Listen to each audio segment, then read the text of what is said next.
This video will help you sleep and relax. But before we begin, I would like to know which city you're from and what time you're watching this. Now, subscribe to the channel, relax, and let's begin. I've never been the type to believe in the supernatural. Growing up, I was the kid who'd explain away ghost stories with science and logic. That skepticism followed me into adulthood until what happened at Lower Lewis Falls last summer. Even now, typing this out, my hands are shaking. I need to share this because I can't make sense of it, and maybe someone here has experienced something similar. I've been hiking through Washington's forests for years. The Gifford-Pinchot National Forest has always been one of my favorite spots. Ancient trees, pristine water, that feeling of being truly disconnected from civilization. My buddy Matt and I had planned this trip for months, but he got called into work at the last minute for an emergency. I decided to go anyway. Solo camping doesn't bother me. I've done it plenty of times before. I arrived at the Lower Lewis Falls trailhead around 2 in the afternoon. The parking lot was nearly empty, just a couple of cars belonging to day hikers who were probably already heading back. Perfect. I wanted solitude. The hike to my chosen camping spot near the base of the falls took about an hour. I'm pretty experienced, so I made good time even with my full pack. The spot I picked was incredible. A small clearing about 300 yards from the base of the falls, sheltered by massive Douglas firs. Close enough to hear the waterfall, but far enough that it wouldn't be deafening all night. I set up my hammock between 2 sturdy trees, arranged my gear, and still had several hours of daylight left. I decided to explore around the falls. Lower Lewis Falls is magnificent, an 80-foot cascade that thunders down into this gorgeous pool before continuing downstream. The mist creates these little rainbows when the sun hits it just right.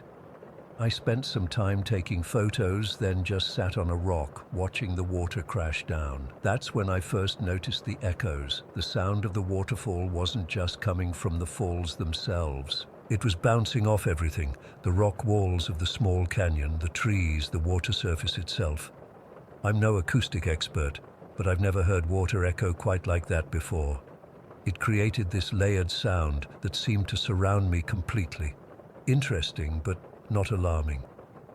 As the sun started to set, I headed back to my camp, made dinner on my portable stove, and got my site ready for the night. By the time darkness fell completely, around 9, I was in my hammock with my sleeping bag, reading a book with my headlamp. The falls provided this constant white noise backdrop that was actually pretty soothing. That's when things started to change. At first, it was so subtle I thought I was imagining it. The sound of the water seemed to be shifting, not just echoing, but transforming. The continuous rush began breaking into distinct patterns. I turned off my headlamp and just listened. The steady roar had developed a rhythm, almost like it was pulsing. I told myself it was just the natural variation in water flow, or maybe the wind changing direction slightly, affecting how the sound traveled. But after about 20 minutes, I couldn't deny that what I was hearing didn't sound like water anymore. It sounded like frogs, hundreds of them, all chirping in unison, creating this bizarre chorus. But there weren't any frogs, at least not enough to make that kind of noise. We were well into June, past frog mating season, and the night wasn't particularly warm. Besides, the sound wasn't coming from the ground or the nearby shore. It was coming from the direction of the falls themselves, as if the water itself was making these sounds. I sat up in my hammock, now fully alert. My heart was beating faster, but I still wasn't scared, just confused. I grabbed my flashlight and shined it around my campsite. Nothing out of place, no animals, just trees swaying slightly in the gentle night breeze. I laid back down and continued listening. Over the next hour, the frog-like chirping gradually transformed again. It developed a more pronounced rhythm, steadier and more deliberate. Thump, thump, thump, thump, like drums. Native American drums, if I had to place it. A steady beat that seemed to pulse through the ground and up into my hammock. By this point, I was seriously questioning my senses. Was I falling asleep and dreaming? Was I having some kind of auditory hallucination? I pinched myself, splashed water on my face from my bottle. I was definitely awake. The drumming continued, growing louder and more complex, with overlapping rhythms that shouldn't be possible from just falling water. And then the chanting started. I can't describe it accurately. It wasn't in any language I recognized. It wasn't even clear if it was male or female voices. Just this melodic, rhythmic chanting that rose and fell with the drum beats. The sound filled the entire canyon now, coming from everywhere and nowhere at once. My skin was covered in goosebumps. I'm not ashamed to admit I was terrified at this point. I zipped my sleeping bag up all the way, even though the night wasn't cold, just to have some kind of barrier between me and whatever this was. The logical part of my brain was still desperately searching for explanations. Maybe there was a gathering somewhere nearby that I didn't know about, but that made no sense. I was miles from any road and I hadn't passed any other campsites. The chanting continued for what felt like hours, gradually increasing in tempo and volume. The voices, and I'm certain now they were voices, became more urgent, more insistent, and then they changed again. The wailing started around midnight, according to my watch, though I was so disoriented by then that time seemed meaningless. The rhythmic chanting transformed into these long, drawn-out cries that made the hair on the back of my neck stand up. They sounded like people in agony, not screams of fear, but of deep, profound grief. I couldn't take it anymore. I grabbed my phone to record it, but of course there was no signal. I tried recording the audio anyway, just to have proof. I still have that recording, but when I played it back the next morning, all you can hear is the normal sound of the waterfall. Nothing else. That freaked me out almost more than the sounds themselves. I didn't sleep a wink that night. I just lay there, rigid with fear, listening as the wailing gradually returned to chanting, then to drumming, then to the frog-like sounds, and finally, as dawn approached, back to the normal sound of falling water. By the time the first light appeared, everything sounded completely normal again, just a waterfall doing what waterfalls do. I was exhausted and questioned my sanity as I packed up camp with shaking hands. I half convinced myself I'd experienced some weird auditory phenomenon caused by the acoustics of the canyon, or maybe my brain had created patterns from the white noise of the falls. The scientific part of me was already constructing rational explanations. That all fell apart when Matt showed up. He had managed to get the day off after all, and had hiked in that morning to surprise me. I was so relieved to see another human being that I nearly hugged him. We decided to stay another night since he'd come all that way. As we set up his tent, I casually mentioned the strange sounds I'd heard. So this place has some weird acoustics at night. The waterfall made these crazy sounds, like drumming and chanting, I said, trying to sound nonchalant. Matt gave me the strangest look I've ever seen. He stopped hammering the tent stake and just stared at me. "You heard it too?" he asked quietly. My blood ran cold. "What do you mean, too?" "I camped here about 2 years ago with my cousin," he said. "We both heard it. The water sounds changing into other things. We never came back. I only agreed to this trip because you wanted to see Lower Lewis Falls specifically, and I figured it was just our imagination back then." I couldn't speak. Matt had never mentioned this to me before. He'd never given any indication that he'd had a strange experience here, and now he was confirming exactly what I'd heard. That afternoon, still shaken, we hiked down to the nearest ranger station. I casually asked the older ranger there if people ever reported strange sounds around the falls at night. The ranger, a weathered man in his 60s, studied us for a moment before answering. "The falls, or the river in general?" "Both, I guess," I replied. He nodded slowly. "The local tribes consider the Lewis River sacred. There are stories about the spirits of their ancestors using the sound of the water to communicate with the living, especially where the water falls or runs rapidly." "Has anyone else reported hearing anything unusual?" Matt asked. "Occasionally," the ranger said, not elaborating further. "Just be respectful while you're out there." We went back to our campsite but moved it farther from the falls. That night was quiet, just normal forest sounds, but I couldn't shake the feeling we were being watched. A year later, against my better judgment, I returned to the Lewis River with Matt and another friend, Chris. We camped much farther downstream this time, nearly 2 miles from the falls. I told myself I was being scientific, testing whether what happened was specific to the falls or could happen elsewhere along the river. That night, as we sat around the campfire, I heard it start again. The subtle transformation of water sounds into something else. First the rhythmic patterns, then the frog-like sounds beginning faintly in the distance. Matt and Chris continued their conversation, apparently hearing nothing unusual. I didn't mention it, didn't want to influence them. But as the night wore on, the sounds grew louder for me. The same progression, frogs to drums to chanting to wailing, all while my companions remained oblivious. At one point, the wailing became so intense I had to excuse myself to the tent, claiming a headache. Whatever is there, whatever uses the water to speak, it seems to have chosen me to hear it. I don't know why. I don't know what it wants. I don't even know if it's malevolent or just there. I haven't been back to the Lewis River since, and I don't plan to. But sometimes when I'm falling asleep at night, I swear I can hear those sounds again, faintly, even though the nearest river is miles away. It's like once you've heard them, they never really leave you. I still don't believe in the supernatural, not really, but I can't explain what happened at Lower Lewis Falls, and that terrifies me more than any ghost story ever could.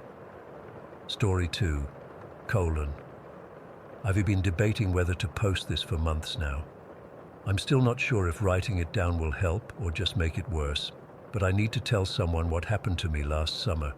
Maybe one of you will have an explanation that makes sense, because I sure as hell don't. I was driving through rural Tennessee last July, taking the scenic route from Nashville to visit my cousin in Knoxville. My GPS died about 2 hours into the trip, but I wasn't worried. I had a paper map in the glove compartment and figured I could navigate the back roads well enough.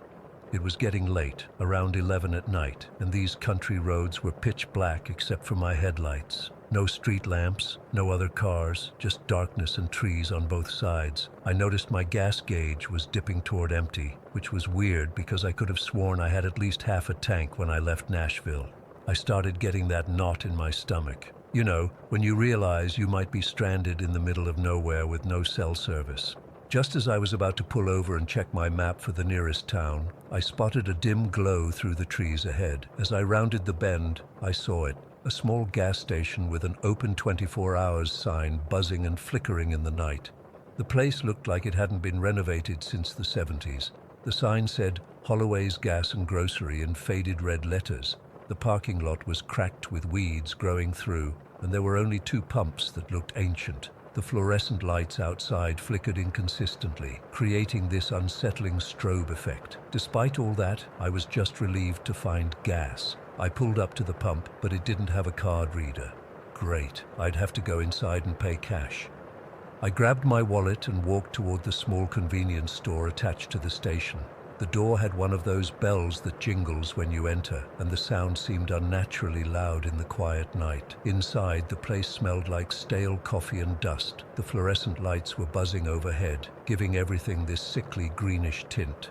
There were only a few aisles of groceries, most of the shelves half empty. What struck me as odd was that some of the products looked outdated, packaging styles I hadn't seen in years. Behind the counter stood a middle-aged man with thinning gray hair and deep-set eyes. He was just staring at me. Not in the normal customer walked-in way, but with this intense focus that made my skin crawl. He didn't say hello or ask what I needed. He just watched me. "Hi," I finally said, breaking the silence. "Can I get 20 on pump 1, please?" He kept staring for a few seconds before slowly nodding. "Cash only," he said, his voice raspy like he didn't use it much. I handed him a 20, and he punched something into an old register that made a loud catching sound. As he was handing me my receipt, his fingers brushed against mine, and they were ice cold, like unnaturally cold. "You're not from around here," he said. It wasn't a question. "Just passing through," I replied, eager to get back to my car, heading to Knoxville. He tilted his head slightly. "This road doesn't go to Knoxville." I felt my heart skip. "What? But my map shows." "Maps don't always tell the truth about these roads," he interrupted. "These roads have a way of swallowing people whole." I forced a laugh, trying to play it off like he was making some weird joke. "Well, I'll be careful." As I turned to leave, he called after me. "Folks disappear around here sometimes, never to be seen again." His eyes never left mine. "Some say they're still out there, wandering, trapped." I mumbled something about being late and hurried outside to pump my gas. My hands were shaking so badly I could barely get the nozzle in. The whole time, I could feel him watching me through the store window. I kept my back to him, pretending not to notice, but the weight of his gaze was unmistakable. Once I'd filled up, I practically jumped into my car and locked the doors. As I pulled out of the station, I glanced in my rearview mirror and saw him standing in the doorway, still watching me. I hit the gas harder than necessary and sped back onto the dark road, desperate to put distance between us. About 15 minutes later, I started to relax. The road stretched empty before me, and I convinced myself that the attendant was just some creepy local trying to scare the out-of-towner. But then I noticed something weird. My gas gauge was dropping. Fast. Way too fast. I'd just filled up, but the needle was already approaching the quarter tank mark. I tapped the gauge thinking it must be broken, but it continued to drop before my eyes. When it hit the empty mark, my engine sputtered and died. Just like that. "No, no, no," I muttered, coasting to the shoulder of the road. I tried restarting the car, but nothing happened, not even a click. It was like all the power had been drained from it. I sat there for a minute, trying to stay calm. I pulled out my phone. No service, of course. The road was completely deserted, and according to my now useless map, the nearest town was at least 10 miles away. I had a flashlight in my glove compartment, so I grabbed it and decided to check under the hood, even though I know next to nothing about cars. When I stepped outside, the silence hit me first. There were no sounds, no crickets, no rustling leaves, nothing. Just dead silence. I popped the hood and shined my flashlight inside, but everything looked normal to my untrained eye. No smoke, no obvious leaks. That's when I heard it, a rustling sound from the woods beside the road. I froze, listening. It came again, closer this time, like something moving through the underbrush toward me. I swung my flashlight in that direction, but saw nothing except trees and darkness. Then I heard a voice, faint, barely audible. "Help me." It sounded like a woman, her voice thin and distant. "Hello?" I called out, my voice cracking. "Is someone there?" Silence. Then again, "Help me." It seemed to be coming from deeper in the woods. I hesitated. Every horror movie I'd ever seen was screaming at me to get back in the car and lock the doors. But what if someone was actually hurt out there? Before I could decide, something slammed against the side of my car with enough force to rock it. I jumped back, heart pounding, as whatever it was hit the car again. I couldn't see anything. Nothing was there, but the car was definitely moving like something was hitting it. I panicked. I grabbed my phone and keys and ran. Not toward the road, but into the woods on the opposite side. I know that sounds insane now, but in that moment, the road felt exposed, dangerous. The woods seemed like somewhere to hide. I stumbled through the underbrush, branches scraping my face and arms, my flashlight beam bouncing wildly. I had no idea where I was going, just away from whatever was happening to my car. After running for what felt like forever, I burst into a small clearing and stopped to catch my breath. In the beam of my flashlight, I saw something scattered across the ground. Papers or photographs. I bent down to look closer. They were Polaroid photos, dozens of them, spread out on the forest floor, as if someone had dropped them while running. I picked one up. It showed a young man standing in front of a gas station, the same gas station I'd just left. He was smiling at the camera, but his eyes looked wrong, empty, like there was nothing behind them. I picked up another. A family of 4 standing by that same gas pump. The parents had their arms around 2 small children, all smiling, but their eyes had that same vacant look. In the corner was a date, 1982. My hands were shaking as I kept looking through them. Different people, same gas station, spanning what looked like decades. The most recent one I found was dated 1998. A woman with long, dark hair and that same distant expression, standing by the store entrance. As I stared at this photo, a cold breeze swept through the clearing. The hairs on my arms stood up, and I felt someone watching me. Slowly, I raised my head. There she was, the woman from the photo, standing at the edge of the clearing. But she wasn't solid. I could see the trees behind her, through her. Her eyes were hollow, completely black, and her mouth was moving, forming words I couldn't hear. I dropped the photos and scrambled backwards. She took a step toward me, and I could hear her now. "Help me, they won't let me leave." I turned and ran, not caring which direction, just away from her. Branches whipped my face, and I tripped over roots, but I kept going. Somehow, I ended up back on the road, my car still sitting there with its hood up. Without thinking, I ran past it, back in the direction I'd come from. I don't know how long I ran along that road, but eventually I saw the lights of the gas station ahead. Despite everything screaming inside me not to go back there, I was desperate. I needed to get away, to find help, to escape whatever was happening. The attendant was still there, standing behind the counter like he hadn't moved. When I burst through the door, breathless and terrified, he didn't look surprised. I saw her, I gasped. In the woods, the woman from the photos, They don't let go easily, he interrupted, his voice eerily calm. They're trapped, and they want to take you with them. What are you talking about? Who are they? I demanded. He leaned forward, his eyes boring into mine. The vanished, the ones the highway took. They've been trying to leave for years, but the roads won't let them, so they look for replacements. I backed toward the door. You're crazy. I'm getting out of here, he shrugged. You can try, but once the highway marks you, it's hard to escape. They need someone new now, someone to take their place so they can finally rest. I ran out of there and kept running. I don't know how far I went, but eventually I spotted headlights coming toward me. I waved my arms frantically, and thankfully the pickup truck stopped. An elderly man rolled down his window, looking concerned. "You all right, son? What are you doing out here in the middle of the night?" I was babbling, telling him about my car breaking down, the weird gas station, the photos in the woods. I left out the ghostly woman. I was afraid he'd think I was crazy and drive off. He frowned. "Gas station? There ain't no gas station on this stretch for 20 miles. Next one's in Millerville." My blood ran cold. But I was just there. Holloway's Gas and Grocery. His expression changed.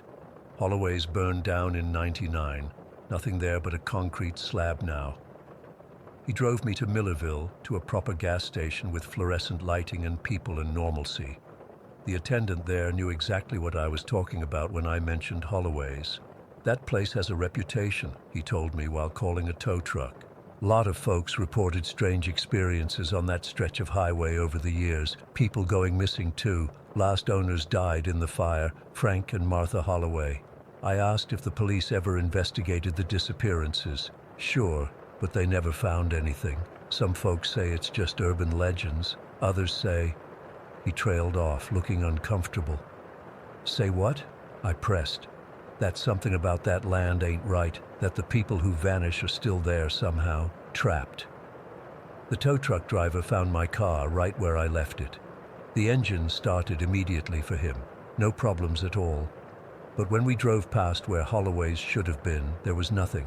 Just an overgrown concrete foundation, barely visible from the road. That was 3 months ago. I've been having nightmares ever since. Dreams where I'm standing in that gas station, watching from behind the counter as someone pulls up to get gas. In the dreams, my eyes feel hollow and empty, and I'm trying to warn them, but all that comes out is, these roads have a way of swallowing people whole. Sometimes I wake up, and my room smells like stale coffee and dust. Sometimes my phone shows missed calls from numbers that don't exist. And sometimes when I'm driving at night, my gas gauge starts to drop for no reason at all. I don't drive those back roads anymore. I stick to highways, well lit and busy with traffic. But I can't shake the feeling that they're still out there, the vanished ones, waiting for someone to take their place, waiting for me to come back. And the worst part? Sometimes I think I want to. Story 3. I never believed in the paranormal. Sure, I'd get chills watching horror movies or hearing ghost stories around a campfire, but I always chalked it up to an overactive imagination. That changed last November after I gave birth to my daughter Mia. What I'm about to share has kept me up at night for months, and I still don't have any logical explanation for it. I've always been a vivid dreamer. Since I was little, I could remember my dreams in detail, the colors, the emotions, the sensations. Most of the time they were just normal dreams, but occasionally they felt different, more real somehow. After my dad passed away in 2012, he would visit me in my dreams. It wasn't scary. It was comforting. He'd just sit with me, sometimes talk about simple things. I always woke up feeling like he had actually been there. But after Mia was born, everything changed. The dreams took a dark turn. It started about 3 weeks after we brought her home. I was exhausted from the constant feedings and diaper changes. My husband Mike had gone back to work, and I was alone with the baby most days in our little house in Oak Ridge. Everyone knows this town, population just under 5,000, where everyone knows everyone's business. I'd lived here my whole life, felt safe here. That first night, I fell into a deep sleep as soon as Mia finally settled around midnight. In my dream, I was standing in our nursery, watching Mia sleep in her crib. The room was exactly as it was in real life. The pale yellow walls, the white furniture, the little mobile with stars and moons hanging above her. But there was something else in the room with us. I couldn't see it, but I could feel it. A presence, watching, waiting. The air felt thick, like it was hard to breathe. And then I saw these hands. Not human hands. They were elongated, grayish, with too many joints in the fingers. They were reaching into the crib, hovering just above Mia. I tried to scream, to move, but I was frozen. When I finally broke free from whatever was holding me in place, I lunged toward the crib, and that's when I woke up, heart pounding, sweat soaking through my pajamas. I immediately checked on Mia, who was sleeping peacefully in her bassinet next to our bed. I convinced myself it was just a nightmare, new mom anxiety manifesting in my dreams. But then it happened again 2 nights later. This time, I dreamed I was in our living room, and Mia was in her swing. Again, that presence was there, circling her, studying her, and in the dream, I knew with absolute certainty that it wanted to take her, not hurt her, take her. I told Mike about the dreams, but he just kissed my forehead and reminded me that I wasn't getting enough sleep. "Your mind is playing tricks on you," he said. I wanted to believe him. But then came the night that changed everything. I dreamed I was walking through our house, checking every room, looking for Mia. When I got to her nursery, there were 3 identical babies in her crib. All of them looked exactly like Mia. Same wisps of dark hair, same round cheeks, same button nose. They were all wearing the same yellow onesie she'd worn that day.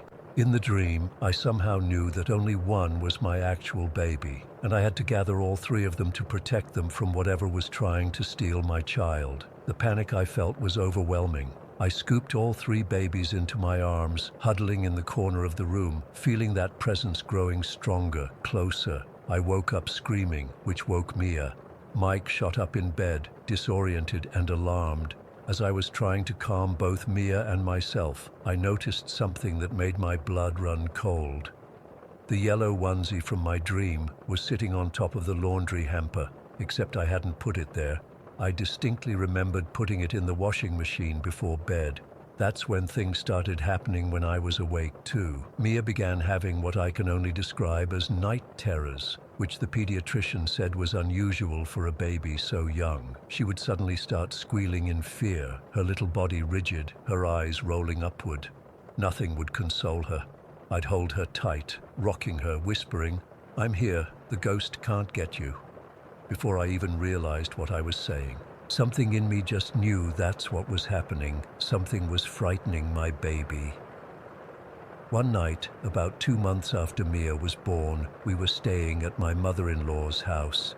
Helen is the most practical, no-nonsense person I know. She's never believed in anything supernatural and would usually change the subject whenever I tried to talk about my dreams or Mia's night terrors.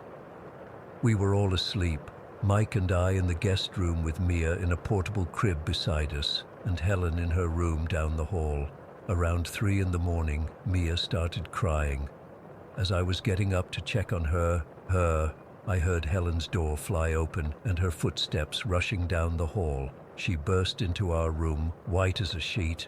"Who just walked through my bedroom?" she demanded, her voice shaking. Mike and I looked at each other in confusion. "No one," Mike said. "We've been asleep." Helen stood in the doorway, visibly trembling. "Someone walked right through my room. I saw her clearly. I thought it was you, Rebecca." She pointed at me, but then she just walked through the door without opening it. I felt a chill run down my spine. Helen wasn't someone who would make this up or even joke about it. She was genuinely terrified. The next morning, Helen refused to talk about what she'd seen. She busied herself making breakfast, avoiding eye contact with me. When Mike left to run some errands, she finally spoke. "I've never believed in ghosts," she said quietly, hands gripping her coffee mug so tightly her knuckles were white. "But what I saw last night, it wasn't normal. It looked exactly like you, Rebecca. Same hair, same build. You were wearing a white nightgown." The nightgown detail made my stomach drop. I wasn't wearing a nightgown that night. I was wearing sweatpants and a t-shirt. But I did own a white nightgown. It was packed away in a drawer at home because it was too uncomfortable to wear while nursing. A week later, we were at my mom's house for dinner. Mom is Filipino and has always been more open to the idea of spirits and the supernatural. In her culture, there's less separation between the living world and whatever comes after. She never dismissed my dreams the way Mike did. We were all sitting in the living room after dinner. Mia was asleep in her carrier, and Mom was telling a story about her childhood in the Philippines. Suddenly, she stopped mid-sentence, her eyes fixed on something behind me. Mike and I turned to look, but there was nothing there. "What is it, Mom?" I asked. She shook her head slightly. "Nothing," she said, but her voice was strained. "Just thought I saw something." Later, when Mike was helping clean up in the kitchen, Mom pulled me aside. "There was someone in the living room with us," she whispered. "A figure. It moved very fast from the doorway through the living room and back into the hallway. I saw it clearly." "What did it look like?" I asked, my heart pounding. "I couldn't see a face," she said, "but it was tall, thin, and it was watching Mia. I felt sick." "Mom, I've been having these dreams." I told her everything, the invisible presence, the hands reaching for Mia, the 3 identical babies. She listened without interrupting, her expression growing more concerned. "There's something else," she said after I finished. She gently took Mia from me and rolled up the sleeve of her onesie, revealing the birthmark on her arm. It was a small reddish-brown mark in an irregular shape that the pediatrician had assured us was completely normal and harmless. "In our beliefs," Mom said, tracing the mark with her finger, "a birthmark like this can represent somebody who wants to be close to the child, someone who has passed on but has a connection." "Like who?" I asked, my voice barely audible. "I don't know," she admitted, "but spirits are drawn to certain people. You've always been sensitive to dreams. Maybe Mia inherited that sensitivity." That night, I couldn't sleep. I kept thinking about what my mom had said, about the birthmark, about spirits being drawn to certain people. I sat in the rocking chair in Mia's nursery, watching her sleep, wondering if whatever I felt in my dreams was watching her too. Around 3 in the morning, always 3, I'd noticed, the baby monitor on the nightstand suddenly emitted a burst of static so loud it made me jump. When it cleared, I could hear something that made my skin crawl. Humming. A low, melodic humming, like someone singing a lullaby. It wasn't coming from Mia's room where I was sitting. It was coming from our empty bedroom. I froze in the rocking chair, afraid to move, afraid to even breathe. The humming continued for maybe 30 seconds, and then stopped abruptly. The silence that followed was almost worse.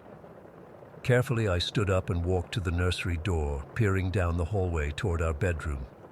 The door was ajar, just as I'd left it, but now there was a soft glow coming from inside, like someone had turned on a small light.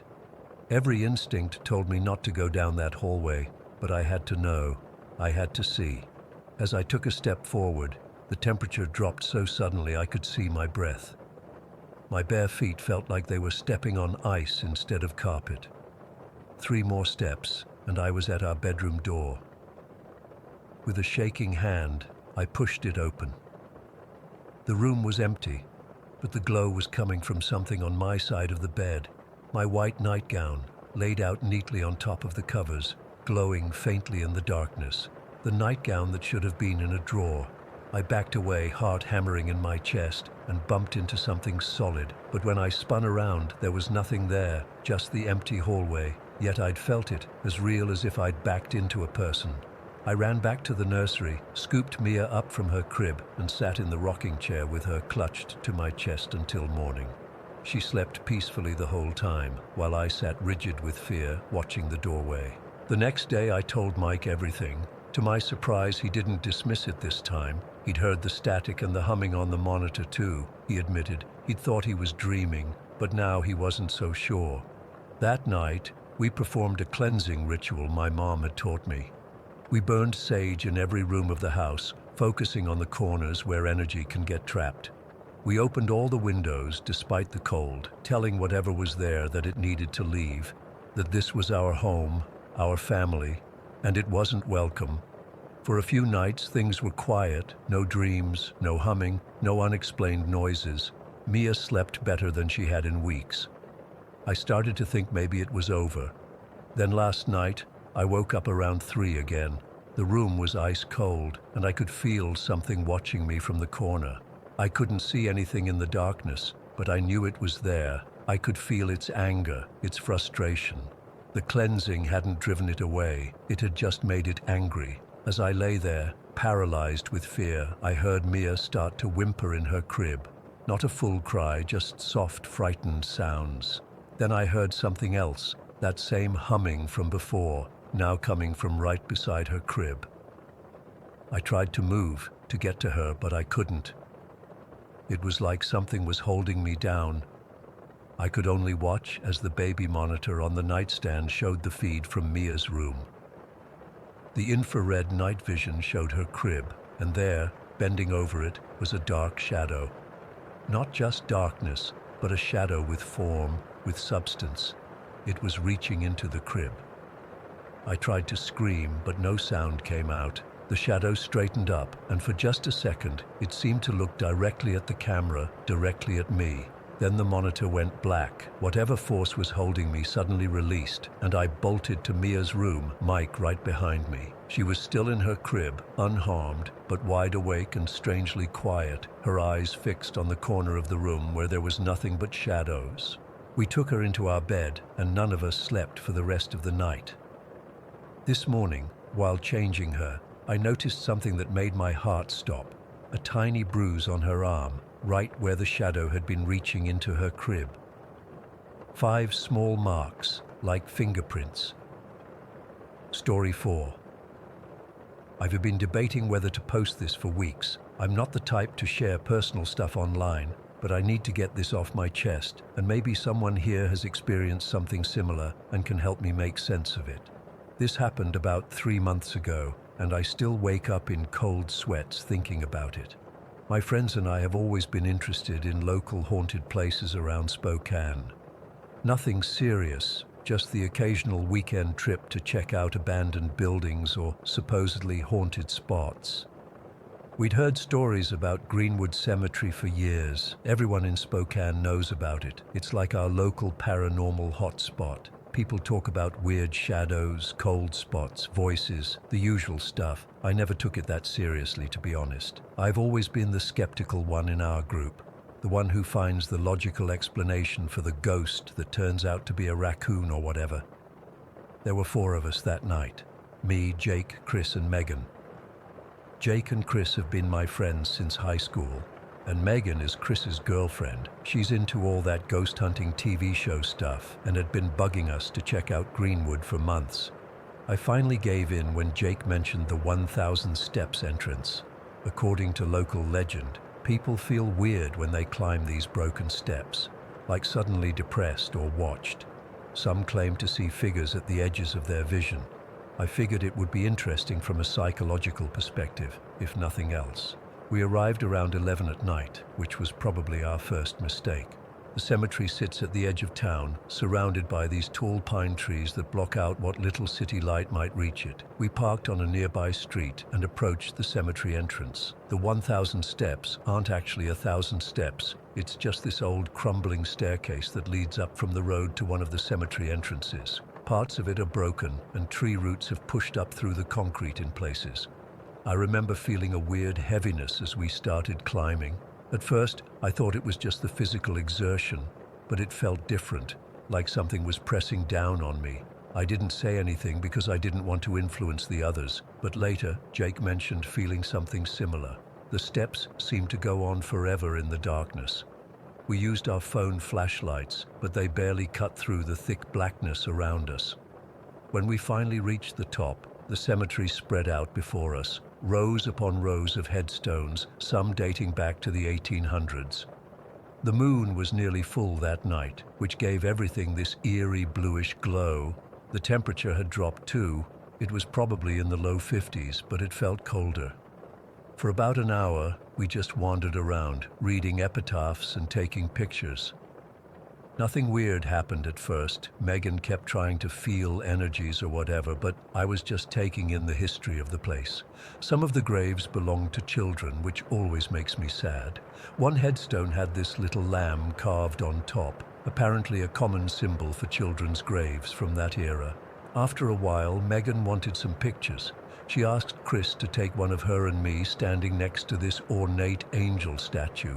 I remember feeling uncomfortable about it. Not for any paranormal reason, just because it felt disrespectful somehow. But I went along with it. We posed, and Chris took several shots with his phone.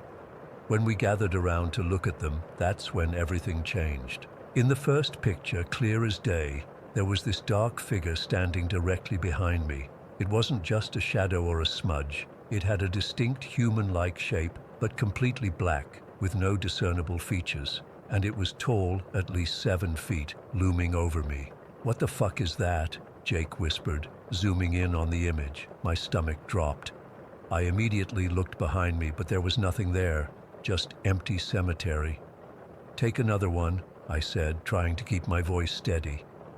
Chris took several more shots of the same spot, with me and Megan in the exact same position. Nothing. The figure didn't appear in any of the other photos. We checked for anything that could have caused it. Weird lighting, a tree branch, anything. But there was nothing. I'm not going to lie, I was freaked out. I've always been the one to find the rational explanation, but I couldn't explain this away. We all huddled around the phone, staring at this thing behind me in the photo. It looked like it was reaching toward my shoulder but not quite touching me. "Maybe we should go," I suggested, but Megan was excited now. "No way, this is actual evidence. We have to try to communicate with it." That's when she pulled out the Ouija board from her backpack. I immediately protested, not because I believed it would work, but because messing with that stuff, even as a joke, seemed like crossing a line.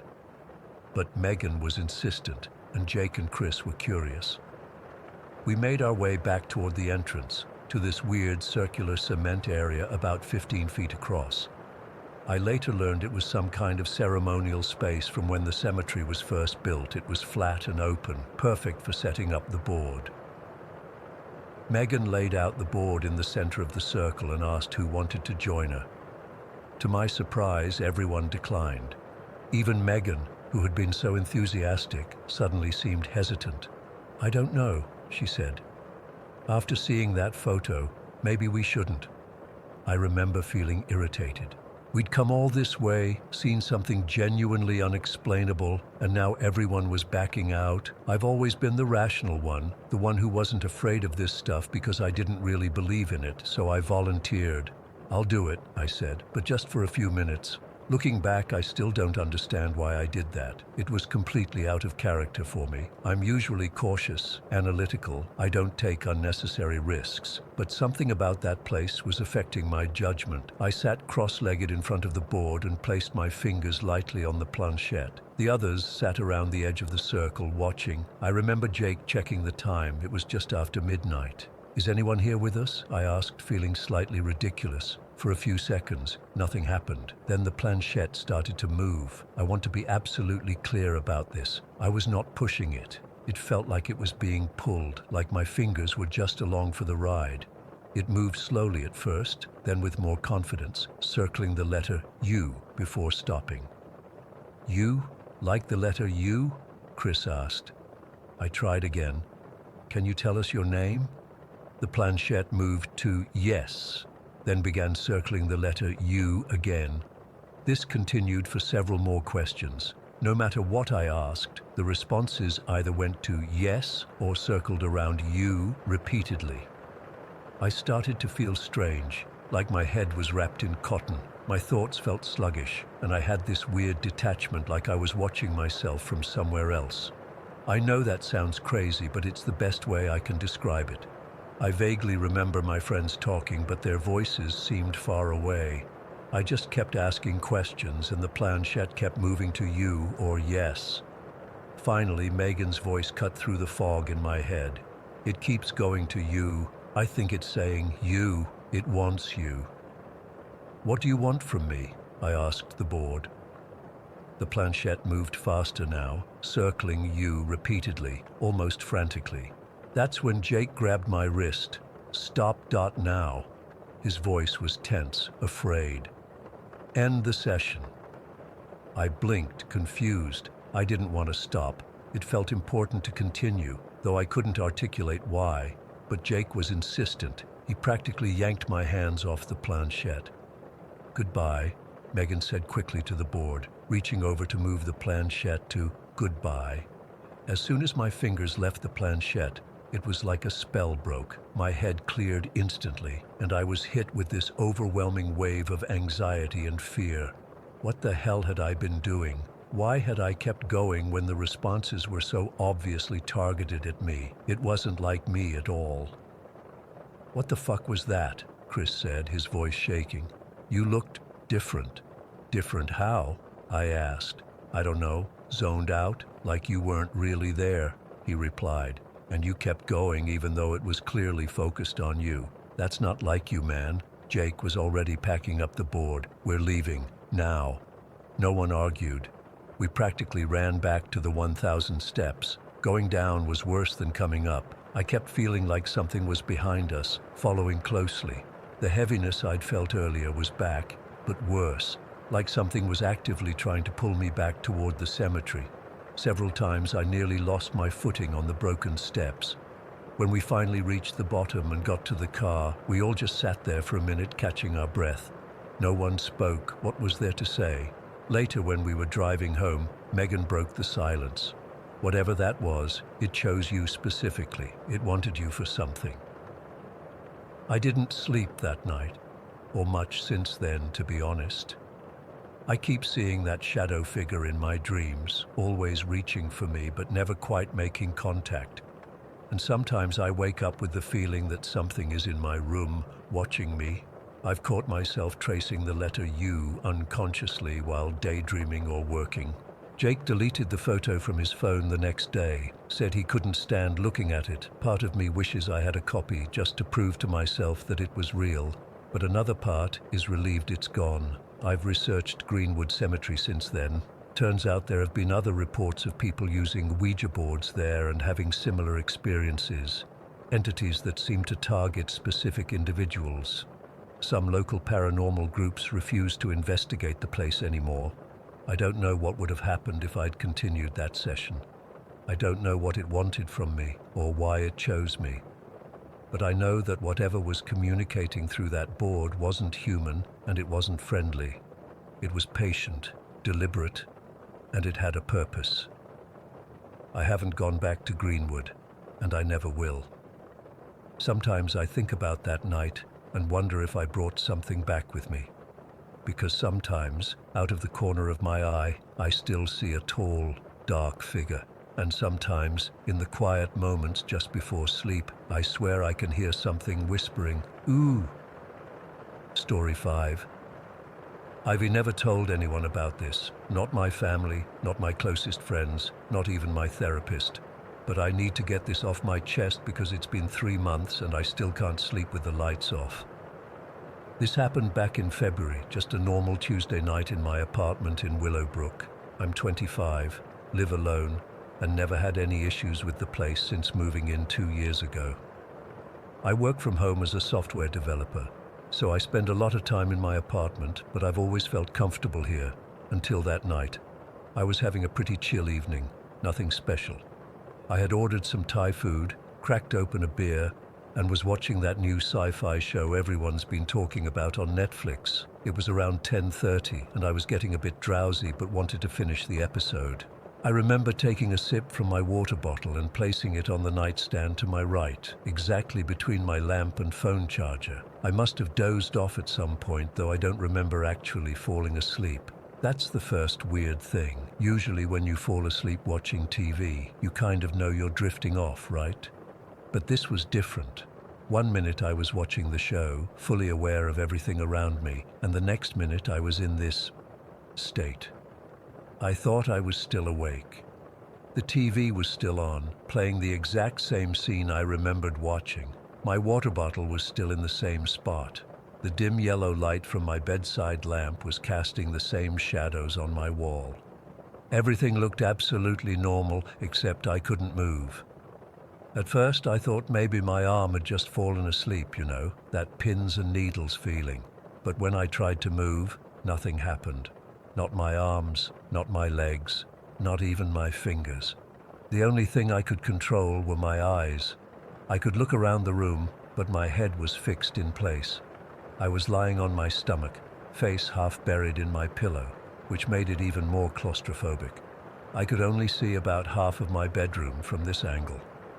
The TV was directly in my line of sight, but I could also see part of my closet and the edge of my bedroom door, which was partially open as usual.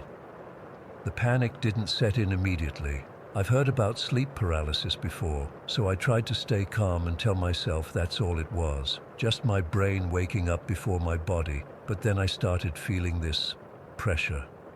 It was like someone was slowly putting more and more weight on my back.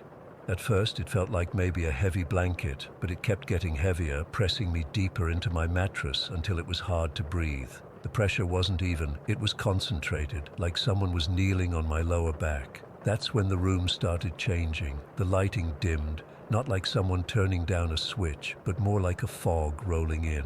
Everything got blurry around the edges, and the sounds from the TV became muffled, like I was listening through a wall.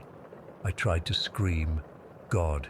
I tried so hard to make any sound at all, but my mouth wouldn't open, my vocal cords wouldn't vibrate. Nothing. The most terrifying part of sleep paralysis isn't the paralysis itself. It's the utter helplessness of not being able to call for help. Then I felt it, something poking me from behind, right at the base of my spine. Not painful, but deliberate, like a finger, but colder, and, I don't know how to describe it, less solid somehow. It moved up my spine, one vertebra at a time, slow and methodical.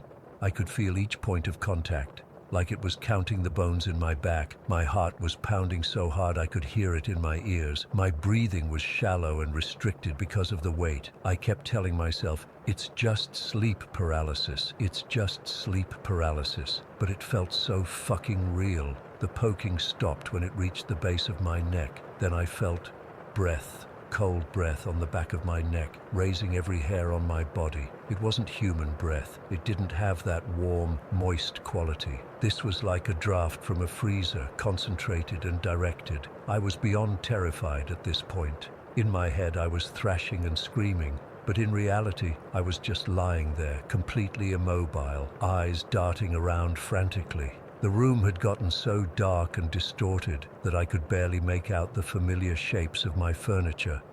Even the light from the TV seemed to be getting swallowed by whatever darkness was filling my room. Then something shifted. It's hard to explain, but it was like the weight on my back became curious. The cold sensation moved from my neck to the side of my face, like whatever it was wanted to see me better. I could feel it hovering just out of my peripheral vision. In that moment, a surge of adrenaline hit me like a truck. I don't know where the strength came from, but I managed to move my left arm. Just a little at first, a twitch of my fingers, then my wrist started to turn. The weight on my back immediately shifted, becoming heavier, more aggressive, like it was trying to pin me down more firmly. But that small movement broke whatever hold it had on me. With every ounce of strength I had, I swung my arm backward, connecting with something. It didn't feel solid, more like punching through extremely cold gelatin, but the contact was enough to throw the weight off balance. I twisted my body, flipping from my stomach onto my back, and for a split second, I swear to God, I saw it. It wasn't clearly defined. It was dark, but not like a shadow, more like a distortion in space, a blurry, vibrating form that seemed to bend the light around it. The closest thing I can compare it to is that cloaking effect from sci-fi movies, where you can see a faint outline and ripples in the air.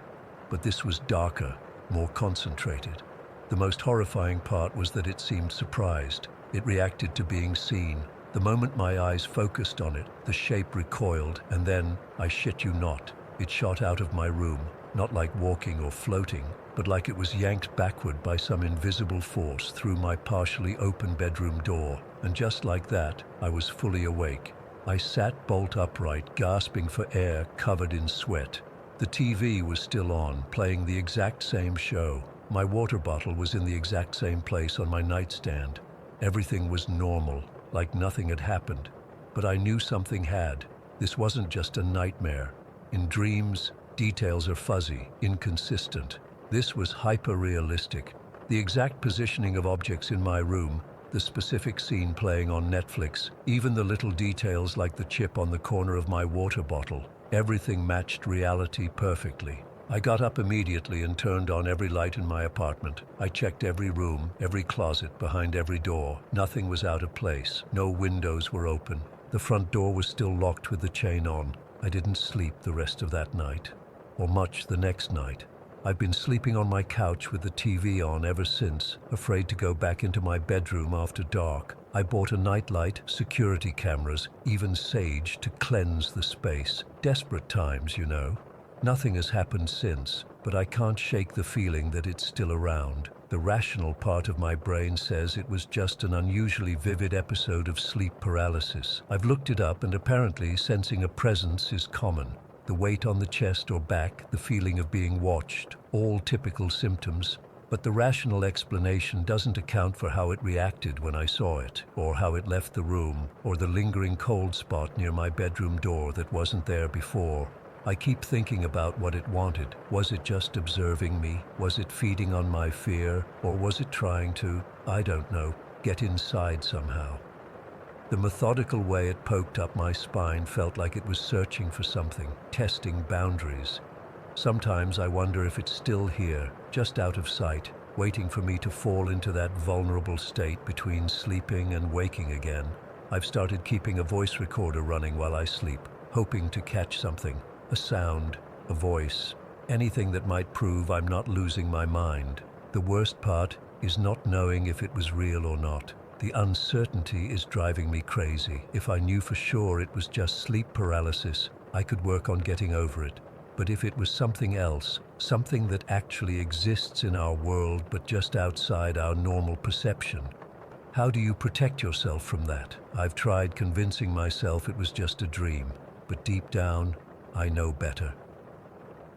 Whatever visited me that night was more than a nightmare, and the thought that keeps me up most nights is simple. If it found me once, it can find me again. I still don't know what that thing was. All I know is that I'm terrified to close my eyes in my own bedroom, and I don't know if I'll ever feel safe falling asleep again.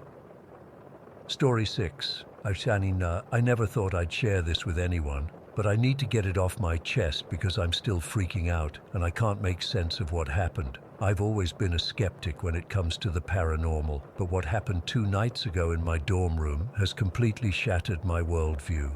I'm a junior at Riverside University, living alone in a single dorm room since the start of this semester. My ex, Ethan, and I broke up about 6 months ago. It wasn't pretty, lots of crying, arguing, and eventually just this cold distance between us. We've barely spoken since then, which is why what happened feels even more bizarre. That night, I was finishing a research paper for my developmental psychology class. The deadline was the next morning, and I'd been procrastinating as usual. By the time I finally wrapped it up, it was already 2 in the morning.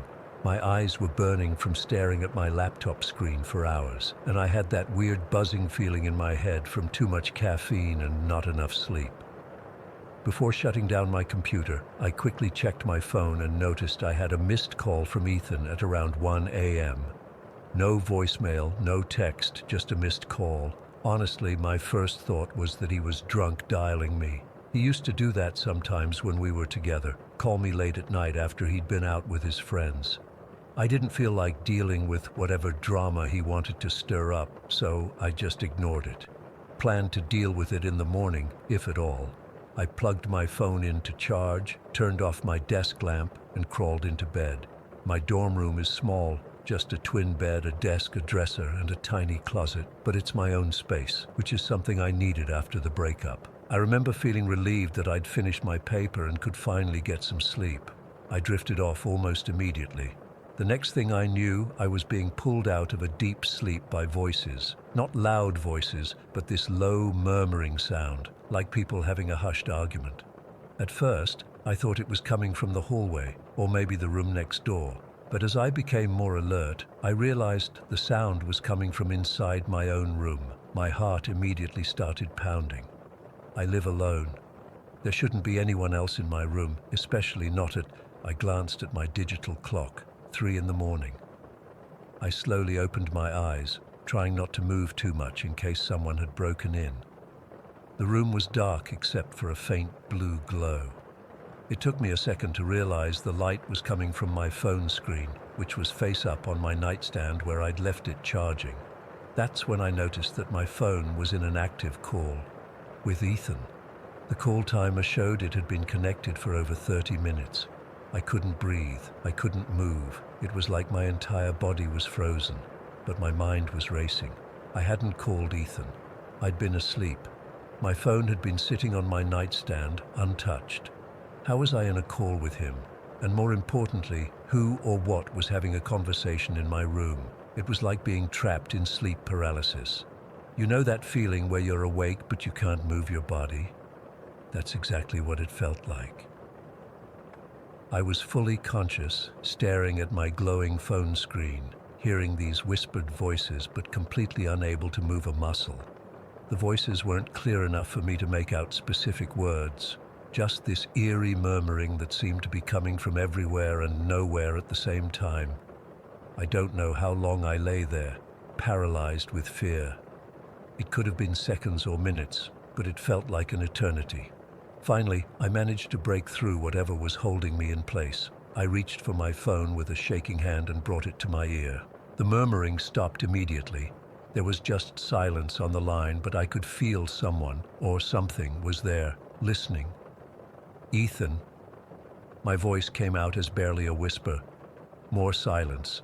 Then, faintly, I heard breathing. I tried to sound normal, even though my heart was trying to pound its way out of my chest. "It's late. We should talk in the morning." The response I got chilled me to my core. Ethan's voice, but somehow not quite right, slightly distorted, like it was coming from underwater or very far away, said, like I'd be there by tomorrow. Then the call ended. I sat up in bed, clutching my phone so hard my knuckles turned white.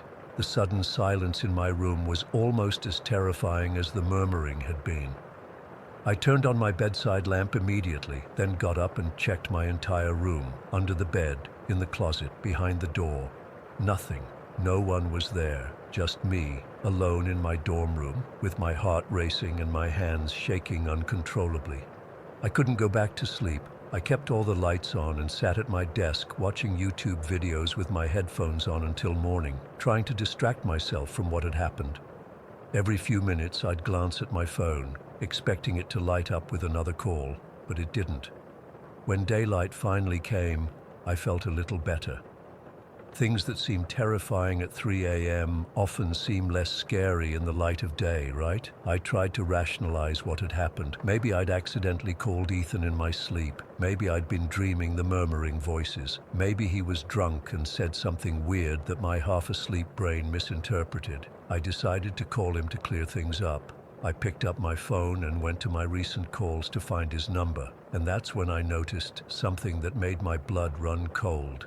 There was no record of any call with Ethan, not the missed call from 1 a.m. that I'd ignored, and not the 30-minute call at 3 a.m. that had woken me up. According to my call log, I hadn't spoken to Ethan in months. I checked my text messages, thinking maybe I'd confused a text for a call, but there was nothing there either. The last text I had from him was from over 2 months ago, just a brief exchange about him picking up some books he'd left at my place before the breakup.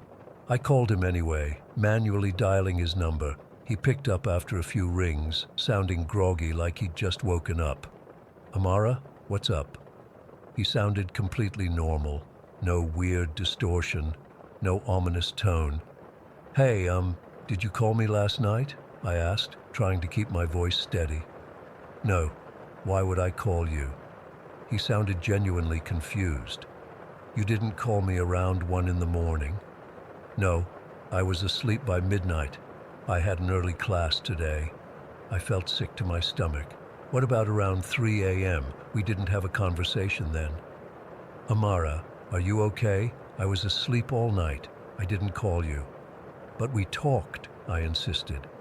"You said something about not being here by tomorrow." There was a long pause on the other end of the line. When Ethan spoke again, he sounded concerned but also slightly annoyed. "Look, I don't know what's going on with you, but I didn't call you. Maybe you had a weird dream or something. I gotta go to class." He hung up before I could say anything else. I sat there staring at my phone, trying to make sense of what was happening. I knew what I'd seen. I knew what I'd heard. But there was no evidence of it ever happening. I started to wonder if I was losing my mind. Maybe the stress of school and the lingering emotional impact of the breakup were catching up to me. Maybe I'd hallucinated the whole thing, but deep down, I knew it wasn't a hallucination. It was too real, too vivid. The blue glow of my phone screen, the timer showing a call in progress for over 30 minutes, the murmuring voices in my otherwise empty room, Ethan's distorted voice saying those words that still make my skin crawl when I think about them, like I'd be there by tomorrow. The thing is, this isn't the first time something unexplainable has happened to me in this dorm room. When I first moved in at the beginning of the semester, there were a few incidents. Nothing as terrifying as the phone call, but definitely weird. Things would move from where I'd left them. Sometimes I'd wake up feeling like someone was watching me. Once I came back from class to find all my dresser drawers slightly open, even though I was positive I'd closed them before leaving. But all that stopped after the first month or so. Everything had been normal for months. I'd even started to think I'd imagined those earlier incidents, that they were just the result of being in a new place and living alone for the first time. Now I don't know what to think. I haven't slept properly since that night. I'm writing this at my desk at 4 in the morning because I'm too scared to close my eyes. Every time I start to drift off, I jerk awake, convinced I can hear those murmuring voices again. I've tried looking up information about my dorm building, wondering if there's some history I should know about, but I haven't found anything significant. It's just a regular dorm building constructed in the early 2000s. No tragic deaths, no mysterious disappearances. I've thought about talking to my RA, but what would I even say? I think my dorm room is haunted by something that can make phantom phone calls. She'd think I was crazy or on drugs. I've considered moving out, finding an apartment off campus, but I can't afford it right now. Plus, part of me is afraid that whatever this is might follow me. What if it's not tied to the room? What if it's somehow attached to me? The worst part is that I can't stop thinking about what Ethan supposedly said. Like I'd be there by tomorrow. What does that mean? Is it a threat? A warning? Is something going to happen to him?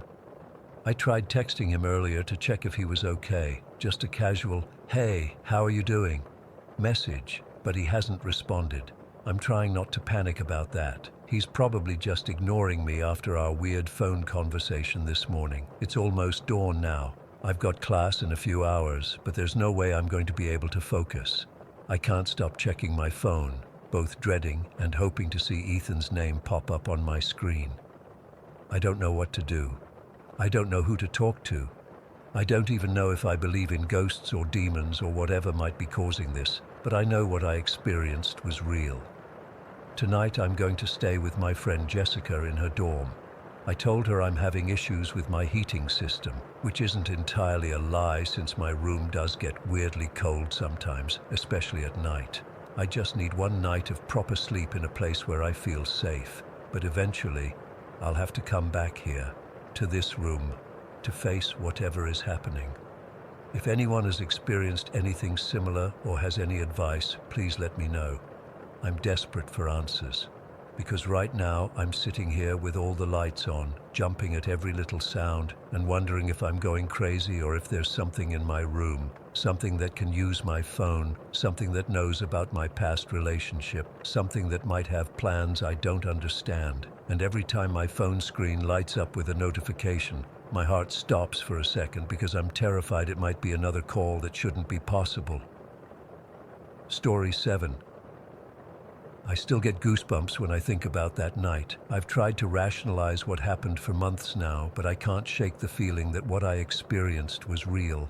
I'm not the type of person who believes in the paranormal. I'm actually pretty skeptical about that stuff. But what happened in my apartment last February changed everything.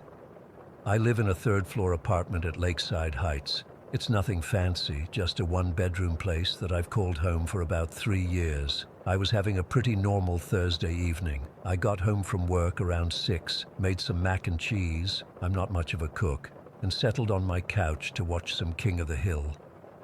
It's my go-to comfort show when I just want to unwind. I wasn't even tired, that's what was weird. I had my water bottle on the coffee table, the blue one with the dent on the side from when I dropped it hiking last summer. The episode playing was the one where Hank gets mooned by a driver on the highway and becomes obsessed with finding the guy. I remember laughing at the part where Dale suggests setting up a roadblock. I must have dozed off without realizing it. One minute I was watching TV, and the next I was in this weird state where I thought I was still awake, but something felt off. The TV was still playing. My water bottle was still on the table. Everything looked exactly the same, but I couldn't move. I was lying on my stomach, face partially buried in one of the throw pillows, and when I tried to lift my arm or turn my head, nothing happened. At first, I thought maybe my arm had fallen asleep, but then I realized it wasn't just my arm. I couldn't move anything except my eyes. I tried to call out, but my voice wouldn't work either. Just this muffled groan caught in my throat. That's when the panic started setting in. I was fully conscious, fully aware of my surroundings, but completely paralyzed. And then I felt it, pressure on my back, like someone was sitting on me, not crushing me, but definitely holding me down. The pressure wasn't constant, it shifted, like fingers poking experimentally at different points along my spine and shoulders. Prod, pause. Prod again. Each touch sent this cold wave through my body, like being poked with an icicle. I kept telling myself it was just sleep paralysis. I'd read about it before, how people sometimes hallucinate during episodes, but this felt so real, and the room started to change. The lights seemed to dim, not all at once, but like a gradual darkening, as if shadows were spreading from the corners. The TV was still on, but the colors looked wrong, muted and blurry around the edges. The poking continued, moving lower down my back, and I started to panic more. I've never felt that kind of fear before. It was primal. There was something in my apartment, something I couldn't see, and it was touching me while I couldn't move. I kept repeating in my head, "I need to turn over. I need to turn over." Like a mantra. I focused everything I had on moving my left arm.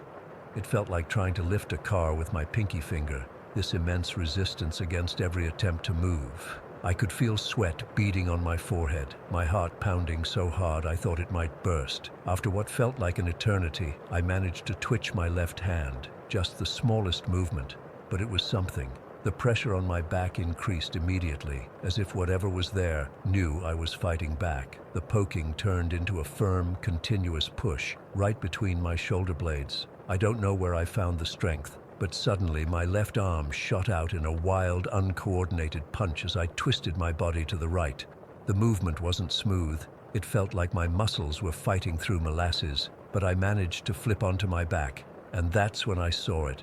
Just for a split second, maybe 2 or 3 seconds at most, but what I saw is burned into my memory. Standing at the foot of my couch was, I don't even know how to describe it properly. It was tall, maybe 7 feet, and dark. Not just black, but like a void that absorbed light. Its shape wasn't solid. The edges rippled and vibrated, like those heat waves you see rising from hot pavement in summer, but more intense.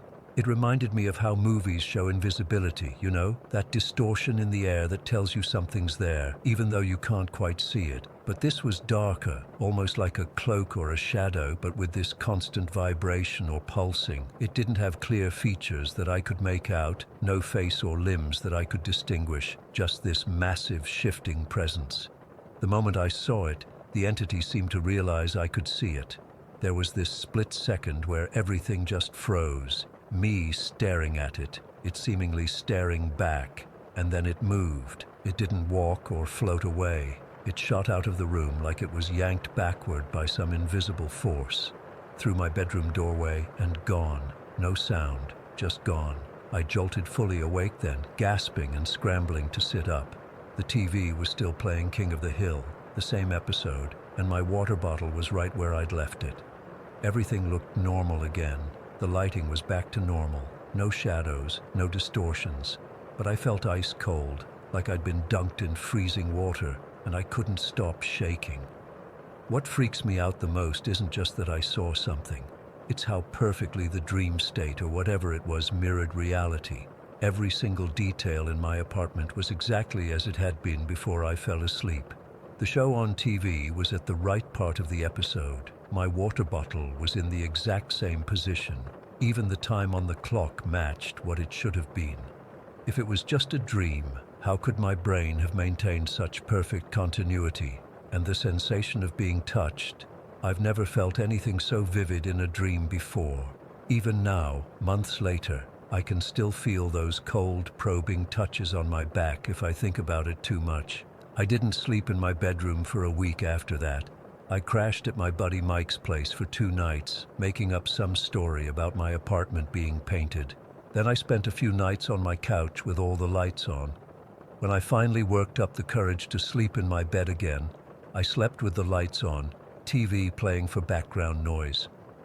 I've researched sleep paralysis extensively since then. I know the scientific explanation, how your mind wakes up before your body, leaving you conscious but unable to move. How the fear center in your brain kicks into overdrive, causing hallucinations. That's the rational explanation. But here's the thing that still bothers me. Most sleep paralysis accounts describe the presence as being on top of the person or at the side of the bed. Mine was standing at the foot of my couch, and it reacted when I saw it. It fled. Why would a hallucination flee? And sometimes when I'm alone in my apartment at night, I swear I can feel a slight vibration in the air, like something disturbing the molecules around me. I'll turn quickly, thinking I might catch a glimpse of that distortion again, but there's never anything there. At least not that I can see. I've started leaving my TV on when I sleep. The noise helps, and somehow the flickering light makes me feel safer, like the entity, if it was real, prefers darkness. I've also started sleeping on my back, never on my stomach. Never again. I don't know what I experienced that night. Sleep paralysis doesn't fully explain it, but I don't have a better answer. All I know is that the boundary between what's real and what's in our minds might be thinner than we think, and sometimes, when we accidentally slip across that boundary, we might not be alone on the other side. I still live in the same apartment. I can't afford to break my lease, and most days I can convince myself it was just a weird neurological glitch. But every now and then, usually when I'm about to fall asleep, I get this feeling like something's watching me from the darkest corner of my room, waiting for my eyes to close. And I wonder if it's still here, that vibrational entity, just out of phase with our reality, watching and waiting for another opportunity to reach through. Has anyone else experienced something like this? I can't be the only one. Story 8. I've been holding on to this for too long. Maybe typing it out will help me make sense of it all, even though I know I never will. It was 2004 when we moved into that house in Schwartz Creek, Michigan. Just a regular 2-story home, nothing special about it. My parents, Ronald and Charlotte, my siblings Shirira, we called her Shira, Chelsea, Ronnie, Dylan and me, Sabrina. We were just a normal family, you know. Dad worked hard, Mom kept the house together, and us kids fought and laughed like siblings do. For 3 years, everything was fine, normal. But then 2007 came, and it's like a dark cloud settled over our family and never left. Dad started losing weight. At first, we thought it was good. He'd been talking about getting healthier. But then the yellow tinge to his skin appeared, and the pain that made him double over sometimes when he thought no one was looking. Mom finally dragged him to the doctor. I remember sitting in the living room when they came home, the way they both looked. I knew before they said anything. Aggressive pancreatic liver cancer. The doctors gave him maybe a year. We were still processing that when Shira started feeling sick too. She was just 18, beautiful and full of life, always the artistic one in the family, painting and writing poetry. She kept getting these fevers and night sweats, and there was this lump on her neck she tried to hide with scarves. Hodgkin's lymphoma. My sister had cancer at 18 years old. My dad and sister both had cancer at the same time. I remember this one night, about 6 months after both their diagnoses. I walked past Dad's room and heard him praying. I'd never heard my father pray before. He wasn't crying, but his voice was raw, desperate. He wasn't asking God to save him. He was begging to live long enough to see Shira get better. Just let me see her healthy again, he kept saying. Don't take me until she's okay. The next 2 years were a blur of hospital visits, the smell of antiseptic, the beeping of machines. Somehow, miraculously, Shira went into remission in early 2009. I remember her coming home from her last treatment, Dad waiting at the door. He could barely stand by then, but he insisted on being there, leaning against the door frame. When the doctor called to confirm her cancer was in remission, Dad just nodded like he'd been expecting it. He died 6 weeks later, on March 27, 2009. The funeral was, well, funerals are always awful. But seeing my mom and siblings falling apart while I tried to be strong was its own special kind of hell. Shira was devastated. They'd had this bond through their shared illness, and now she was left to continue alone. For a while, we tried to find our new normal. Mom went back to work. The younger kids returned to school. Chelsea was preparing to move to Washington for a job. Life was going on, even though it felt wrong that it should. Then came that day in September, about 6 months after Dad died. I was at work, and Chelsea was out with friends. Mom had taken Ronnie and Dylan to their soccer practice. Shira was home alone. My phone rang around 4 in the afternoon. It was Chelsea, her voice tight with panic. "You need to call Shira. She just called me hysterical, and I can't understand what she's saying." I tried calling, but Shira wouldn't pick up. I left work early and drove home, my hands shaking on the steering wheel. When I got there, I found her curled up on the kitchen floor, still sobbing. "I saw him," she kept saying. "I saw Dad." Eventually, she calmed down enough to tell me what happened. She'd been making a sandwich in the kitchen when she felt a cold spot. When she turned around, Dad was standing by the table, his head down, crying. She said he looked solid, not like a ghost in movies, just Dad standing there in the clothes we buried him in. "He was so sad, Sabrina," she whispered. "Why was he so sad?" I didn't know what to say. I told her it was grief, her mind playing tricks, but the look in her eyes, she knew what she saw. 2 weeks later, Shira collapsed at home. The cancer was back, and this time it had spread everywhere. The doctors' faces told us everything. There was no fighting it this time. Those last days in the hospital were both the longest and shortest of my life. Shira deteriorated so quickly. She had a breathing tube by the end, couldn't speak, but she kept using her phone to type messages to us, especially to Ronnie. They were always close. I'll never forget that last day, September 20th, 2009. Shira was so weak, but suddenly she became agitated, pointing to the corner of the room. None of us saw anything, but she frantically typed a message to Ronnie. Heaven is real, God is real, Dad is here, and Grandpa too. They're waiting for me. Mom broke down. Chelsea had to leave the room, but Ronnie just held Shira's hand and told her it was okay, that she could go with them if she was tired. She died that night. My beautiful sister was 19 years old. Chelsea was in Washington when it happened. She'd been planning to fly back to Michigan the next day, sensing that the end was near. What happened to her that night still gives me chills. She called me the morning after Shira died, before we had a chance to tell her. Her voice was shaking. Shira's gone, isn't she? I couldn't speak for a moment. How did you know? Chelsea told me she'd had this incredibly vivid dream. Dad was there, looking healthy again, and with him was his cousin Jennifer, who had died about 2 months before him. Dad looked at Chelsea and said, "Shira's with us now. She's not in pain anymore." Chelsea said she woke up with a jolt, and literally seconds later, her phone rang with the news about Shira. We were all numb after that. 2 deaths in 6 months. The house felt so empty.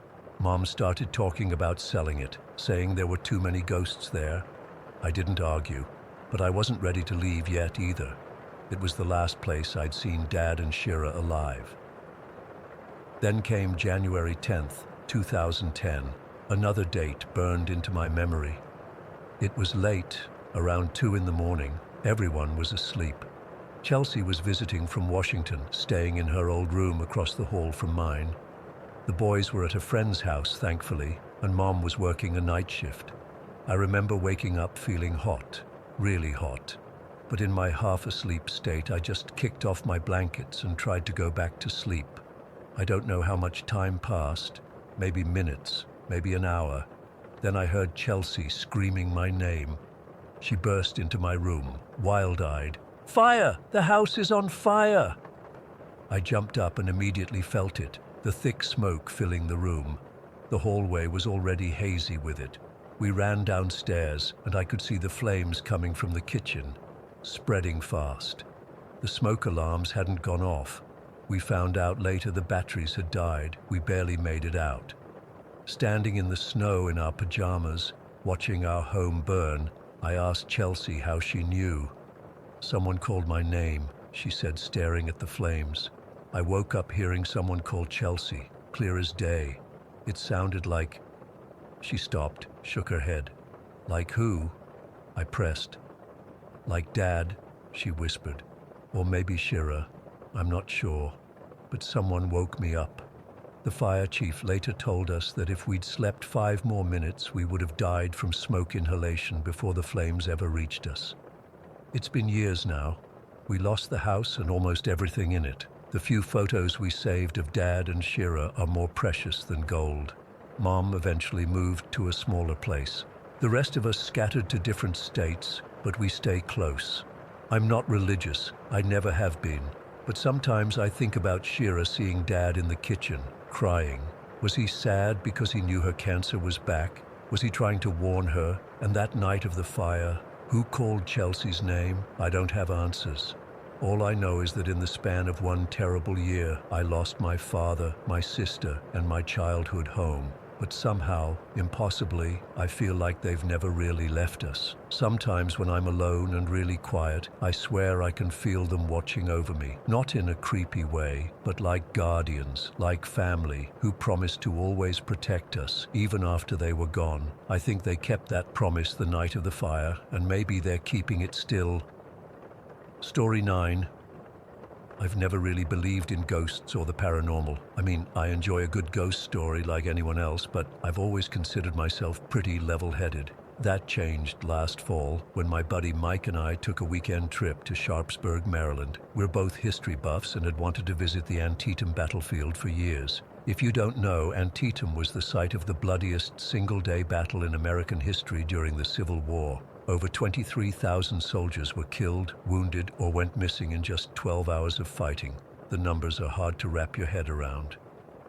We booked 2 nights at this quaint bed and breakfast about half a mile from the battlefield.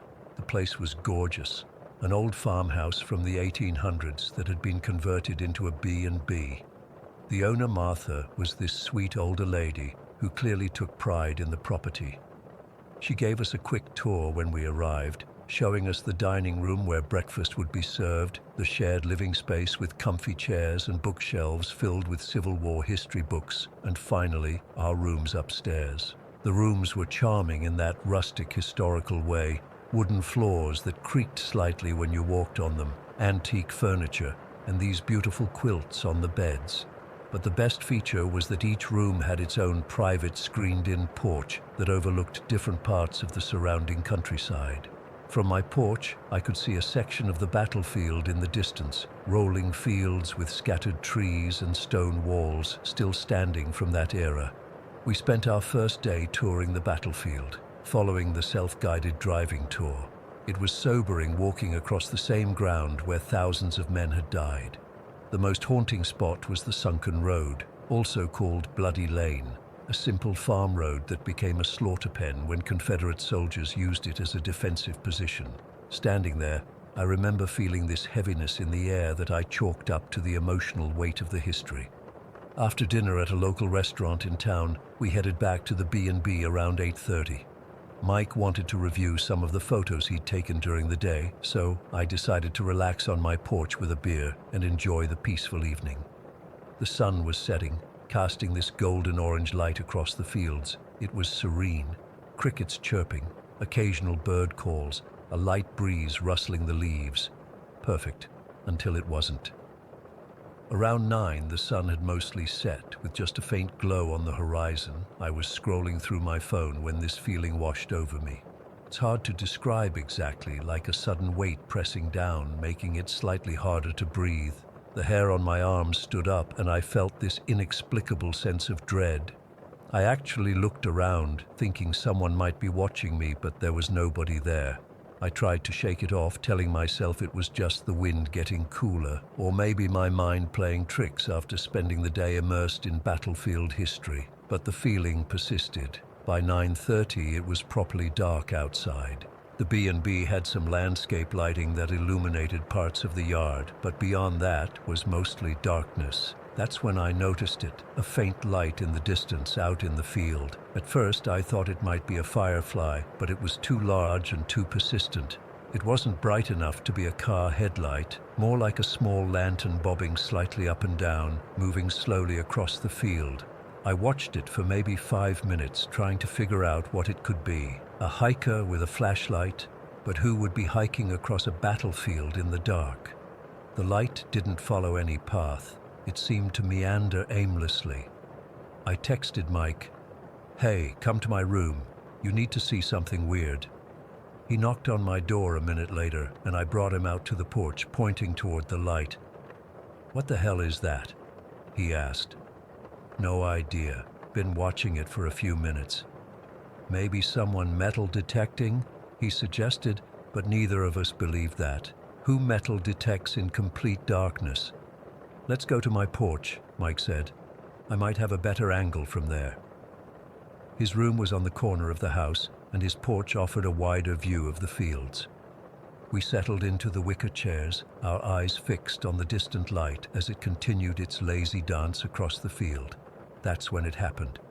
I glanced slightly to the left of the light, and my entire body went cold. Rising up from the ground like smoke was a black figure, not just dark, but completely, unnaturally black, like a hole in reality. It had a human shape, roughly the size of a tall man, but with no discernible features. It just materialized out of nowhere, darted in front of a tree about 70 yards away, and then retreated back into the darkness.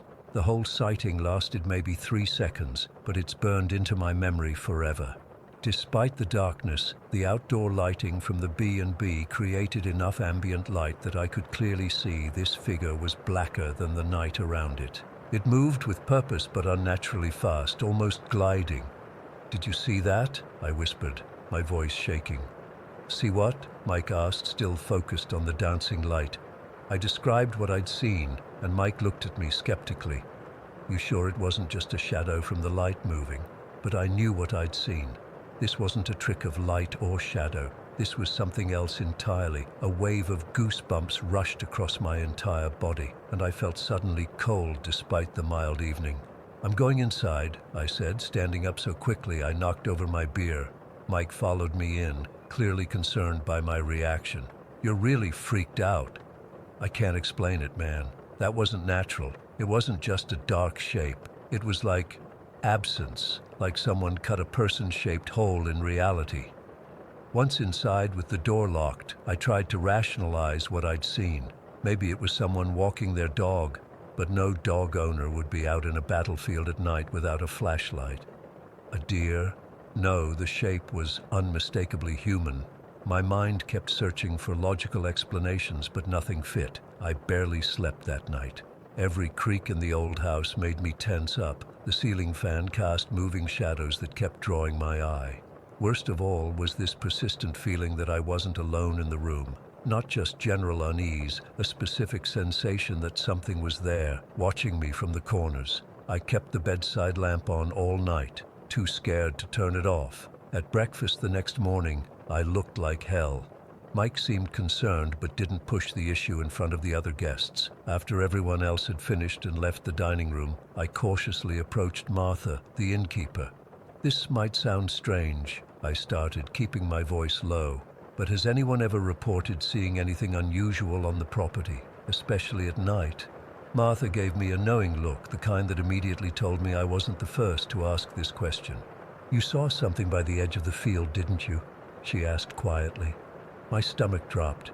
"How did you know?" "You're not the first," she said, refilling my coffee.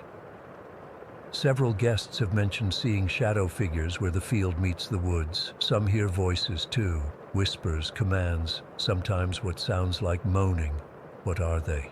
I asked, my voice barely above a whisper. She shrugged.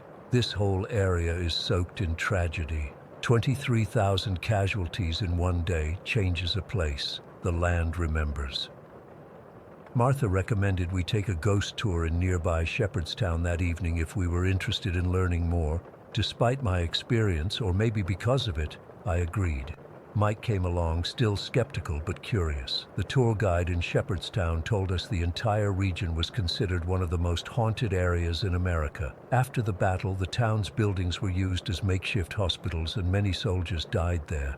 He explained that paranormal researchers believe battlefields often have what they call residual hauntings, moments of intense emotion and trauma that somehow imprint themselves on a location, playing back like a recording. "The spirits you might encounter around Antietam aren't necessarily aware of you," he explained. "They're just echoes of the past, reliving their final moments over and over." But that didn't explain what I saw. That shadow figure had moved with purpose. It had darted behind a tree like it was hiding. That wasn't an echo. That was something aware, something that could perceive and react. We spent our second day exploring more of the battlefield and nearby historical sites, but my heart wasn't in it anymore. Every time we approached a wooded area, I felt on edge. The sunlit fields that had seemed so peaceful now felt exposed and vulnerable. I kept scanning the tree lines, half expecting to see that black figure emerge in broad daylight. That night, I convinced Mike to switch rooms with me. He agreed, though I could tell he thought I was overreacting. I didn't care. I couldn't face another night in that room, with that porch overlooking the spot where I'd seen the figure. Even in Mike's room, I slept poorly. Around 3 in the morning, I woke suddenly, my heart pounding. The room was freezing cold despite the mild fall weather. As I reached for the blanket, I heard it. Footsteps on the porch outside, slow, deliberate steps on the wooden boards. I froze, listening intently. The steps continued, pacing back and forth. Then they stopped directly in front of the porch door. The doorknob rattled slightly, as if someone or something was testing it. I wanted to call out to Mike, to wake him up in the other room, but I couldn't make a sound. My throat felt constricted with fear. All I could do was stare at the door, praying it would hold. After what felt like an eternity, but was probably only a minute, the doorknob stopped moving. The footsteps resumed, moving away, then faded entirely. The room gradually warmed up again. We checked out early the next morning. I made up an excuse about a work emergency, unable to tell Martha what had really happened. As we drove away, I kept looking back at the B&B in the rearview mirror until it disappeared from view. Mike and I have barely discussed that weekend since. When he brings it up, I change the subject. He thinks I had some kind of weird panic attack or that the battlefield history got to me. Maybe he's right. I want to believe there's a rational explanation, but late at night when I can't sleep, I still see that figure in my mind, that human-shaped void rising from the ground, moving with unnatural speed. I feel the cold that settled over me on that porch and hear those deliberate footsteps outside the door. I don't know what walks the fields of Antietam when darkness falls. I don't know if they're echoes of the past or something more aware, more present, but I know I've felt their pain, their anger, their sorrow. And sometimes when I'm drifting off to sleep, I swear I can hear distant whispers calling me back to that battlefield, to witness again what I can never unsee. Story 10. I've been holding this in for years now. Even typing this up makes my hands shake, but maybe talking about it will help me process what happened. I never thought I'd have the courage to put this out here, but now I'm 28, and I still find myself checking high windows no matter where I am. It started when I was 14, living in a cookie-cutter suburban home in Portland. Nothing special about the place. 2 stories, beige siding, small front yard, pretty typical for the neighborhood. We had only 1 bathroom, which was annoying enough in a family of 4, but I had another reason to hate it. I can't pinpoint exactly when my fear of that bathroom began. It just sort of happened. One day I was fine and then suddenly I wasn't. I started avoiding showers, which obviously didn't go over well with my parents or classmates. My mum would practically have to force me in there some days. "Lily, you stink. Get in the shower before school." She never understood why I fought so hard against basic hygiene. The thing is, I always felt watched in there. I don't mean in that vague, someone's looking at me way. I mean I could physically feel eyes on me, like a pressure on my skin. The bathroom had this frosted window near the ceiling, about 10 feet up from the floor. It was small, maybe 2 feet by 1 foot, and you couldn't make out any details through it, just light and shadow. My dad installed it for privacy, but still wanted natural light in the space. Whenever I showered, I'd keep my back to that window. I developed this whole routine. Get in, wash as quickly as humanly possible, eyes down the entire time, then get out and dress at record speed. I never told anyone why I was so afraid. I mean, what would I say? I think someone's watching me through a window that nobody could possibly reach without a ladder. I already knew what my dad would say to that. This went on for months. Sometimes the feeling was stronger than others, but it was always there. My grades started slipping because I couldn't concentrate. I was exhausted from constantly being on edge. My mum took me to a therapist, thinking I was depressed. I couldn't bring myself to tell the therapist the real reason. Then came that day in October. I remember it was raining. Typical Portland fall weather. I'd managed to go 3 days without showering, but my mom finally put her foot down. "Either you shower right now, or I'm taking your phone for a week."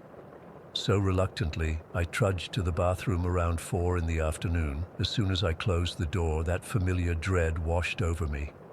The bathroom felt colder than the rest of the house, even though the heater was running. I turned on the shower water as hot as I could stand it, hoping the steam would fog up the window completely. I got in and tried to hurry through my routine, but about halfway through washing my hair, it happened. That sensation I'd felt a few times before, like static electricity starting at the crown of my head and slowly spreading down to the left side of my face. My skin prickled and the tiny hairs on my arms stood up. It wasn't painful exactly, more like intense pressure combined with pins and needles. In my head, a voice, my own voice but urgent, screamed, "Don't look up. Whatever you do, don't look up." I froze with shampoo still in my hair. The water ran down my back, but I couldn't move. The static feeling intensified, spreading down my neck and shoulders now. The bathroom light flickered once, twice, then stabilized. I swear the temperature dropped at least 10 degrees in seconds. I forced myself to finish rinsing my hair, keeping my eyes firmly fixed on the drain. My heart was hammering so hard I could feel it in my throat. The shower seemed impossibly loud, each water droplet hitting the tub like a gunshot. When I finally turned off the water, the silence was deafening. I reached for my towel with a shaking hand and dried off as quickly as possible, still refusing to look up. I had my clothes piled on the toilet seat and managed to pull on my underwear and t-shirt while keeping my gaze down. It was when I was stepping into my sweatpants that some bizarre compulsion took over. Just one quick look, I thought, just to prove to yourself there's nothing there. I gathered every ounce of courage I had and, still clutching my towel like a shield, I slowly raised my eyes to the window. What I saw will haunt me until the day I die. Pressed against the frosted glass was a face, not just a shadow or a trick of the light, but a clearly defined human face. Male, from what I could tell. The features were distorted by the frosted glass, but I could make out dark hollows for eyes and a wide mouth. The face wasn't moving, just watching, staring directly at me. The impossible part, that window was at least 10 feet high on the outside wall. There was no way anyone could reach it without a very tall ladder, and we didn't have a second story or roof access near that part of the house. Nothing to stand on, nothing to climb, just a sheer wall and then this window near the top. I screamed. I screamed so loud my throat hurt instantly. I lost my balance and fell backward, hitting my elbow hard on the edge of the tub. The pain barely registered through my panic. I scrambled back until I hit the bathroom door, never taking my eyes off the window. The face remained for maybe 3 more seconds, then slowly pulled away from the glass. My dad came thundering up the stairs, pounding on the bathroom door. "Lily, Lily, what's wrong? Open the door." I couldn't move. I was hyperventilating, still staring at the now empty window. When I didn't answer, my dad nearly broke the door down. He found me huddled on the floor, half-dressed and sobbing. Between gasps, I tried to explain what I'd seen. There was someone at the window, a man. He was looking at me. My dad immediately went to the window, even though he couldn't reach it without standing on the edge of the tub. He peered up at it, then went outside to check. When he came back, his face was set in a hard line. "There's no one out there, Lily. No footprints in the mud, no ladder marks, nothing. The neighbor's not even home." "But I saw him. I swear I saw someone." My dad ran his hand through his hair, clearly frustrated. "You're 14 years old, Lily. You're too old for this kind of bullshit. There's no way anyone could reach that window without a ladder, and there's no ladder out there." He thought I was making it up for attention, or worse, that I was going through a phase. My mom wasn't much better, suggesting that maybe I'd seen a bird shadow or a tree branch moving in the wind. No one believed me, and honestly, why would they? It defied logic. But I knew what I saw. For the next few years, I refused to shower when I was home alone. I'd wait until my dad was home, and I'd ask him to stay upstairs while I bathed. I started taking the quickest showers humanly possible, never once looking at that window again. Sometimes I'd still feel that static sensation, but I learned to ignore it and push through. When I turned 18, I moved out for college and never spent another night in that house if I could help it. My parents thought I was just being a normal teenager, eager for independence. They had no idea I was running from that bathroom. I was living in my own apartment across town when I got a call from my mom asking me to come over for lunch. I was 25 by then, working at a design firm downtown. I hadn't been back to their house in months. We had a normal enough lunch. Dad was golfing, so it was just me and Mom. As we were cleaning up the dishes, she suddenly got very quiet. She was washing a plate, staring out the kitchen window with this faraway look in her eyes. "You know," she said, not looking at me, "I never told your father this, but I saw him too." My blood ran cold. "Saw who?" She kept her eyes on the window. "The man at the bathroom window. The one you said you saw when you were 14. The plate I was drying nearly slipped from my hands." "What? You believe me?" Mom sighed, finally turning to face me. "I've seen him for years, Lily, since before you were born. He visits sometimes, usually when I'm in the shower." I couldn't believe what I was hearing. For 11 years, I'd thought I was crazy or had imagined the whole thing. And here was my mother, casually telling me she'd seen the same thing and never said a word. "Why didn't you tell me?" I demanded, my voice cracking. "Do you have any idea how scared I was? Dad made me feel like I was losing my mind." "Your father doesn't see things like we do," she said quietly. "Neither does your brother. It's just you and me, and my mother before me." She went on to explain that the women in her family had always had experiences. Her mother used to talk about people no one else could see. Mom had her first encounter when she was 12. "So what do you do when you see him?" I asked, still trying to process this revelation. I tell him, "We don't have anything to do with each other. You go your way, I'll go mine." And he walks away. Just like that, as if she were telling a door-to-door salesman she wasn't interested. "What is he?" I whispered. Mom shrugged. "I don't know. A ghost? Something else? All I know is he can't hurt you if you don't let him." I wanted to be angry with her for keeping this from me, for letting me think I was crazy all those years, but mostly, I felt validated. I wasn't making it up. I wasn't imagining things. We never told my dad about our conversation. Mom asked me not to, said it would just worry him unnecessarily. "He wouldn't understand," she insisted. "I still don't know what to make of all this. I've researched everything from ghosts to dimensional beings to optical illusions.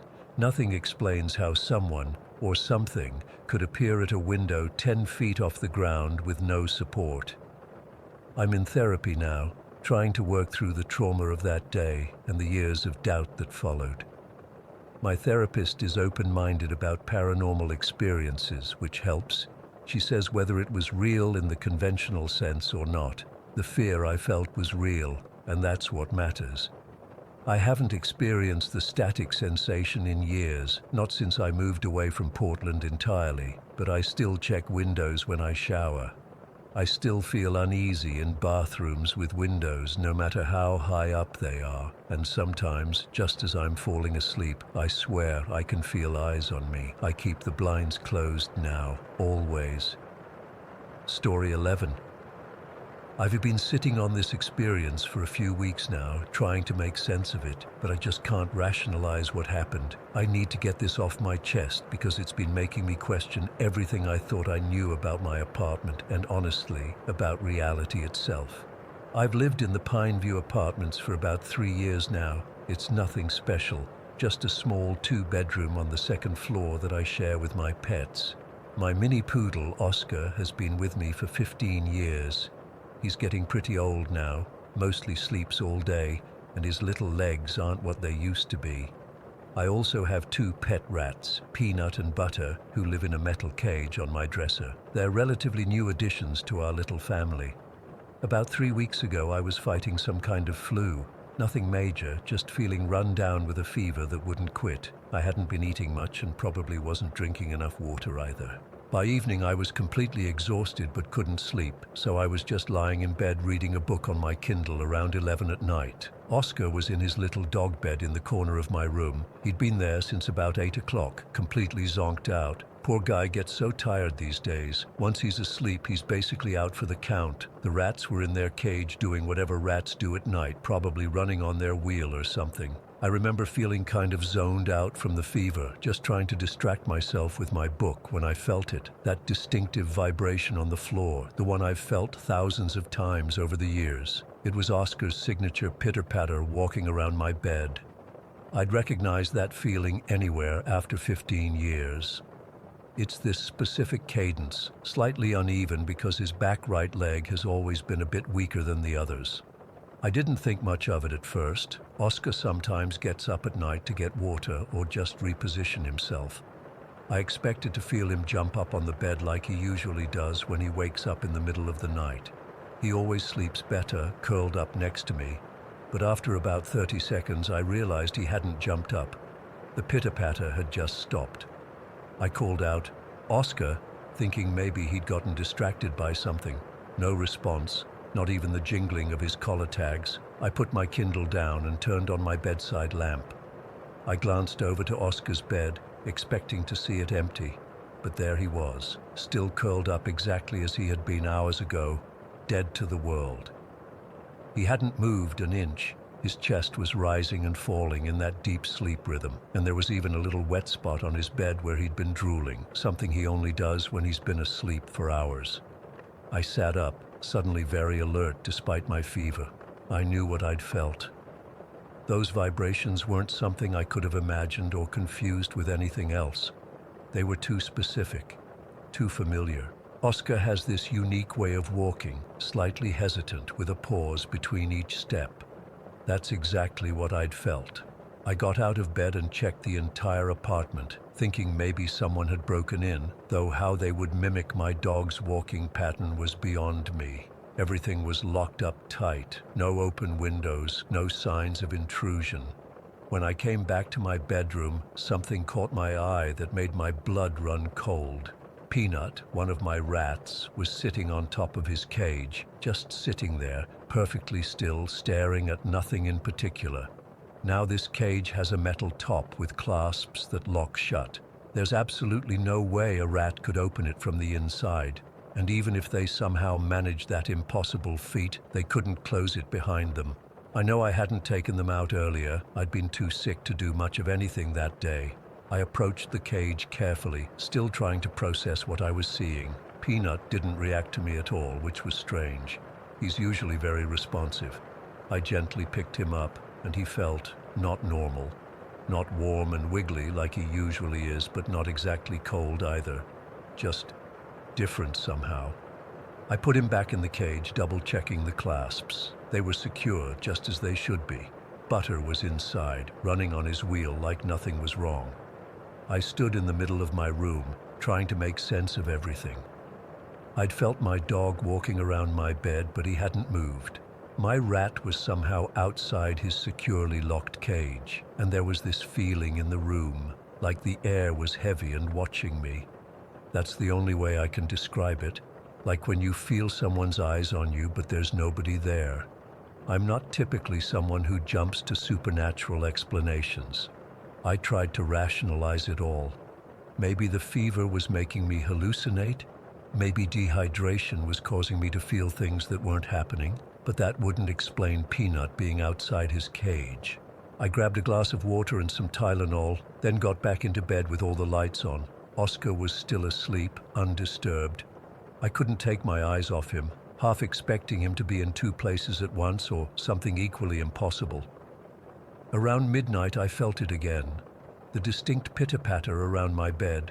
Slow, methodical steps with that telltale uneven rhythm. I froze, staring at Oscar, who was still completely passed out in his bed. The steps circled my bed once, twice, 3 times. I could feel the vibrations through the floor, through my mattress. "Hello?" I whispered, immediately feeling stupid. What was I expecting a ghost dog to answer me? The walking stopped at the foot of my bed. I felt the mattress depress slightly, like something small had jumped up, exactly the way Oscar jumps up, first pressing down at the edge before climbing fully onto the bed. But there was nothing there, nothing visible at least. I felt movement on the bed, the distinct sensation of small paws walking on the comforter, making their way toward me. My whole body went rigid with fear. I couldn't move, couldn't scream, could barely breathe. Whatever it was stopped right next to my leg. Then came the most terrifying part. I felt a small, warm body curl up against my side, right where Oscar always sleeps. I could feel the weight of it, the slight movement as it settled in, even the subtle warmth radiating from it. But there was absolutely nothing there. I must have passed out from fear or fever, because the next thing I remember is waking up at 3 in the morning. My lamp was still on, and Oscar was still in his bed. I immediately checked beside me, but whatever presence I'd felt was gone. I got up to check on the rats again, and my heart nearly stopped. Both Peanut and Butter were now sitting on top of their cage, both perfectly still, both staring at the same spot on my bedroom wall, a spot where there was nothing to see. I picked them up to put them back, and again they felt strange, not quite right, almost like they weren't fully solid. When I placed them back in the cage, they didn't scurry around or hide like they normally would. They just sat there, still staring at that same spot on the wall. I followed their gaze but saw nothing unusual, just my pale blue wallpaper. But the longer I stared, the more I felt like there was something there that I couldn't quite see. Like if I unfocused my eyes or turned my head just right, I might catch a glimpse of whatever they were seeing. I backed away and sat on my bed, keeping the lights on. Oscar suddenly woke up with a start, which was unusual for him. He stared at the exact same spot on the wall, his ears perked forward, his body tense. Then he did something I've never seen him do before. He growled, low and threatening, without moving from his bed. "What is it, buddy?" I asked, my voice shaking. "What do you see?" He continued growling for about 30 seconds, then abruptly stopped, put his head down, and went back to sleep like nothing had happened. The rats also suddenly became animated again, scurrying around their cage normally. I sat there until morning, afraid to sleep, afraid to move, just watching my pets and that spot on the wall. Nothing else happened for the rest of the night. When daylight finally came, I felt ridiculous. In the morning light, everything seemed normal. Oscar woke up and greeted me like he always does. The rats were behaving normally, and that spot on the wall was just a wall. I've spent weeks trying to come up with logical explanations. Maybe the fever made me hallucinate the walking. Maybe I left the rat cage unlatched. Maybe Oscar did get up, and I just didn't notice him return to his bed. But none of these explanations feel right. They don't account for everything that happened that night. What keeps me up at night is the question, what if it wasn't a hallucination? What if what I felt was some kind of echo or imprint? Oscar is old and his time is coming soon. What if what I experienced was some kind of, I don't know, preview of his ghost? The thought makes my skin crawl, or worse. What if something was manipulating my pets, using them somehow? The way they all stared at that same spot on the wall, the way Oscar growled at nothing. I still live in the same apartment. Oscar is still with me, though he's slowing down more each day. The rats are fine, though I've triple-checked their cage every night since then. I haven't experienced anything else strange, but that night changed something in me. I'm hyper-aware now of every sound, every vibration in my apartment. Sometimes, just as I'm falling asleep, I think I feel that familiar pitter-patter around my bed. But I never open my eyes to check anymore. Some things, I've decided, are better left unknown. But I still wonder, what was in my bedroom that night? And is it still here, watching and waiting for something only it understands? Story. I still can't shake what happened in that house, even though it's been 3 years since I moved out.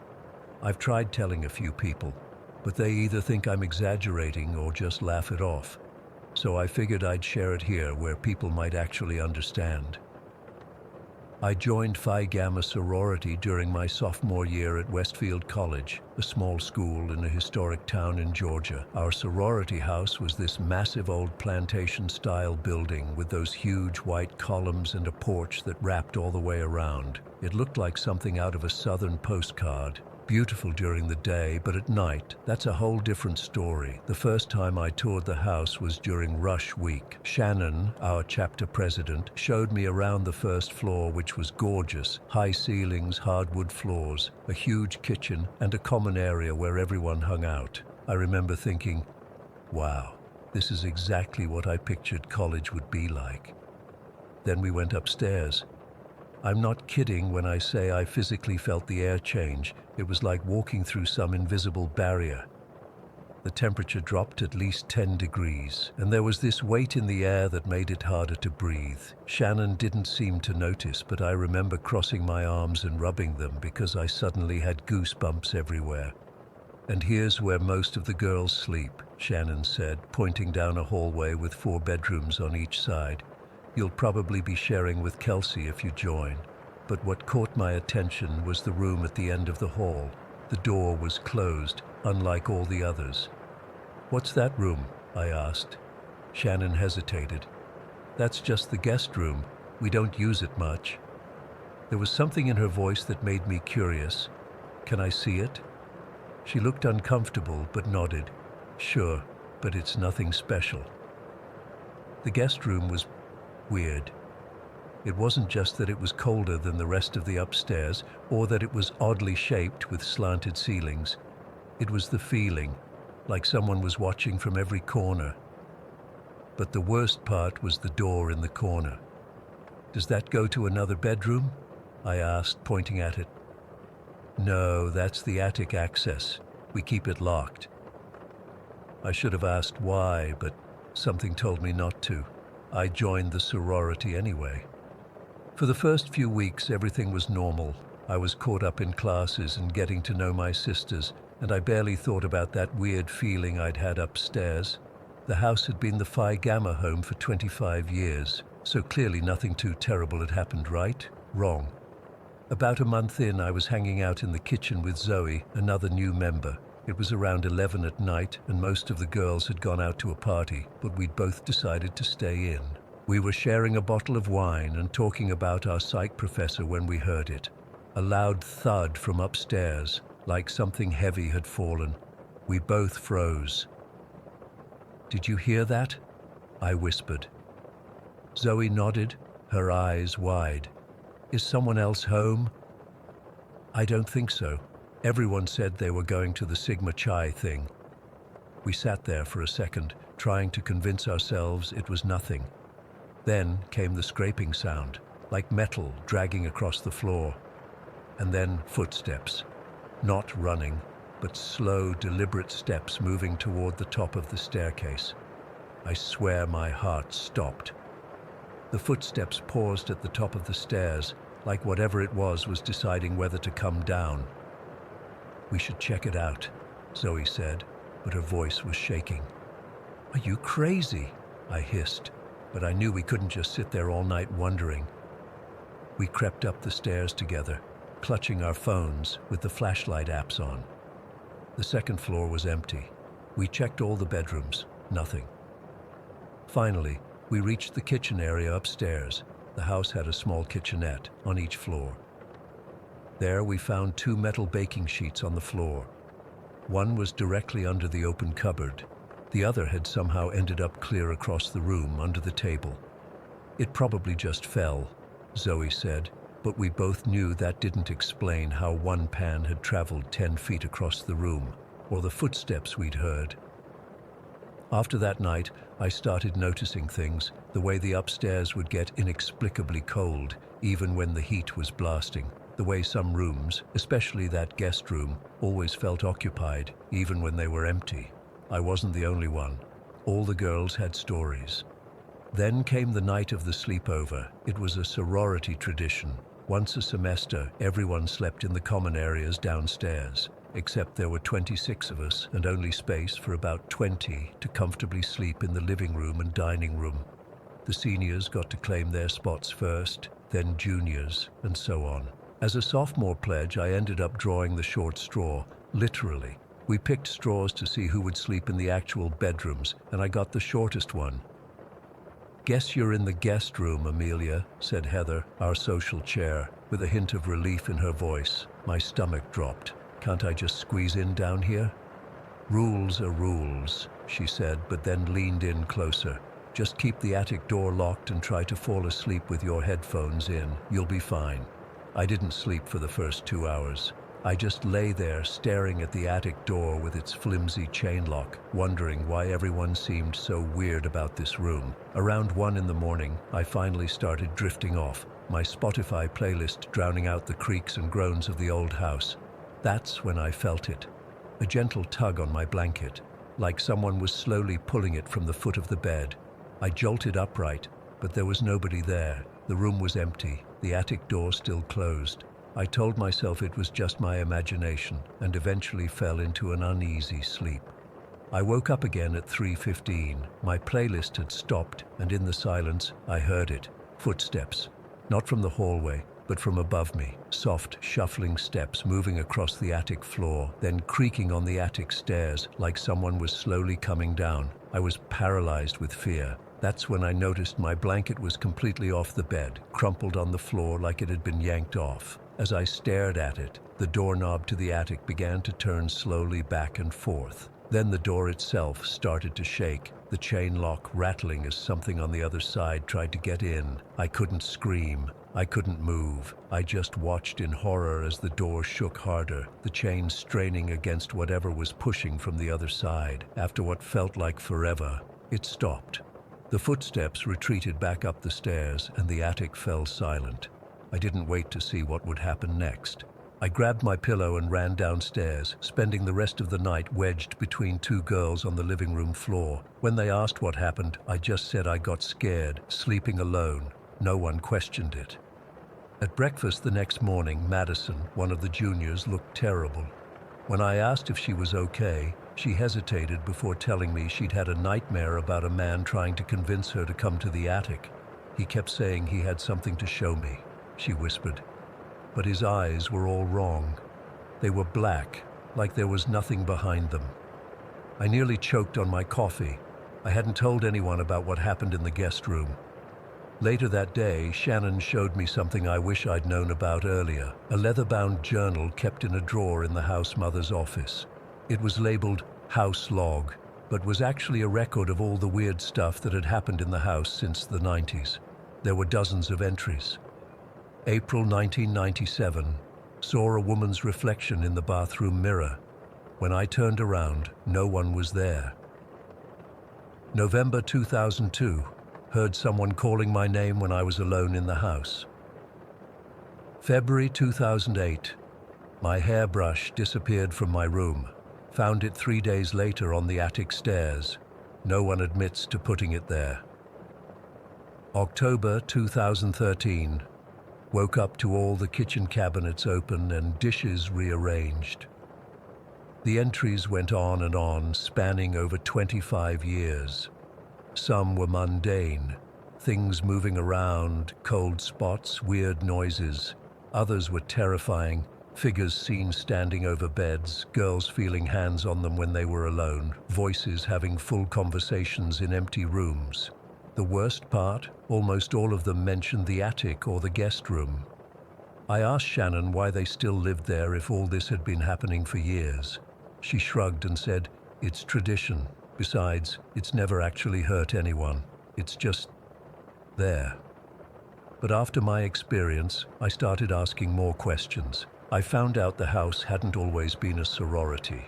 Before Phi Gamma moved in, it had been owned by a professor who supposedly conducted research in the attic. No one knew exactly what kind of research, but when the sorority took over, they found the attic walls covered in cardboard with writing all over it. Equations, diagrams, words in languages no one recognized. They'd painted over most of it, but if you peeled back the paint in places, you could still see it underneath, like the house had absorbed whatever he'd been doing up there. I lasted 1 more semester in that house before moving into an apartment off campus. I couldn't handle the constant feeling of being watched, the cold spots that followed me from room to room, or the sound of my name being whispered when I was alone. The final straw came when I woke up one night to find my roommate standing in the corner, staring at the wall. When I asked what she was doing, she didn't respond. I got up and touched her shoulder, and she snapped out of it, confused and terrified. She had no memory of getting out of bed. The next day, I gave my notice. I wasn't the only one. That semester, 8 girls moved out, the most the sorority had ever had leave mid-year.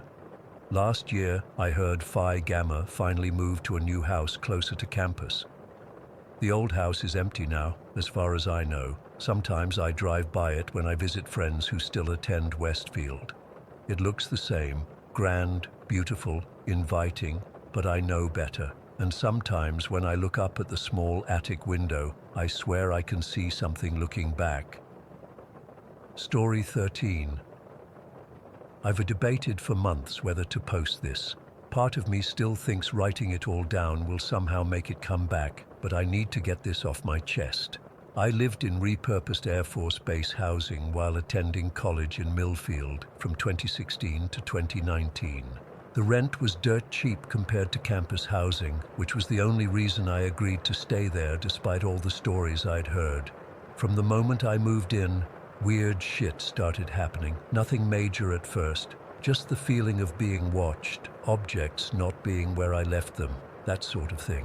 My roommates, there were 4 of us total in this old officers' quarters, all experienced it too. Jake would talk about seeing shadows dart across his peripheral vision. Maria swore someone kept sitting on the edge of her bed at night. Ryan mostly kept quiet about it, but I'd catch him staring into empty corners sometimes, like he was tracking something moving. But the freakiest early incident happened when my sister Amber came to visit. She went to grab something from her car while I was cooking dinner. 10 minutes later, she walked through the front door again, or at least I thought it was her. I said something like, "Did you find it?" And this thing that looked exactly like her just stared at me with this blank expression. Then it tilted its head at an impossible angle and smiled. Not a normal smile, way too wide, showing too many teeth. I dropped the spatula I was holding and backed away. That's when the real Amber walked in behind this doppelganger, asking who I was talking to. When I looked back, the other Amber was gone. My sister thought I was losing it, but I know what I saw. After that, I started seeing shadow people regularly. They'd peek around corners or stand at the end of the hallway, always vanishing when I tried to get a better look. Everyone in the house had their own encounters, but we all agreed on one thing. The bathroom was the worst spot in the house. The bathroom connected to this small, narrow hallway that branched off from the main corridor. The layout was weird, like it had been added as an afterthought when they converted the place. None of us ever felt safe in that little hallway. The air felt thicker there, colder. I always felt like someone was right behind me whenever I walked through it. But what happened in the bathroom itself, that's what still keeps me up at night. It was a Tuesday evening in October, around 7 p.m. I remember because I'd just gotten back from my late afternoon class and needed to shower before meeting friends for dinner. The bathroom was old, like 50s-era military housing old, with yellowing linoleum, a medicine cabinet with a rusty mirror, and this ancient shower with a plastic curtain that always clung to you while you showered. I was shampooing my hair when I heard a knock. Not from the bathroom door, which I'd locked, but from inside the medicine cabinet. 3 distinct knocks, like someone tapping their knuckles against the back of it. I froze, soap running into my eyes, heart suddenly hammering. I tried telling myself it was the pipes or the building settling, but then it happened again. 3 more knocks, louder this time. I pushed the shower curtain aside just enough to peek out, and what I saw makes my skin crawl even now. The mirror was fogged up from the hot shower, but there was a clear spot, like someone had wiped their hand across it, and in that clear spot, I could see a black slanted eye looking back at me. Just the eye, no face around it, no skin, nothing human, just this pitch-black, almond-shaped eye, unblinking, staring directly at me. I've never moved so fast in my life. I rinsed off in about 10 seconds, grabbed my towel, and bolted out of there without even drying off properly. I spent the rest of the night at my friend's apartment, made up some bullshit about my heating being out. I couldn't bring myself to tell anyone what I'd seen. Who would believe me? But that wasn't the end of it. not even close. About 2 weeks later, I was home alone. My roommates were all gone for the weekend. Jake and Maria had gone to visit their families, and Ryan was at his girlfriend's place. I was studying late, around 11 p.m., when I heard what sounded like scuffling coming from the hallway near the bathroom, like something dragging itself across the floor. Then I heard voices, not clear enough to make out words, more like whispering that was just below the threshold of understanding. But I knew there shouldn't be anyone else in the house. I grabbed the baseball bat I'd started keeping under my bed and crept out into the main hallway. The sounds were definitely coming from that smaller hallway that led to the bathroom. The light was on in there, casting this sickly yellow glow into the main corridor. As I approached, the scuffling stopped. The whispers fell silent. I stood at the junction of the hallways, bat raised, too scared to go any further but too stubborn to retreat. That's when I saw it, something pulling back around the corner like it had been peeking out at me and was now retreating. I don't know what possessed me to keep going. Maybe adrenaline, maybe stupidity, but I forced myself forward, step by trembling step, until I could see the full length of that smaller hallway. It was standing there, right outside the bathroom door. I say it because there's no way this thing was human. It was roughly person-shaped, but taller than any person should be. Its limbs too long, too thin. It had those same black slanted eyes I'd seen in the mirror. But now I could see there was no face around them, no skin anywhere on its body, just raw, glistening something. Not muscle exactly, but a dark, wet-looking tissue that pulsed and shifted as it moved. Its hands ended in black claws that scraped against the wall as it tilted its head to look at me. The smell hit me then, rotting meat and something chemical, like cleaning products mixed with decay. I couldn't move, couldn't breathe, couldn't even scream. We just stared at each other for what felt like forever but was probably only seconds. Then it smiled. I don't know how I knew it was smiling since it didn't have lips or skin, but I felt it, this horrible sense of amusement coming from it that broke whatever spell had been holding me in place. I turned and ran back to my room, slamming and locking the door behind me. I could hear it following, its claws scraping along the walls as it moved. It knocked on my door. 3 times, just like in the medicine cabinet. I was huddled on my bed, bat clutched to my chest, phone in hand, though I had no idea who I could possibly call or what I could say. The knocking came again, harder this time, making the door rattle in its frame. "Go away!" I shouted, voice breaking. "Leave me alone!" Silence followed, complete, absolute silence. After about 20 minutes of sitting there in terror, I finally worked up the courage to check the peephole. Nothing was there. The hallway was empty. I didn't sleep that night, or much for the next week. I started staying at friends' places as often as possible, making excuses about repairs or noise. When I did have to be at the house, I avoided the bathroom, using the ones in the campus gym instead. My roommates noticed something was off, but I couldn't bring myself to explain. How do you tell someone you saw a skinless monster without sounding completely insane? But eventually, I had to return to normal life. I couldn't keep avoiding my own bathroom forever. After almost a month without incident, I started to convince myself it had been some kind of hallucination, maybe brought on by stress or lack of sleep. Big mistake. It was late, past midnight. Everyone else was asleep, and I needed a shower after pulling an all-nighter at the library. The bathroom seemed normal, just an old, slightly grimy college bathroom. I turned on the water, waited for it to warm up, and stepped in, determined to make it quick. I was halfway through when the lights went out. The house still had power. I could see the little nightlight in the outlet was still on. But the overhead light had died, leaving me in near darkness with just that tiny glow from the nightlight. I considered getting out right then, but I was covered in soap and figured the bulb had just burned out. I'd finish quickly and change it in the morning. That's when I felt it, breathing on the back of my neck and shoulders, hot, wet breathing that couldn't possibly be coming from a human. I was facing the shower head, and there was nothing but tile wall in front of me. The breathing came again, followed by something brushing against my back. Not a hand, something harder, sharper. The lights came back on suddenly, flickering to full brightness. The mirror, which should have been completely fogged up from the hot shower, was crystal clear, and in its reflection I could see the thing standing right behind me in the shower, those black eyes, that skinless, raw-looking body. It was smiling again, but now I could see its mouth, a jagged line that looked like it had been sewn shut and then torn open again. It raised one of its clawed hands and placed it on my shoulder, right near my neck. The claw was ice cold against my skin. I couldn't move, couldn't breathe. Just like before, I was completely frozen. Then it leaned closer, its mouth right next to my ear, and I felt, rather than heard, a sound come from it, something between a purr and a growl. That broke the paralysis. I lunged forward, slipping on the wet tile, but managing to stay upright as I yanked the shower curtain aside and practically fell out of the shower. I could hear it laughing behind me, a deep sound that somehow also had this high-pitched quality, like multiple voices layered together.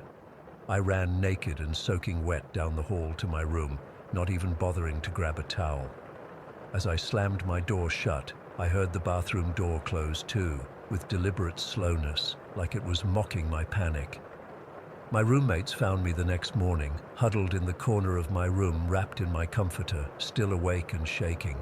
I made up some story about food poisoning, but Ryan gave me this look, part concern, part recognition. Later that day, he pulled me aside and asked, "You saw it too, didn't you? The thing with no skin." Turned out Ryan had his own encounter months earlier, but had been too scared to mention it. After comparing notes, we learned the other Millfield Air Force Base housing units had similar reports. Some long-time residents had developed protective measures, salt lines, prayers, specific times to avoid certain areas of the houses. I encountered the skinless thing several more times during my stay there, but never again as terrifying as those first two incidents. Maybe the protective measures helped, or maybe it just lost interest in scaring me once it knew I was aware of it. I moved out as soon as my lease ended, and I've never gone back to Millfield. Sometimes I still wake up in the middle of the night, convinced I can smell that rotting meat smell, or feel eyes watching me from the darkest corner of my room. And sometimes, when the bathroom mirror fogs up after a shower, I swear I can see finger marks wiping away the condensation, revealing that slanted black eye looking back at me. Story 14. I never believed in ghosts or the paranormal before all this happened. I used to be that person who'd roll their eyes when friends talked about feeling a presence or seeing shadows move. That changed last year during lockdown, and I still haven't found a logical explanation for what my partner and I experienced. When COVID hit, my partner Layla and I were struggling financially. I'd just been furloughed from my job at a local restaurant, and Layla was 7 months pregnant, having already stopped working at that point. Our landlord decided to sell the house we were renting, giving us just 1 month's notice to find somewhere new to live. With everything shutting down and our budget tighter than ever, we were desperate. My grandfather had passed away 3 months earlier, leaving behind a flat in Brackford that no one in the family wanted to deal with yet. It was still furnished, with all his belongings exactly as he'd left them. My dad suggested we could stay there temporarily until we figured something out. It seemed like the perfect solution. No rent, fully furnished, and in a decent area. The flat was in an old Victorian building that had been converted into apartments sometime in the 80s. It was on the 3rd floor, with high ceilings and these massive windows that let in tons of light. My grandfather had lived there for almost 20 years, and I'd visited countless times as a kid without ever feeling uncomfortable. It was just a normal, slightly outdated flat with ugly wallpaper and a bathroom that needed renovating. We moved in with our dog Mimi, a 3-year-old beagle mix who's usually the calmest, most easygoing dog you'll ever meet. Looking back, she was the first to notice something wasn't right. The first night was uneventful. We were exhausted from moving and went straight to bed. The second night, I woke up around 3 in the morning to find Mimi sitting bolt upright at the foot of our bed, staring intently at the bedroom doorway. Her ears were perked up, and she was completely focused on something I couldn't see. I called her name softly, but she didn't react at all, just kept staring. After about 5 minutes, she suddenly relaxed and went back to sleep like nothing had happened. I convinced myself she'd heard a neighbor or something. The third day is when things really started getting weird. I was in the kitchen making lunch when I heard a loud bang from the spare bedroom. It sounded like something heavy had fallen. Layla was napping in our bedroom, so I went to check it out, thinking maybe something had shifted in one of our unpacked boxes. The room was exactly as we'd left it. Nothing out of place, nothing on the floor. I even checked the closet and under the bed. Nothing. That evening, we were watching TV in the living room when the bedroom door closed by itself. It wasn't a slam, more like someone had gently pushed it shut. There was no draft in the flat. All the windows were closed because it was freezing outside. I got up to investigate and found nothing unusual.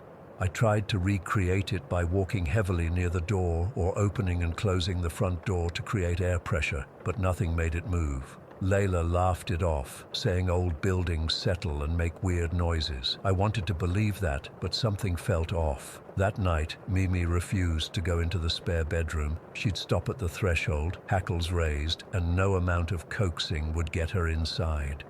The following week, I caught a nasty flu, not COVID. I got tested. I was stuck in bed with a fever while Layla took care of me and handled everything around the flat. One afternoon, while I was half asleep, I heard her talking to someone in the kitchen. I assumed she was on the phone until I heard a male voice respond. It was faint, but distinctive.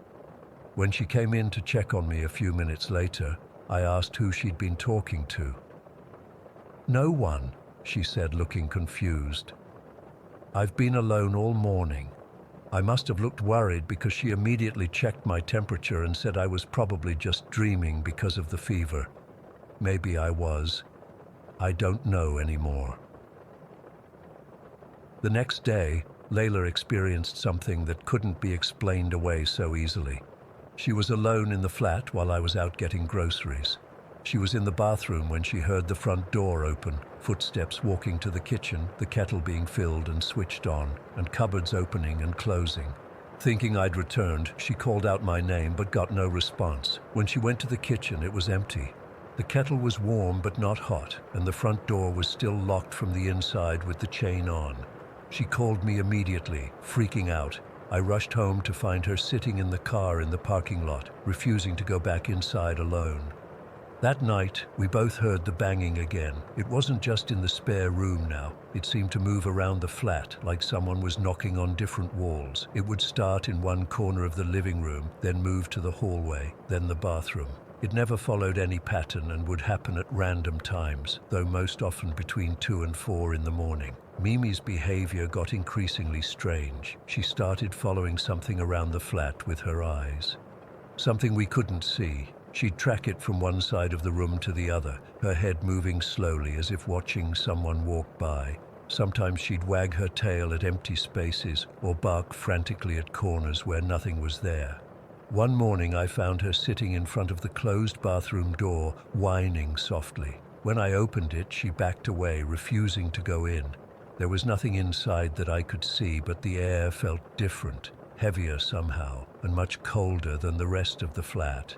Then objects started moving, not dramatically flying across the room like in horror movies, just small, subtle movements that were impossible to explain. Layla's hairbrush disappeared from the bathroom counter and turned up under the sofa.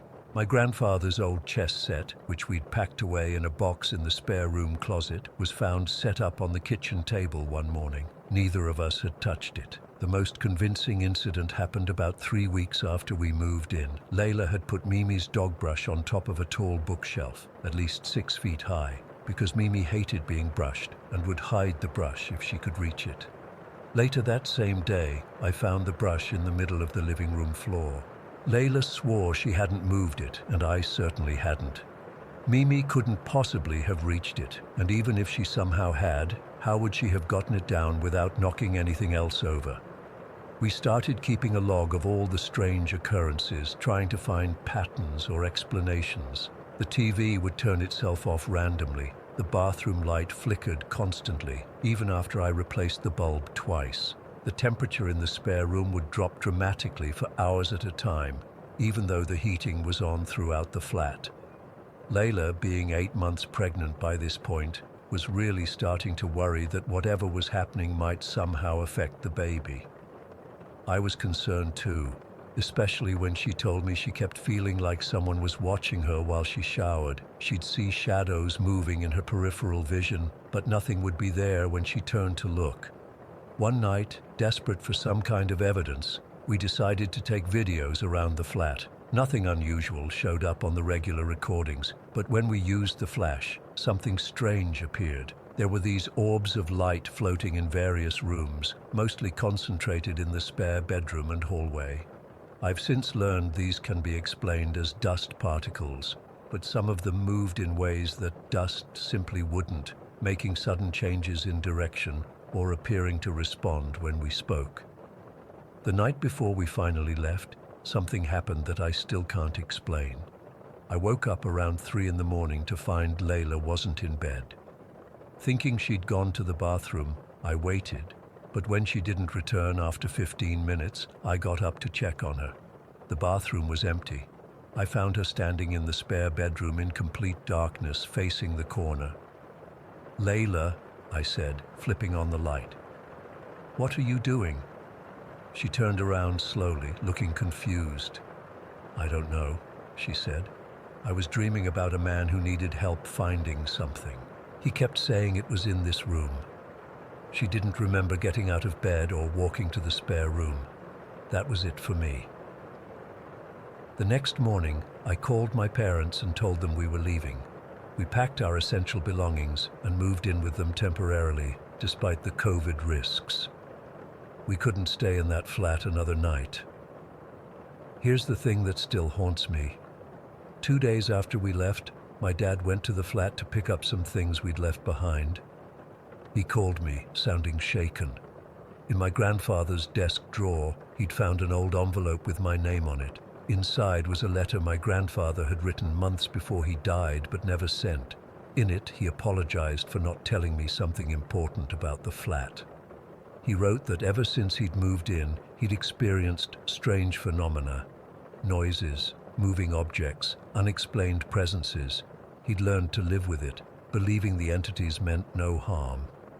He ended the letter saying he should have warned me, but he didn't want me to think he was losing his mind in his old age. I've spent months trying to rationalize what happened. Carbon monoxide poisoning, the building's weird acoustics, stress and pregnancy hormones making us suggestible, but none of those explanations cover everything we experienced. My son is 6 months old now, and we're living in a small rental house that's completely, wonderfully normal. Sometimes Mimi still stares at empty spaces a bit too long, and I find myself holding my breath, waiting for a bang or a door to close on its own. But nothing ever happens here. The flat is still empty. No one in the family wants to deal with selling it yet, especially now that I've shared our experiences. Sometimes I think about going back, setting up cameras, trying to get definitive proof of whatever is there. But then I remember Layla standing in that dark room and Mimi's terrified barking at empty corners, and I know I never want to set foot in that place again.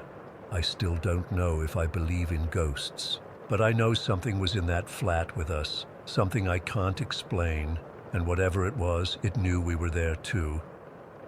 Story 15. I'm still trying to make sense of what happened in my apartment last month.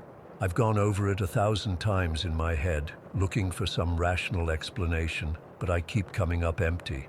I'm not the type of person who believes in ghosts or the paranormal, at least I wasn't before all this started.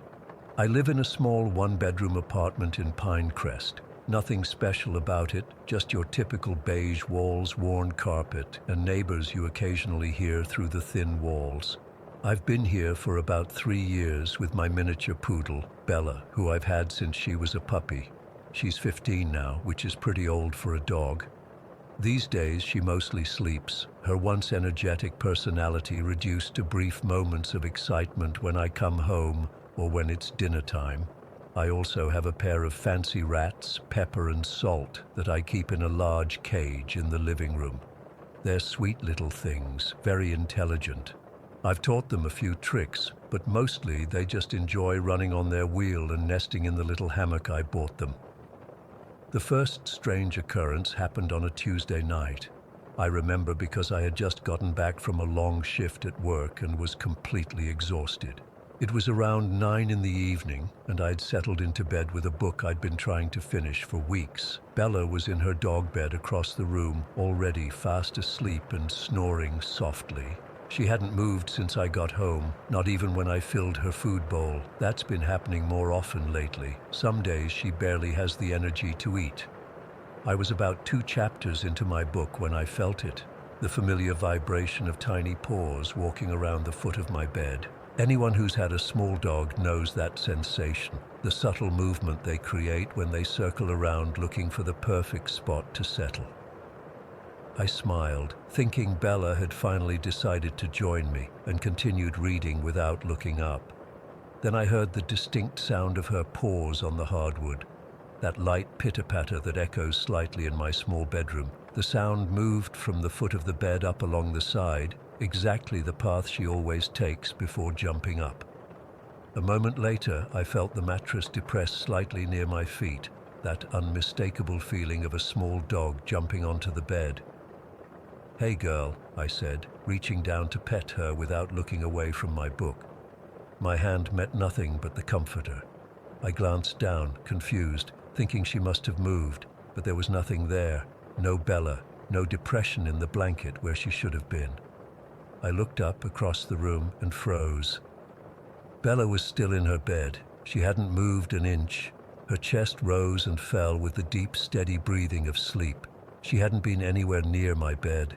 A chill ran down my spine and I sat up straight, suddenly wide awake. I convinced myself it must have been my imagination, maybe a muscle spasm in my leg that I misinterpreted as movement on the bed, or maybe I was just more tired than I realized. I put down my book and turned off the light, deciding sleep was what I needed. But as I lay there in the darkness, I could swear I felt the weight of something small curled up against my legs. When I reached down to check, there was nothing there. Just the ghost of a sensation that disappeared as soon as I acknowledged it. The next morning, I chalked it up to exhaustion and stress. I'd been working overtime for weeks, and my sleep schedule was a mess. Bella seemed normal as a 15-year-old poodle can be. She hobbled out of bed when I called her for breakfast, ate slowly, and then settled on the couch for her morning nap. 2 days passed without incident, and I almost forgot about that strange night. Then on Friday, I was in the kitchen making dinner when I heard the unmistakable sound of Bella's collar jingling as she shook herself, something she does after napping. I turned, expecting to see her in the living room, but she wasn't there. "Bella," I called out, stepping into the living room. I found her still asleep on the couch, in exactly the same position she'd been in for the past hour. Her collar was perfectly still, not a jingle to be heard. I stood there for a moment, staring at her, trying to make sense of what I'd heard. It had been so clear, so familiar, the exact sound her tags make when she shakes. I even glanced over at the rat cage, wondering if somehow they could have made a similar noise, but they were both quietly nibbling on some food pellets. That night, it happened again. I was in bed reading. Bella was across the room sleeping, and I felt the vibration of movement on my mattress. This time, I immediately looked down, but of course there was nothing there. Then I heard the sound of light panting coming from the foot of my bed, the exact way Bella sounds after she's been playing or excited. But when I looked over at her bed, she was still sound asleep, her breathing slow and steady. I got up and checked the entire apartment, looking for anything that could explain the sounds and sensations. All the windows were closed. The heating system wasn't running. My neighbors were quiet. There was absolutely nothing that could account for what I was experiencing. By the third night, I was starting to get genuinely freaked out. I considered calling a friend to stay over, but what would I say? "Hey, I think my dog's ghost is haunting me, even though she's still alive." It sounded ridiculous, even in my head. Instead, I decided to set up my phone to record the bedroom while I slept. Maybe I was sleepwalking, or maybe Bella was actually getting up and I just didn't remember it correctly. There had to be a logical explanation. I propped my phone up on the dresser, started the video recording, and got into bed. Bella was, as usual, sleeping soundly in her bed. I tried to read for a while, but I was too on edge, constantly looking up at every little sound. Eventually, I turned off the light and tried to sleep. Around 2 in the morning, I woke up to that same sensation, the feeling of a small weight jumping onto the bed and settling near my feet. This time, I didn't move. I barely breathed. The weight shifted slightly, moving up toward my knees, exactly how Bella used to do when she was younger and more mobile. I could feel the slight pressure of what seemed like small paws kneading the blanket. Slowly, carefully, I reached for my phone on the nightstand and turned on the flashlight. The sudden burst of light revealed nothing. Just my blanket, slightly rumpled but empty. Across the room, Bella hadn't moved from her bed. I was so unsettled that I got up and turned on all the lights. I checked on Bella, who barely stirred when I touched her. She was fine, just deeply asleep as usual. I decided to stay up for the rest of the night, too afraid of what else I might experience if I went back to sleep. In the morning, I reviewed the video recording. For the most part, it showed exactly what I expected. Me sleeping, occasionally turning over, and Bella not moving from her bed. But around 2:15, right around when I woke up, there was a strange distortion in the video.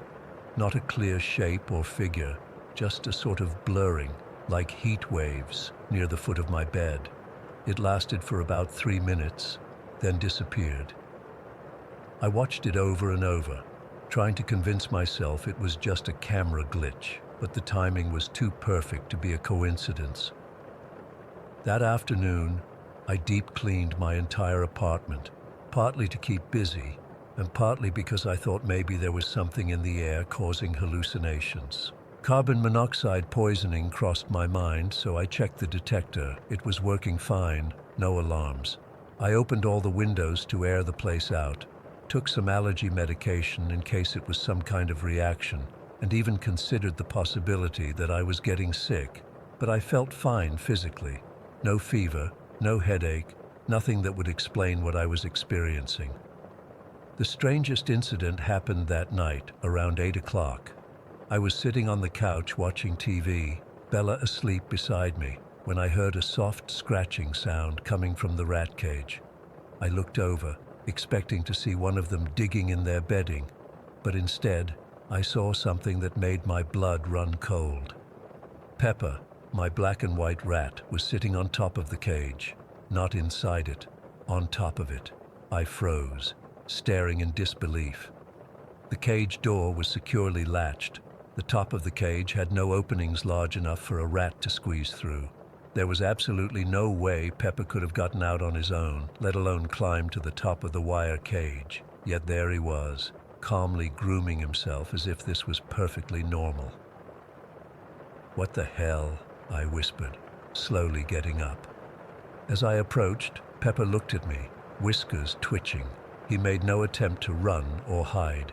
I carefully picked him up and checked the cage. The door was still latched, just as I thought. Salt was inside, running on the wheel, completely unconcerned. I checked the entire cage for holes or breaks in the wire, but found nothing. It was completely intact. I put Pepper back inside, made sure the latch was secure, and backed away, watching. He immediately went to his food dish and started eating, as if nothing unusual had happened. I stood there for several minutes waiting to see if he would somehow escape again, but he just ate his food and then joined Salt in their hammock. I finally turned away, and that's when I felt it again, the sensation of Bella walking past my legs, the slight brush of fur against my skin. But Bella was still on the couch, hadn't moved an inch. I've spent weeks trying to make sense of what happened. The phantom sensations of Bella stopped as suddenly as they started. The rat never escaped again. Everything went back to normal, but I can't forget what I experienced. Was I hallucinating? Was it some kind of stress response? Or was it something more? A glimpse of Bella's routine imprinted on the apartment somehow. A peek into another time or dimension. And what about the rat? There's no logical explanation for how he got out of that cage. I haven't told many people about this. It sounds crazy, I know, but I know what I felt, what I saw. Sometimes late at night, I still catch myself tensing up when I feel the slightest movement on my bed, waiting for the ghost of my dog who isn't even dead yet. Whatever happened in my apartment that week, I can't explain it, and that's what scares me the most. Ajis. Story 16. I never believed in the paranormal. That's important to know up front. I used to roll my eyes when friends would talk about spirits or energies or whatever. I was the rational one, always looking for the logical explanation. But after what happened to me, I don't know what to believe anymore. It started with the accident in April 2021. I was driving home from work with my dog Kuma in the passenger seat. We were just 5 minutes from home when it happened. I remember checking both ways at the intersection, then pulling forward. The next thing I knew, there was a deafening crash, the horrible sound of metal crunching, and my car spinning. Some asshole in a pickup had blown through at 65 in a 35 zone and T-boned me. The impact was on the back passenger side, which probably saved both our lives. My airbag deployed, and I remember the burning sensation on my face, the taste of the chemicals. Kuma was thrown into the footwell, but somehow escaped with just bruised ribs. I wasn't so lucky. Broken collarbone, fractured ribs, a punctured lung, and a concussion that left me dazed. What I remember most clearly about those 45 minutes trapped in the car waiting for emergency services was the rainbow. It wasn't raining. There was no logical reason for a rainbow to appear, but there it was. A perfect, vibrant arc that seemed to encircle my crushed car. I mentioned it to the paramedics when they finally got me out, but they just exchanged looks. No one else saw it. I figured it was the concussion playing tricks on me and didn't think about it again for months. Recovery was brutal. 6 months of physical therapy, pain meds that made me feel like a zombie, and trying to work from home while healing. My boyfriend Marcus was amazing through all of it. He'd come over after work, bring dinner, help me with Kuma, and just sit with me when the pain was bad. By October, it just made sense for him to move in. My apartment was bigger anyway, and splitting rent helped with all the medical bills that kept piling up. That's when things started getting weird. The first incident was so minor, I almost didn't notice. I had these curtain lights hanging in the living room. You know, those string lights that cascade down like a waterfall. One evening, I was sitting on the couch with Kuma when they started swinging. Not just a gentle movement like from the AC kicking on, but a dramatic back and forth, like someone had pushed them with force. There were no windows open, no fan running, nothing that could explain it. I grabbed my phone and started recording because it was so bizarre. The lights swung for about 30 seconds, and then Marcus walked in from the bedroom and they just stopped, completely still, like someone had hit pause. "Did you see that?" I asked him, showing him the video. He shrugged it off. "Probably just air currents from the vents or something." I wanted to believe that explanation, but something felt off. I couldn't shake the feeling that the lights had reacted to Marcus's presence, like whatever was moving them didn't want to be noticed by him. Over the next few months, little things kept happening. Items would be in different places than where we left them. Keys that were on the hook would be on the kitchen counter. A coffee mug I swore I'd put in the dishwasher would be sitting on my desk the next morning. We blamed each other, or assumed we were just being forgetful. After the accident, my memory wasn't what it used to be, so I figured that was probably it. But then in early 2022, the electronic stuff started. The first time our TV turned on by itself at 3 in the morning, we both nearly had heart attacks. We were sound asleep when suddenly the living room lit up with the bright blue glow of the startup screen, volume blaring. Marcus got up to check, thinking maybe one of us had rolled over onto the remote, but it wasn't in the bed. It was still sitting on the coffee table. "Maybe it's just glitching," he said, turning it off and coming back to bed.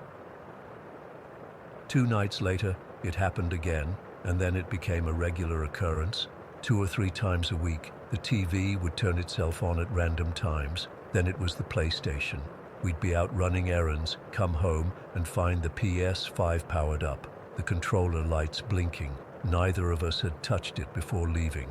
Once, we even came home to find a game running that neither of us had played in weeks. The worst incident happened when I was working from home. I'd shut down my entire setup, laptop, external monitor, keyboard, everything, to take Kuma for a walk. When I came back 20 minutes later, everything was powered on. My laptop was open, the screensaver running, the monitor displaying my desktop, and the keyboard lights glowing. I stood there in the doorway, Kuma's leash still in my hand. The feeling like ice water was running down my spine. There was no way this was a glitch or a power surge. Something or someone had deliberately turned on my entire workstation while I was gone. I called Marcus at work, my voice shaking as I told him what happened. "Maybe you didn't shut it down properly," he suggested, but I could hear the uncertainty in his voice. He was starting to believe something wasn't right too. "I shut it down, Marcus. I always do. I watched it power off before I left." The next day, I was home alone again. Marcus was at work, and I was in the kitchen making lunch when I heard it. A distinct cough coming from the bedroom.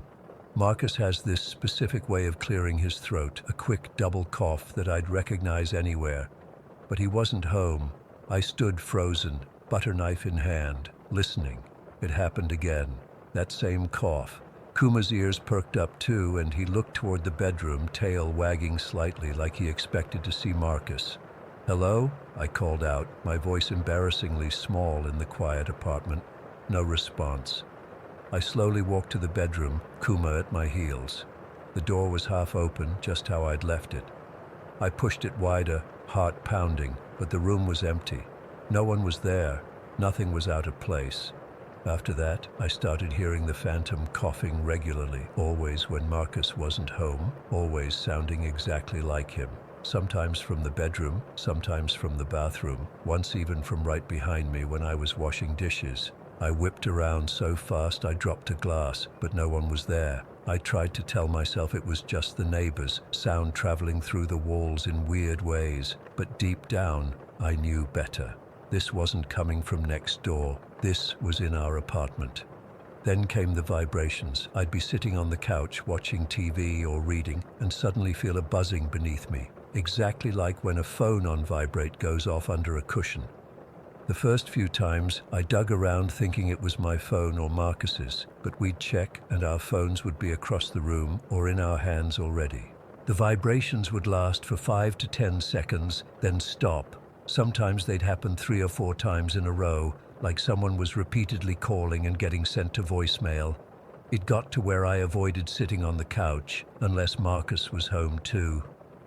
The strangest thing of all, though, the thing that finally convinced Marcus something supernatural was happening, was the Arby's sauce cup.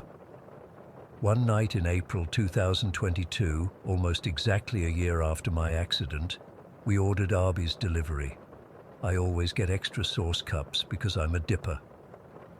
When we were done eating, Marcus cleaned up, throwing away the empty containers and unused sauce cups.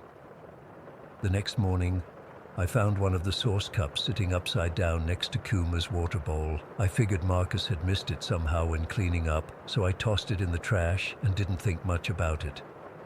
That evening, Marcus came home from work, looking confused. "Did you put that Arby's sauce on the shoe rack?" he asked. "What? No, I threw it away this morning," I said. He shook his head. "Well, it's sitting right in front of the shoe closet. I just threw it away again." We both felt uneasy, but tried to laugh it off as one of us being absent-minded. But the next day, the sauce cup was back, this time on the windowsill above the kitchen sink. "This isn't funny anymore," Marcus said, his face pale as he held up the sauce cup. "I swear I threw this away, twice." We checked the trash can. The other garbage from our Arby's meal was still there, but somehow this one sauce cup kept reappearing in different places around the apartment. Over the next 2 weeks, we found that sauce cup in the bathroom sink, on top of the TV stand, inside one of my shoes, and once, terrifyingly, on Marcus's pillow when we came to bed. Each time one of us would throw it away, only for it to reappear somewhere else hours or days later. The last straw came when I woke up in the middle of the night to use the bathroom.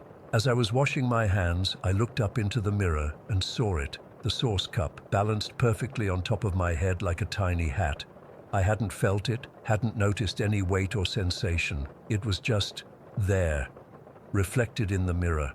I screamed so loud Marcus came running, thinking I'd fallen or hurt myself. When I told him what happened, showed him the sauce cup now in the sink where I'd knocked it off in panic, he finally admitted what we'd both been thinking.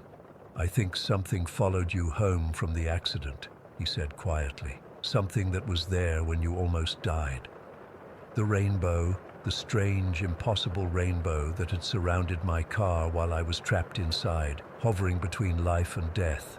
Had something attached itself to me in those vulnerable moments? We're planning to move next month, found a new apartment across town that we're hoping will give us a fresh start. But there's this fear I can't shake. What if it follows us? What if whatever this is isn't attached to the apartment, but to me?" Last night, I dreamed of the accident again, but in the dream, I could see what the rainbow really was. It wasn't light refracting through water droplets. It was a doorway, and something had come through. I woke up to find my bedside lamp on, though I distinctly remember turning it off. And there, sitting on my nightstand, was an Arby's sauce cup that we haven't had in our home for months. I still don't know what to do. How do you escape something that might be a part of you now? Story 17. I never believed in ghosts or demons or any of that supernatural crap. My parents aren't religious, and I've always been the logical type who needs evidence before believing in something. So what happened last weekend has completely messed with my head, and I'm still trying to make sense of it. My best friend Emma and I were hanging out at her house on Saturday afternoon, just having a lazy day. Her parents were away for the weekend at some work conference, so we had the place to ourselves. We'd been watching dumb TikToks of people doing these amateur ghost hunting videos, and we were laughing at how fake and dramatic they all seemed. "Oh my God, did you hear that?" I mocked, imitating one of the videos. "The EMF meter just went crazy. There's definitely a spirit here." Emma was cracking up. These people are so desperate to believe in something, like get a hobby that doesn't involve talking to your dusty attic. It was around 4 in the afternoon when Emma got this mischievous look on her face. "We should try it," she said. "Ghost hunting, just for laughs." "You can't be serious," I replied, but I was already smiling. The idea of us playing paranormal investigators was pretty funny, especially since neither of us believed any of it was real. "Come on, Lily," Emma insisted. "My house is like 100 years old. If any place is haunted, it's this creaky dump." So we turned off most of the lights in her bedroom to create the right atmosphere and sat cross-legged on her carpet. The room felt weirdly different with the lights off, even though it was still daylight outside. Emma's bedroom has these heavy curtains that block out most of the sunlight, so it was dim enough to feel spooky. "Okay, how do we start?" I asked, trying not to laugh. Emma cleared her throat dramatically and raised her hands. "Spirits of this house, we call upon you to make your presence known." Her voice echoed a little in the quiet room. Nothing happened, obviously. "Maybe you need to be more specific," I suggested, getting into the game. "Tell them what you want them to do." Emma nodded and tried again. "Any spirits here, show us a sign. Push something off a shelf, knock a picture off the wall, turn off a light."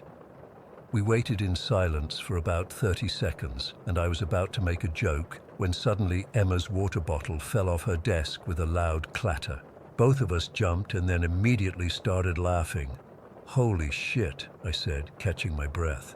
"That actually freaked me out for a second."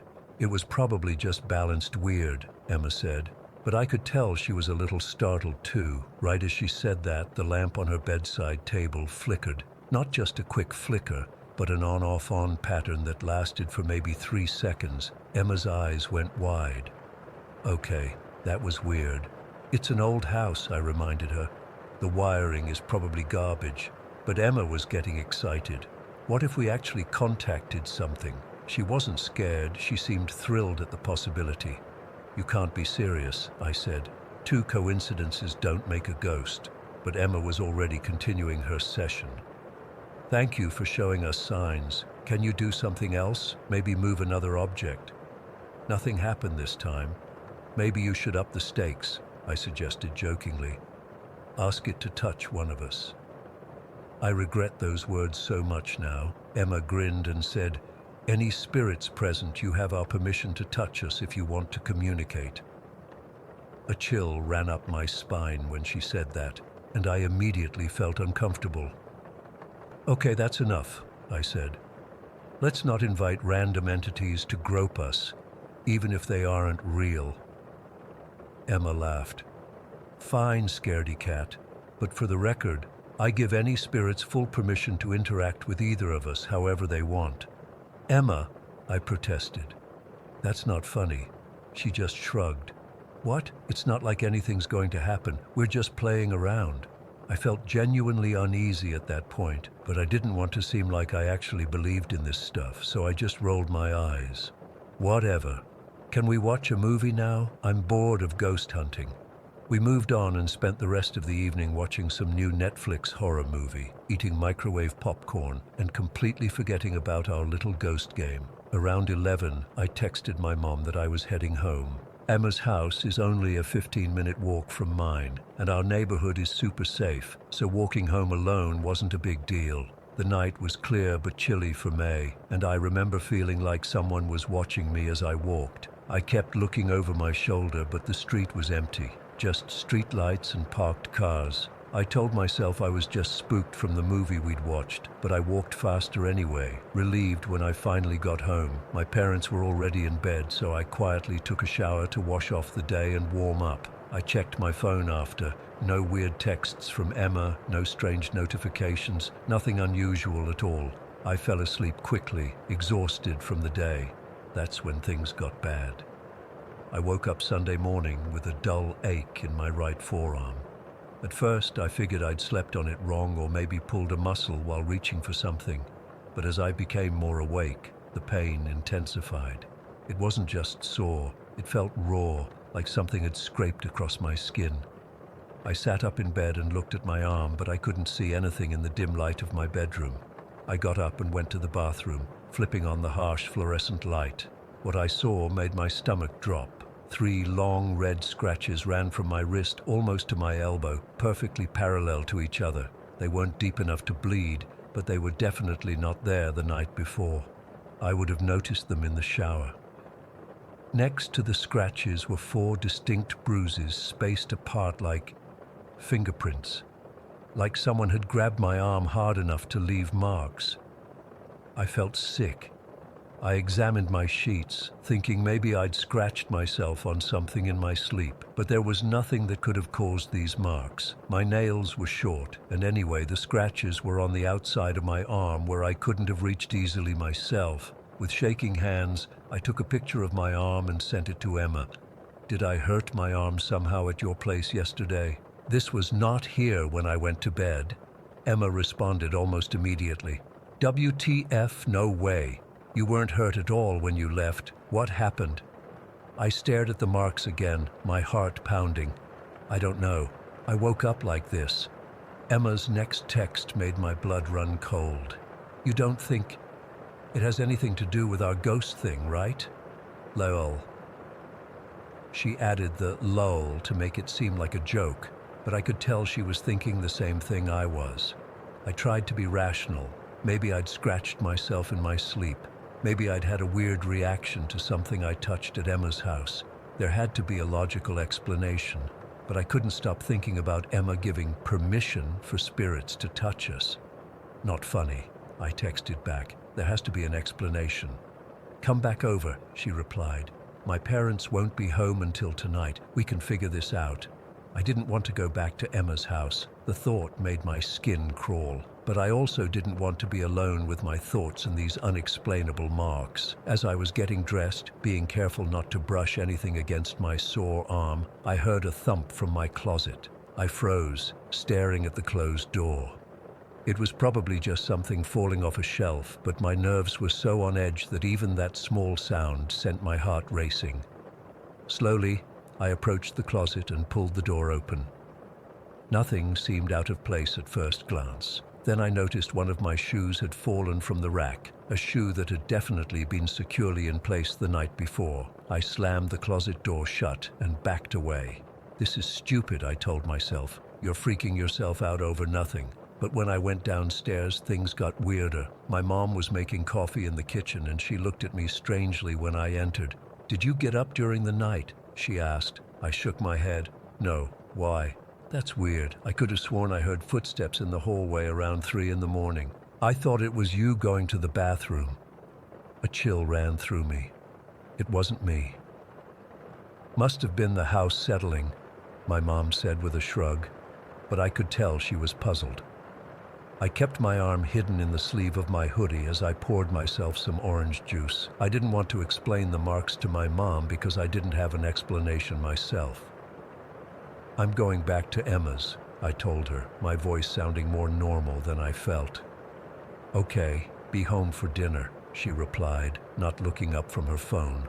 The walk to Emma's house felt 10 times longer than it had the night before. Every rustle of leaves made me jump. Every passing car seemed to slow down near me.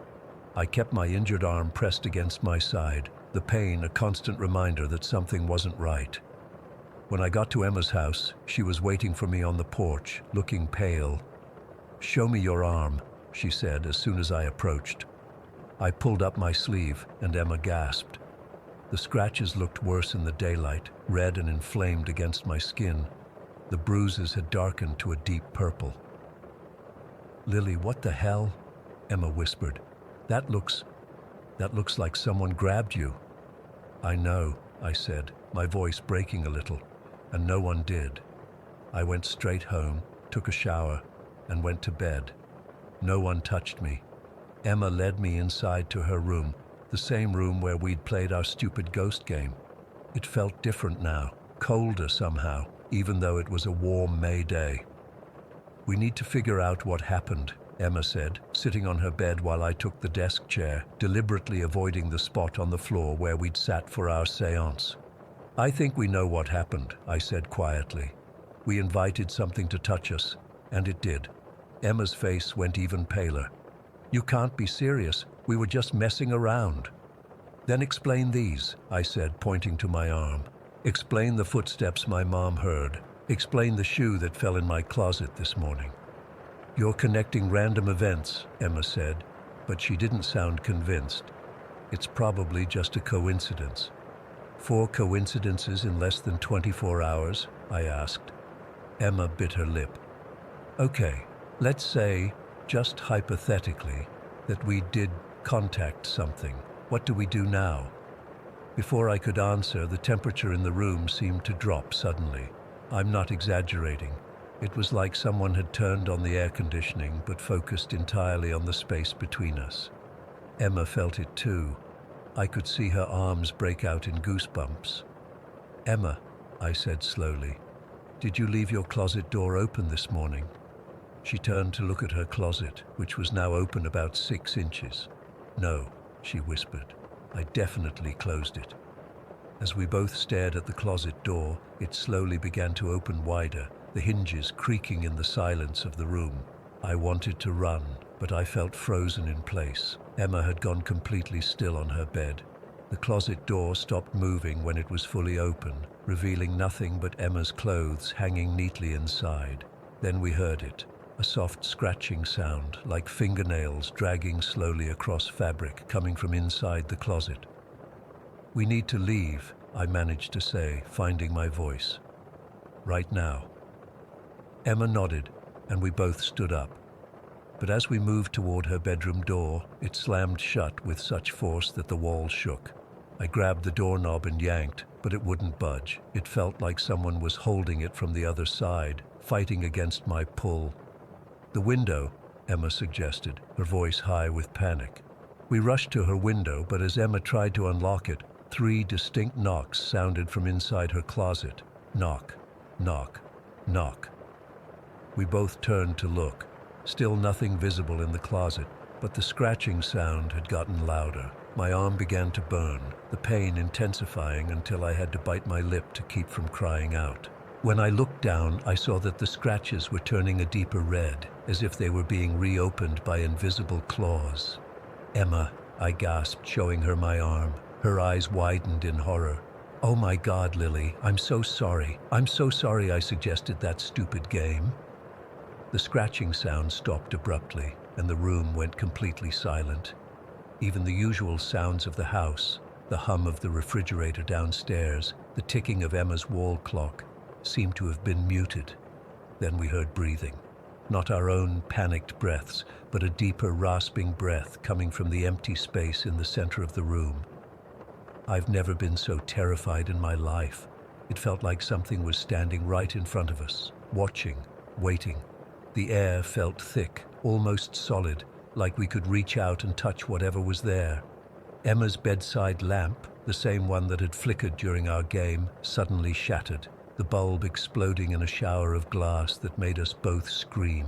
That's when the bedroom door flew open as suddenly as it had closed. We didn't hesitate. We ran out of the room, down the stairs, and out of the house.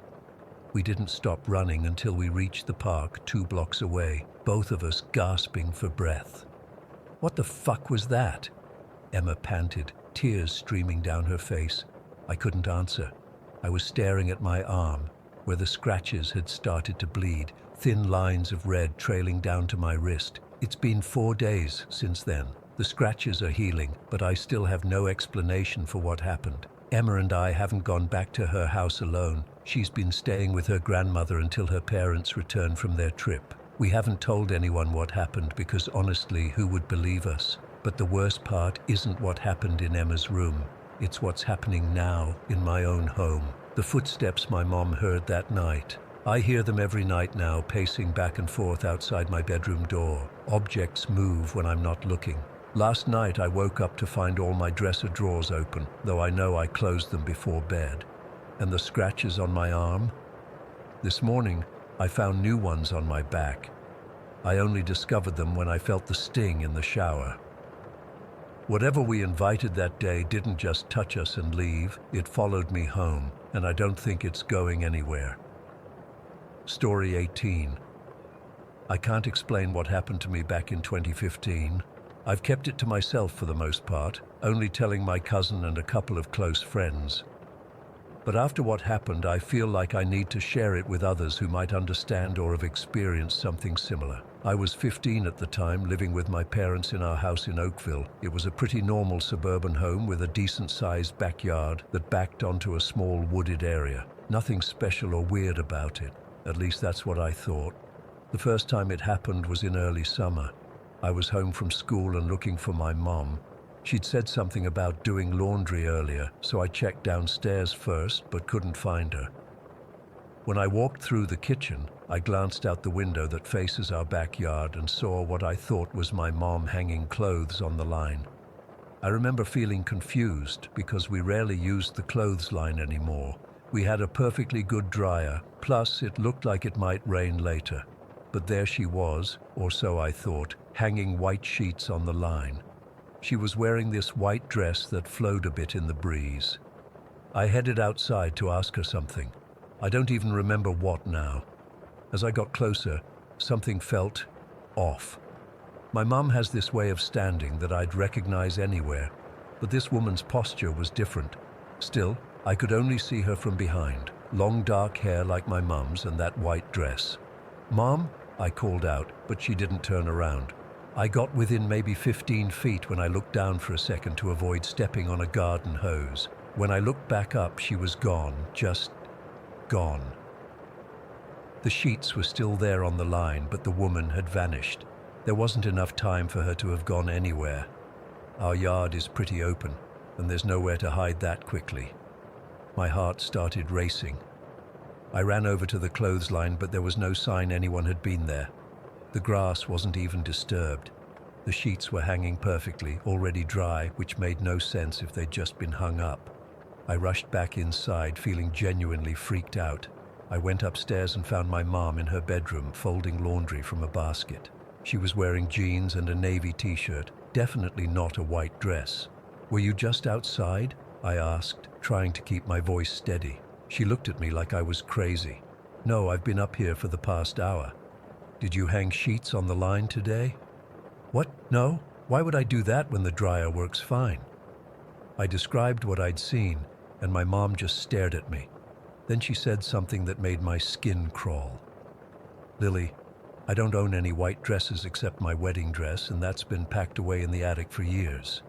We went outside together to check, and the sheets were still there. My mom couldn't explain it either. She said maybe it was a neighbor who'd somehow gotten into our yard, but that made no sense. Why would a neighbor hang sheets on our clothesline and then disappear? I tried to forget about it, convinced myself it was just my imagination or a trick of the light. Maybe some combination of shadows and the white sheets had made me think I saw a person. I almost had myself believing that for about 2 weeks. Then it happened again. It was a Saturday afternoon. Our dog Max had escaped out the back door and was running around the yard. I chased after him, worried he'd get into the neighbor's garden again and dig up their flowers like last time. As I got to the back of our yard, I spotted something near our old apple tree. There's this ancient apple tree at the edge of our property that still produces fruit every year. Standing there, picking apples, was the woman in the white dress. This time I froze. I wasn't confused like before. I was terrified. I knew my mom was inside making lunch with my dad. This wasn't a mistake or confusion. There was a stranger in our yard. Just like before, I could only see her from behind. Long dark hair, white flowing dress that reached almost to the ground. She was carefully selecting apples and placing them in what looked like a basket. Max had stopped running and was staring at her too, which convinced me I wasn't hallucinating. Dogs can sense things humans can't, right? And he was completely fixated on her, not barking, but not approaching either. I wanted to run back to the house and get my parents, but I couldn't move. It felt like my feet were cemented to the ground. I don't know how long I stood there, probably only seconds, but it felt like minutes. Then Max suddenly barked once, loudly, and I instinctively looked down at him. When I looked back up, she was gone. No movement, no sound, just gone. The basket of apples remained at the base of the tree. I grabbed Max's collar and ran back to the house as fast as I could. I burst through the door, probably looking like I'd seen a ghost, which, thinking back on it now, maybe I had. My parents were concerned by how shaken I was. I told them what happened, and my dad went to check the yard. He found the basket with a few apples in it, but it was an old one from our garage. No footprints, no evidence anyone had been there. My mom suggested it might be stress from school or an overactive imagination. My dad wondered if a neighbor had come over to get some apples and left when they saw me. Neither explanation felt right. That night, I couldn't sleep. I kept thinking about the woman in white and why I'd seen her twice now. What did she want? Why could I never see her face? I spent hours researching on the internet, looking for similar experiences.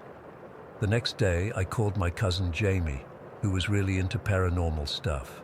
She came over, and we spent the whole afternoon researching. That's when we discovered the legends about the woman in white. According to folklore, seeing a woman in white is often an omen. In many cultures, they're believed to appear as a warning of death or disaster. Some stories said they appear when a family member is fated to die soon. I didn't want to believe it. It was just superstition, right? Old stories to explain things people didn't understand. But I couldn't shake the feeling that what I'd seen was real and that it meant something. Jamie and I made a pact not to tell anyone else because we didn't want people thinking we were crazy. We decided to keep watching for any more appearances, but I secretly hoped I'd never see the woman again. Life went on, summer passed, and school started again. I almost convinced myself it had all been in my head, almost. Then on September 25th, we got the call. Jamie's older brother, my cousin Matt, had been in a motorcycle accident. He was rushed to the hospital in critical condition. We all gathered there, praying he would pull through. He died early the next morning, September 26th. He was only 23. In the midst of the grief and shock, I remembered the woman in white. The timing couldn't be a coincidence. I'd seen her twice during the summer, and a few months later, my cousin was dead. I told Jamie about my realization a few weeks after the funeral when we were both starting to process everything. She went pale when I mentioned the dates. "Matt bought that motorcycle in early June," she whispered, "right around when you first saw her." The pieces fell into place in a way that made my blood run cold. The woman had appeared shortly after Matt got his motorcycle. The very thing that would end up killing him. Was she trying to warn us? Was there something we could have done? It's been 5 years now, and I haven't seen the woman in white since. Part of me is relieved, but another part wonders if she'll return someday with another warning. Sometimes when I'm in our backyard, I catch myself looking toward the clothesline or the apple tree, half expecting to see her there. I never do, but the memory of those encounters is as vivid as if they happened yesterday. I've researched more about women in white over the years. They appear in folklore across different cultures. La Llorona in Latin America, the White Lady in various European countries, and similar figures in Asia.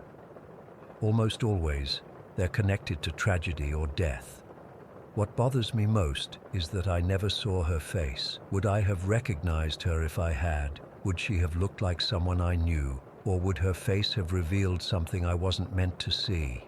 I still don't know if what I experienced was supernatural or if there's some logical explanation I'm missing. All I know is that twice I saw a woman who shouldn't have been there, who disappeared impossibly, and months later someone I loved died unexpectedly. Maybe she'll appear to me again someday.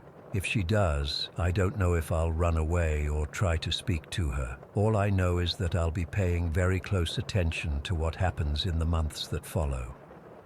Story 19. I never believed in the paranormal before it happened to us. My wife Lily and I were just normal people trying to build our lives together, excited about the future. Now, I don't know what to believe anymore. We moved into our apartment in Hillview right after getting married 3 years ago. It was perfect, a 2-bedroom unit on the 3rd floor of a fairly new building, close enough to both our jobs, and importantly, they allowed pets. Our cat, Midnight, had been with me for 5 years already, a rescue I'd adopted when she was just a kitten. She was always this sweet, affectionate black cat who loved to curl up in laps and purr herself to sleep. Midnight was practically our first baby. When Lily got pregnant about a year after we moved in, we were thrilled. We converted the 2nd bedroom into a nursery, painted the walls a soft blue, assembled the crib, and Midnight would often join us, watching curiously as we prepared for our son's arrival. Everything was perfect.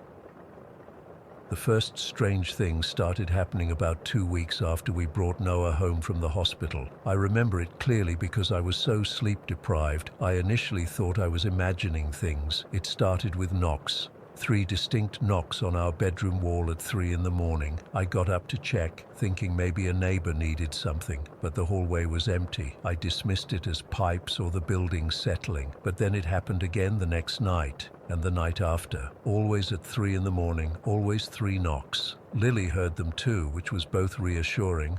I wasn't losing my mind, and terrifying. What the hell was making that noise? "It's just the building," I told her. "Old pipes or something." But our building wasn't old. It was barely 10 years old. Around this time, Midnight started acting different. At first it was subtle. She'd stare intently at empty corners of the room. Lots of cats do that, right? But then she started following something with her eyes, tracking movement across the room when nothing was there. She'd jump up suddenly from a dead sleep and hiss at empty air. I blamed it on the new baby. Cats get jealous, everyone knows that. But deep down, something felt wrong. About a month after Noah was born, the knocks evolved into bangs, loud enough to wake the baby, and they weren't just at 3 a.m. anymore. They happened randomly throughout the day. We'd be sitting in the living room, Lily nursing Noah, and bang, something would hit the wall so hard the pictures would rattle. I checked everything. I inspected the walls, looked for loose pipes, asked neighbors if they were doing renovations. Nothing explained it. And Midnight got worse. She started making sounds I'd never heard from a cat before, not just hissing or yowling, but these deep, guttural sounds that almost sounded like barking. It wasn't like any cat noise I'd ever heard. She'd stand in the hallway leading to Noah's room and make these sounds while staring at something none of us could see. The first time Lily saw Midnight's eyes change, she called me at work in hysterics. Her eyes. Oliver. She sobbed over the phone. They weren't her eyes. I rushed home to find Lily clutching Noah, rocking back and forth on our bed. Midnight was nowhere to be found. "What do you mean, not her eyes?" I asked. "They were wrong, like completely black and not reflecting light like cat eyes do, just empty." She was shaking, and she was standing on her hind legs, Oliver, just standing there, staring at Noah's room. I found Midnight under the couch later that evening, seeming perfectly normal. She came out purring when I offered her treats. Lily refused to be in the same room with her for days. The kitchen lights started flickering next, not in the "we need to change the bulb" way, but in patterns. Flick, flick, flick, pause, flick, flick, flick. Like the 3 knocks, but with light. An electrician found nothing wrong with our wiring. The shadows came after that. At first, just glimpses in my peripheral vision, a dark shape moving just out of sight. Then they became more bold, visible even when looking directly at them. Dark masses that would slide along the walls and disappear into corners, always accompanied by a drop in temperature, like walking through a pocket of cold air. Lily and I started fighting constantly, over nothing, everything. The dishes, the laundry, whose turn it was to get up with Noah. We'd never fought like this before. There was this constant sense of irritation, of anger bubbling just beneath the surface. I'd snap at her for the smallest things, and she'd dissolve into tears. We were both exhausted, yes, but this felt different, heavier, like something was feeding on our negativity. The worst incident happened when Noah was about 6 months old. I was playing with him on the living room floor, doing the typical dad thing, making silly faces, saying, "Who's daddy's big boy?" in that ridiculous voice parents use. And then I heard it. My exact words, my exact tone coming from the kitchen. "Who's daddy's big boy?" I froze. Lily was napping in our bedroom. We were alone in the apartment, except for Midnight, who was sitting in the kitchen doorway, staring at me with those unblinking yellow eyes. I grabbed Noah and backed away, my heart pounding so hard I could hear it. Midnight's head tilted, almost curiously, and then she opened her mouth and let out a sound that was distinctly not a meow. It was a laugh, a human-sounding laugh. I'm not ashamed to admit I ran to our bedroom, locked the door, and woke Lily up. She thought I was losing it, but the fear in my eyes convinced her something had happened. That night, we heard scratching on our bedroom door. Hours of it. When we opened the door in the morning, there were deep gouges in the wood, far deeper than cat claws should be able to make. Midnight had changed completely by this point. The sweet, loving cat who'd been my companion for years was gone. In her place was this thing. She'd grown aggressive, hissing and swatting at us when we got too close to her. She'd leave dead insects arranged in patterns on the kitchen floor. Once I swear I saw her dragging something across the floor, something that vanished when I turned on the light. Noah wouldn't stop crying whenever Midnight was in the room. At first we thought it was normal baby stuff, but it became clear he was terrified of her. He'd follow her with his eyes, even at that young age, and burst into tears whenever she approached. Our home felt heavy, oppressive, like the air itself was thick with something malevolent. We were constantly exhausted, constantly fighting, constantly afraid. Lily started talking about moving, but we couldn't afford it. We were trapped. The final straw came on Noah's first birthday. We'd invited family over for a small party. The first time we'd had guests in months because, honestly, we were embarrassed by the state of our relationship and our home. Everyone commented on how tense things felt, how cold the apartment was despite it being summer. Midnight had been hiding all day, which was a relief. But when Lily brought out the cake with its single candle, the lights went out. Not just flickered, completely out. In the darkness, we heard that sound again, that not quite cat sound. And when Lily's brother used his phone flashlight, we all saw Midnight standing on the kitchen counter, back arched impossibly high, eyes reflecting the light in a way that made them look red. The candle on the cake flared suddenly, the flame shooting up nearly a foot before extinguishing itself. Noah began screaming. My mother-in-law dropped the plate she was holding, and Midnight made that laughing sound again. Everyone left quickly after that. Lily's sister took Noah for the night, insisting he needed some air, but we both knew she felt something was wrong in our apartment. That night, alone with just Midnight, Lily and I had the first honest conversation we'd had in months. "It's her," Lily whispered, though Midnight was nowhere to be seen. "Something's wrong with her." I couldn't deny it anymore. The cat I'd loved for years was gone, replaced by something I didn't recognize, something that seemed to be tearing our family apart. The next day, I called a college friend who lived on a farm 2 hours away. I made up a story about Noah being allergic, and she agreed to take Midnight. I expected resistance when I put Midnight in the carrier, hissing, scratching, something, but she went in quietly, those yellow eyes never leaving mine.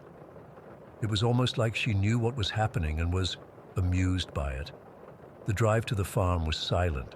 Midnight didn't make a sound the entire trip, which was unnerving given how vocal she'd been lately. When I handed the carrier to my friend, I felt a strange mixture of guilt and relief.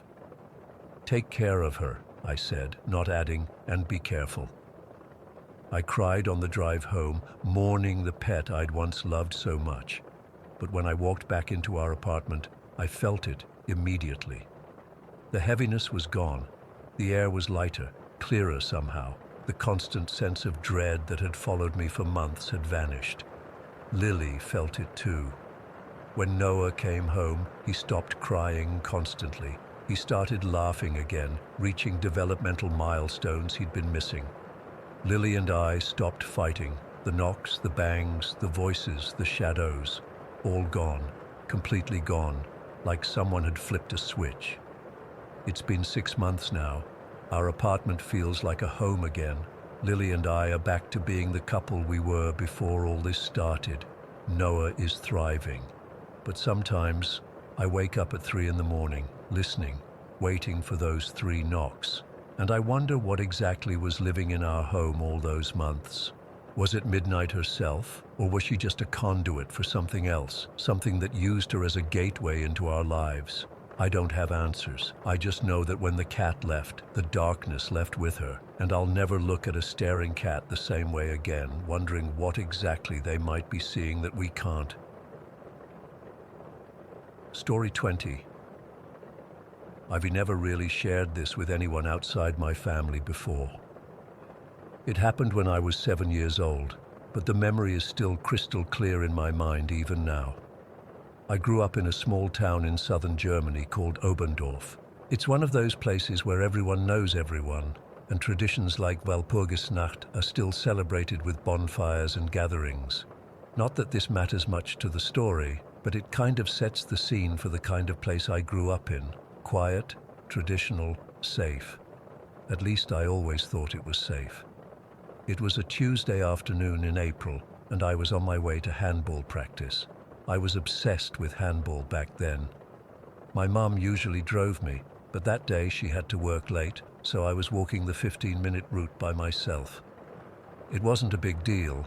I knew the way perfectly and had walked it with my parents dozens of times. The route took me through a couple of residential streets, then across Hauptstrasse, which was the main road that cut through our town. This is where it happened. I remember everything about that moment. I was wearing my green training shorts and the blue jacket my aunt had gotten me for Christmas. I had my small backpack with my water bottle and indoor shoes. The sky was overcast but not raining, just a normal grey German spring day. When I got to Hauptstrasse, I did exactly what my mom had drilled into me 1,000 times. I stopped at the curb, looked left, looked right, looked left again. There were no cars coming in either direction.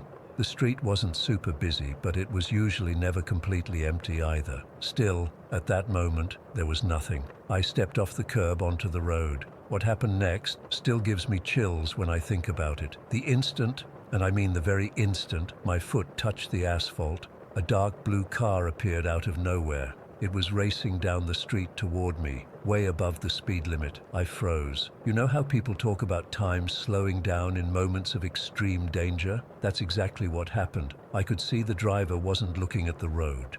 Their head was turned down, probably looking at a phone. The car was maybe 10 meters away and coming fast. I knew I was going to die. I was absolutely certain of it. My body wouldn't move. My brain was screaming at my legs to run, but they wouldn't respond. I just stood there watching the car barrel toward me. Then I felt it. 2 hands, strong, adult hands, wrapped firmly around my stomach from behind. At the same time, I felt something pull at my right leg, like a strong tug. The combined force yanked me backward, hard enough that I flew back onto the sidewalk, landing on my butt with a painful thud. The car roared past, missing me by centimeters. I could feel the rush of air as it passed. I burst into tears immediately. Not just quiet crying, I mean full-on sobbing, gasping for air, the kind of crying where you can't even see because your eyes are so full of tears. My backpack had fallen off and my water bottle had rolled into the gutter. After about 30 seconds of crying, I realized something. I needed to thank whoever had saved me. I turned around, still hiccuping and wiping my eyes, expecting to see an adult standing there, maybe one of the shop owners from nearby or just some random Good Samaritan. There was no one there, no one at all.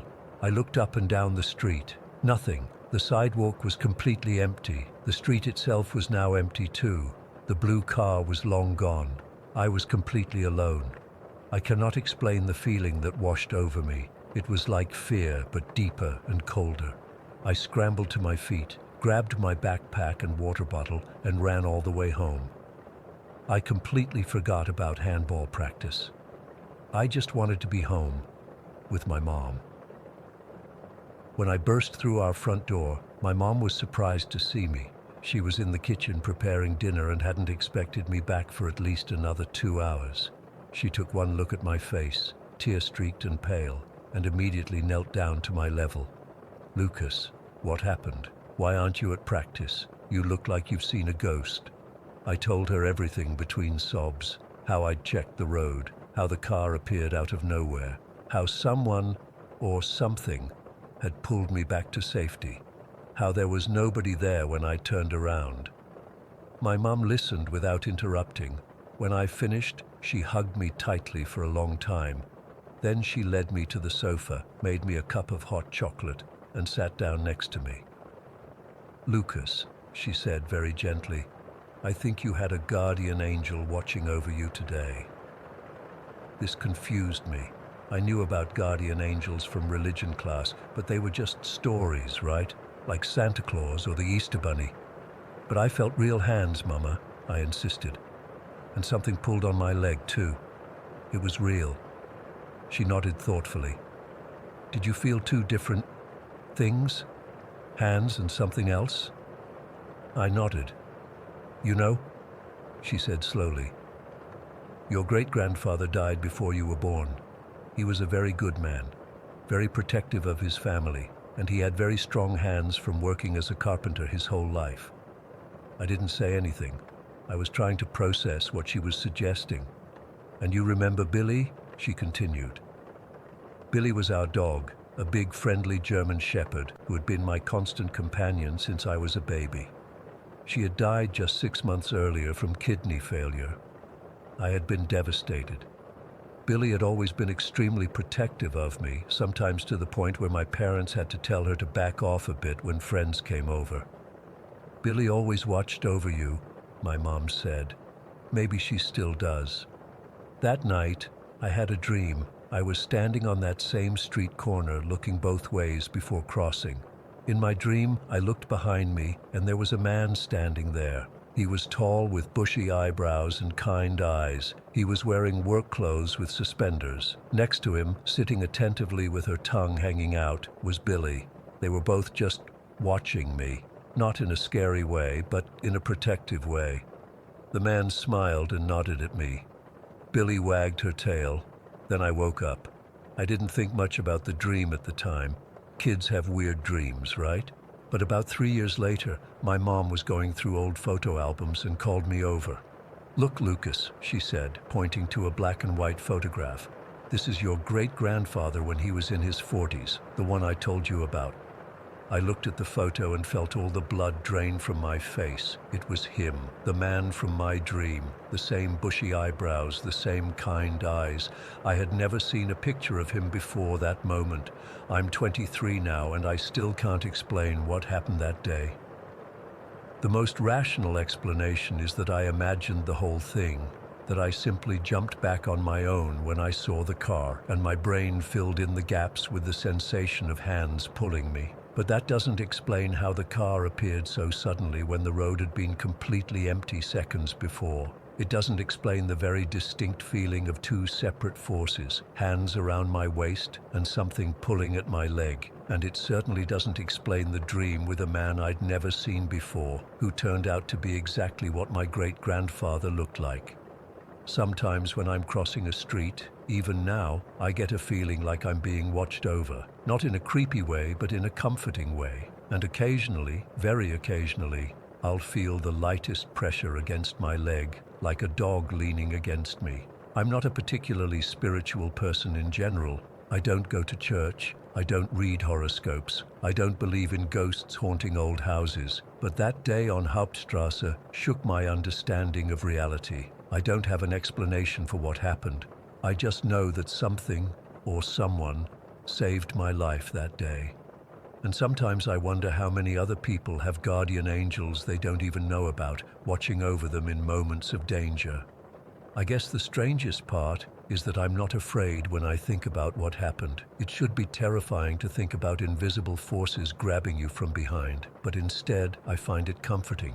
Whatever saved me that day knew me, cared about me, and was watching over me. And sometimes when life gets really tough, I like to think they still are. Story 21. I've never been someone who believed in the paranormal. Ghost stories were always just entertainment to me, and I'd roll my eyes whenever someone claimed their house was haunted. That changed after what happened in our Willow Creek apartment. Even now, typing this makes my hands shake a little. I'm only sharing this because I need to know if anyone else has experienced something similar. My fiancée Maya and I moved into the apartment about 2 years ago. It was nothing special. 2 bedrooms, 1 bathroom, a small kitchen that opened to a living room, and this long hallway that connected everything. We brought Jinx, my cat of 5 years, was pregnant just weeks after moving in. Everything felt perfect. New home, baby on the way, steady jobs. Then things started getting weird. It began with small noises, scratching sounds in the walls, light footsteps when no one was there. We blamed Jinx at first. Cats do weird stuff, right?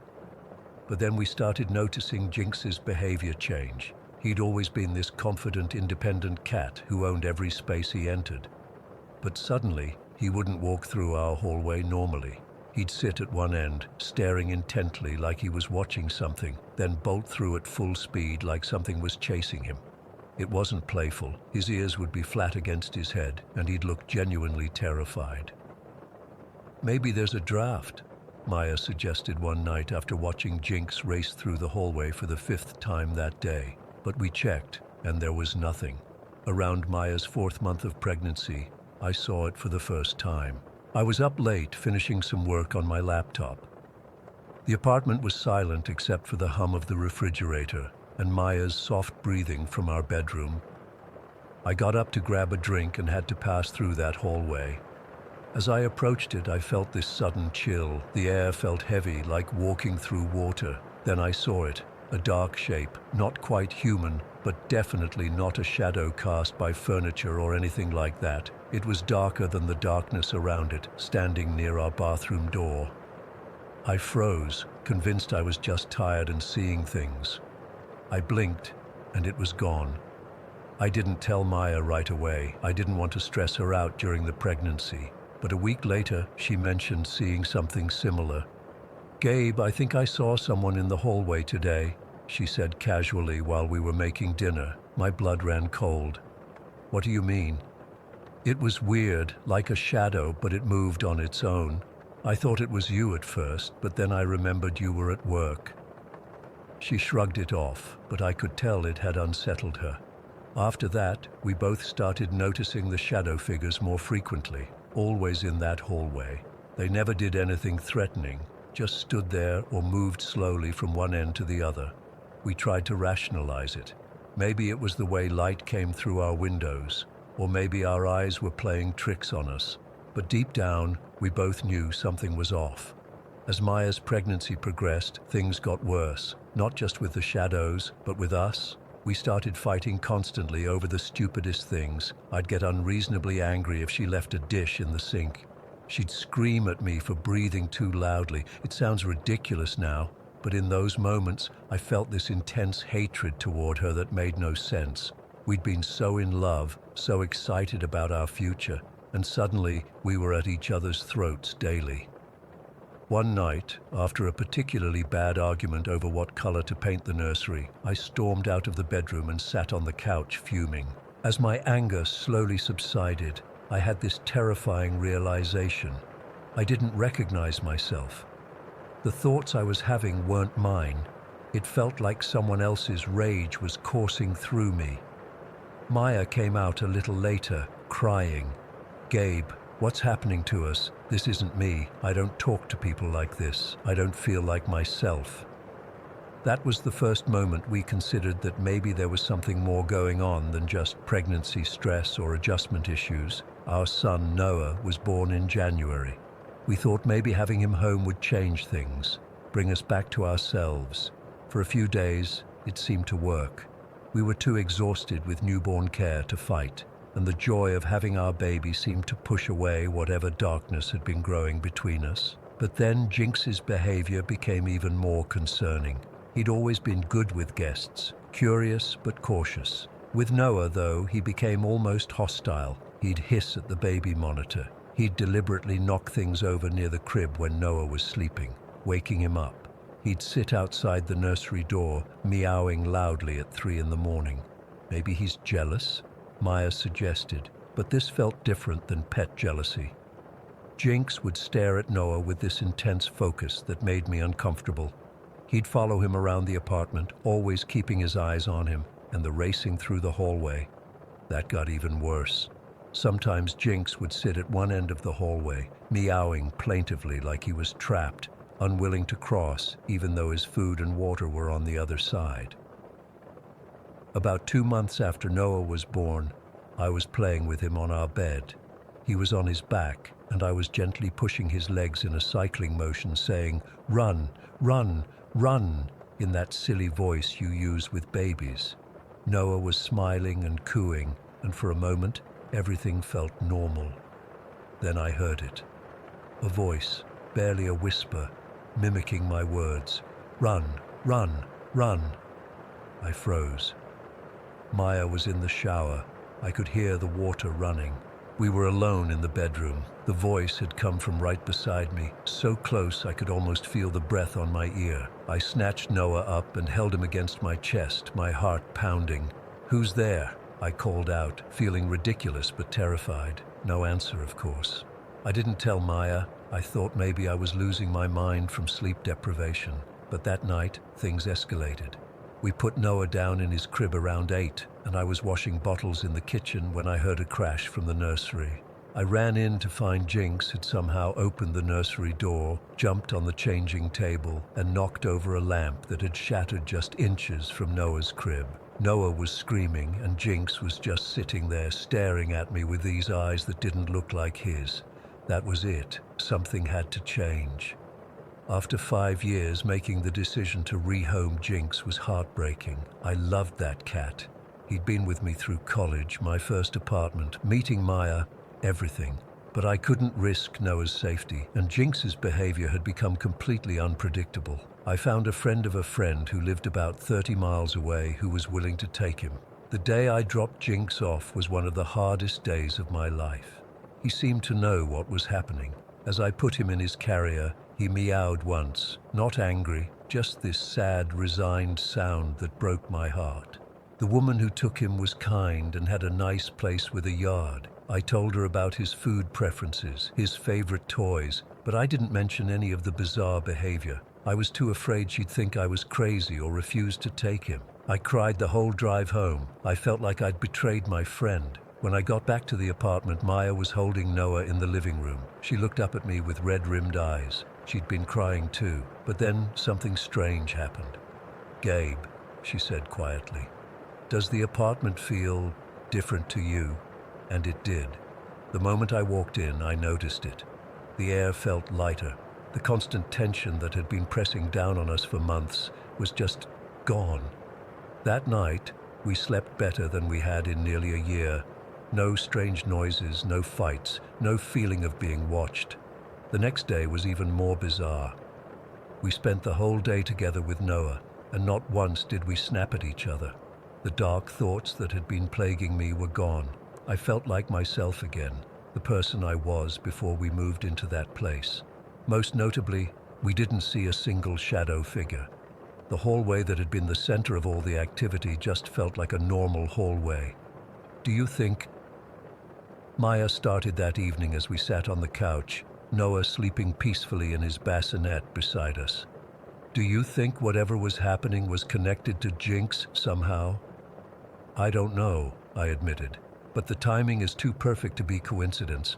We've spent months trying to make sense of what happened. Was something attached to Jinx? Did something follow him to his new home? Or, and this is the thought that keeps me up at night, did Jinx somehow know what was happening and deliberately act out to make us remove him from the home, protecting us in the only way he could? I called the woman who adopted him a few weeks later, making up an excuse about wanting to check on him. She said he was perfectly behaved, affectionate, and calm, nothing like the cat he'd become in our apartment. We still live in the same place, and everything has been completely normal since that day. No shadows, no fighting, no unexplained noises. Sometimes I stand in that hallway trying to feel whatever presence was there before, but there's nothing. I still feel guilty about Jinx. I miss him every day, but part of me wonders if he sacrificed his place in our family to save us from whatever was in that apartment. I don't know if I'll ever understand what really happened, but I do know this. I'll never again dismiss someone's stories about the paranormal. Some things can't be explained, only experienced. Has anyone else ever had a pet that seemed to interact with something you couldn't see, or had a presence in their home that affected their relationships? I still can't make sense of what happened to us, and I need to know if we're alone in this experience. Story 22. I never thought I'd be sharing this. Even now, 2 years later, my hands shake when I think about it. I still sleep with the light on sometimes. I still wake up at 3 a.m. with that feeling of dread, and I still don't know what the hell happened that night. I live in Westridge, a small hillside community where nothing interesting ever happens. It's the kind of place where people leave their doors unlocked and everyone knows everyone's business.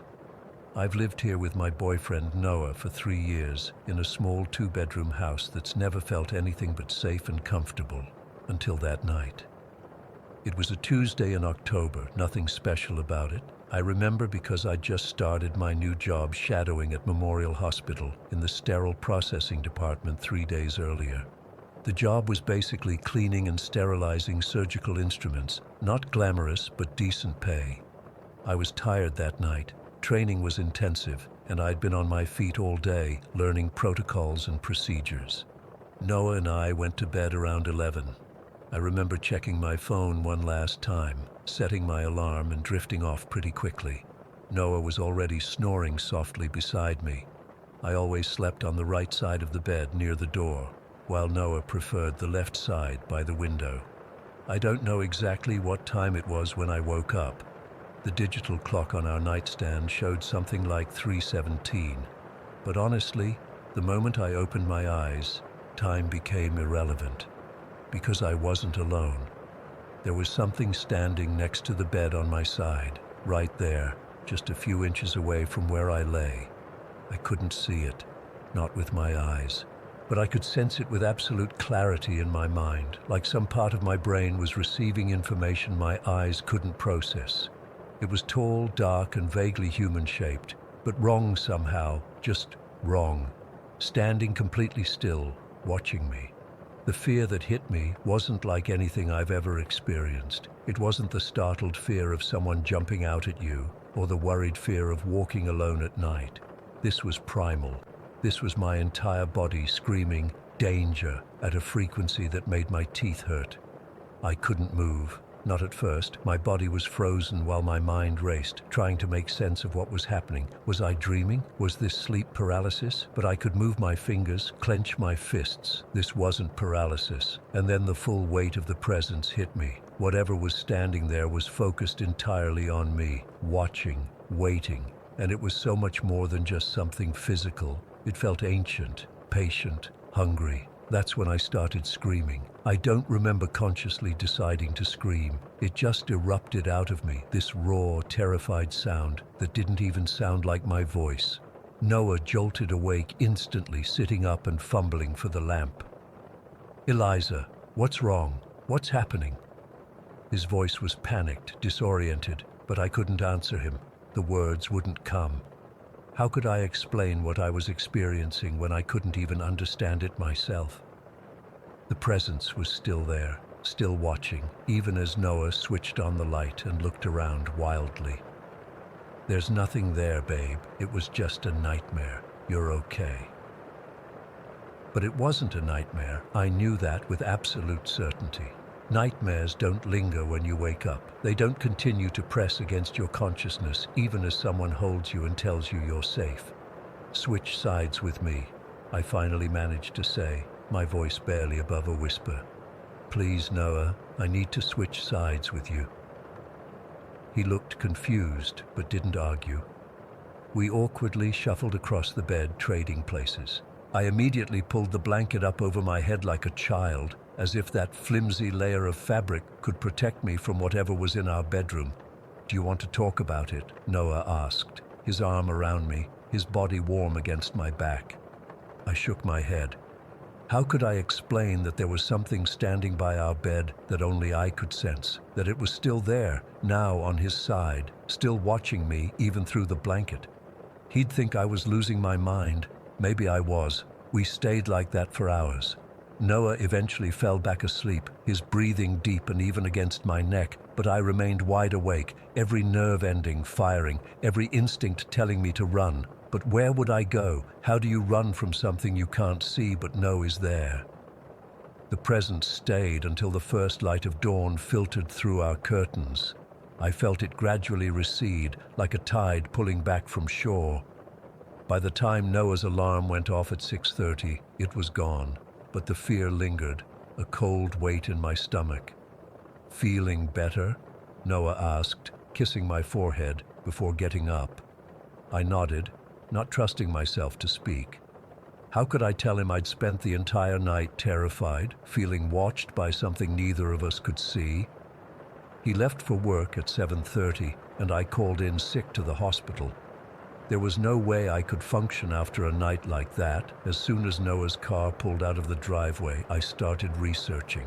Haunting, sleep paralysis, night terrors, hallucinations. I looked up everything that might explain what happened. Nothing fit exactly. Sleep paralysis came close, but I could move. Hallucinations maybe, but it felt too real, too external. This wasn't my mind playing tricks. This was something else entirely. Around noon, I decided to cleanse the house. I'm not normally superstitious, but at that point, I was willing to try anything. I drove to the New Age shop in town and bought sage, cedar, and salt. The woman behind the counter gave me a knowing look as she rang me up. "Protection work?" she asked quietly. I nodded, not wanting to elaborate. "Add this," she said, placing a small bundle of dried lavender next to my purchases. "For peace of mind, on the house." I spent the afternoon opening every window in our house, burning cedar and sage in each room, paying special attention to our bedroom. I sprinkled salt across all the thresholds and window sills. I felt ridiculous doing it, like I was acting out a scene from some supernatural TV show, but the alternative, doing nothing, was unthinkable. When Noah got home, he noticed the smell immediately. "Spring cleaning in October," he joked, setting down his keys. "Just felt like freshening the place up," I lied. I couldn't tell him what I'd done, couldn't explain the fear that was still crawling under my skin. That night, I insisted on leaving the hallway light on and the bedroom door open. Noah didn't argue, just held me a little tighter than usual as we fell asleep. I was exhausted from the night before, but still terrified to close my eyes. Nothing happened that second night, or the night after. But the experience changed me in ways I'm still trying to understand. I started thinking about my new job at the hospital. Was there a connection? In the 3 days I'd worked there before the incident, I'd been in and out of surgical suites, handling instruments used in all kinds of procedures. Some of those surgeries had probably gone badly. Some of those patients might not have made it. Had something followed me home? The thought made me shiver. I went back to work after 2 days, but everything felt different. I found myself looking over my shoulder constantly, feeling watched, even in brightly lit rooms full of people. I started taking showers instead of baths because I couldn't bear the vulnerability of lying in water, eyes closed. I developed a ritual of checking under the bed, in closets, behind doors, before allowing myself to relax even slightly. Noah tried to be understanding, but I could tell he was worried. From his perspective, I'd had a bad nightmare and was now acting paranoid. He suggested I talk to someone professional, and maybe he was right. Maybe this was all in my head. Except I know what I felt that night. It wasn't a dream. It wasn't my imagination. Something was in our bedroom, standing next to me, watching me sleep. Something that couldn't be seen but could be sensed. Something that radiated malevolence and hunger. I've never experienced it again with that same intensity, but sometimes, usually around 3 a.m., I'll wake up with that same feeling of being watched. It's fainter now, like whatever it is keeping its distance, but I know it's still there, waiting. For what? I don't know. I've tried to find explanations. Carbon monoxide poisoning can cause hallucinations, but our detectors are working fine. Infrasound can trigger feelings of dread, but what would cause that in our bedroom? Sleep disorders make sense, but why just that one night with such intensity? The most disturbing theory came from an old book I found at the library about local folklore. It mentioned entities that feed on fear, that watch people sleep and draw energy from their terror. The book called them watchers and said they're attracted to places of transition, hospitals, funeral homes, crossroads, or maybe to people who work in those places. I still work at the hospital. I couldn't afford to quit, and honestly, running away felt like letting whatever it was win, but I've developed protections. I wear a small pouch of protective herbs pinned inside my scrubs. I visualize a shield of light around me before entering and after leaving the building. I cleanse myself with smoke when I get home. Do these things help? I don't know. Maybe they're just psychological comfort, like a child's nightlight. But maybe they're the reason it's never gotten as close as it did that first night. I still sleep on the left side of the bed. Noah never questioned why I needed to switch, and I never volunteered the information. Some nights I wake up and reach for him, needing to feel something solid and real and human beside me. Some nights I lie awake and wonder what would have happened if I hadn't screamed, if I'd just lain there being watched. Would it have touched me, spoken to me, taken something from me I couldn't get back? I don't have answers, just the lingering fear, the occasional sense of being observed, and the absolute certainty that for one night in October, something stood beside my bed and watched me sleep. Something that shouldn't exist in our rational modern world. Something that's still out there, and sometimes I think it's still watching.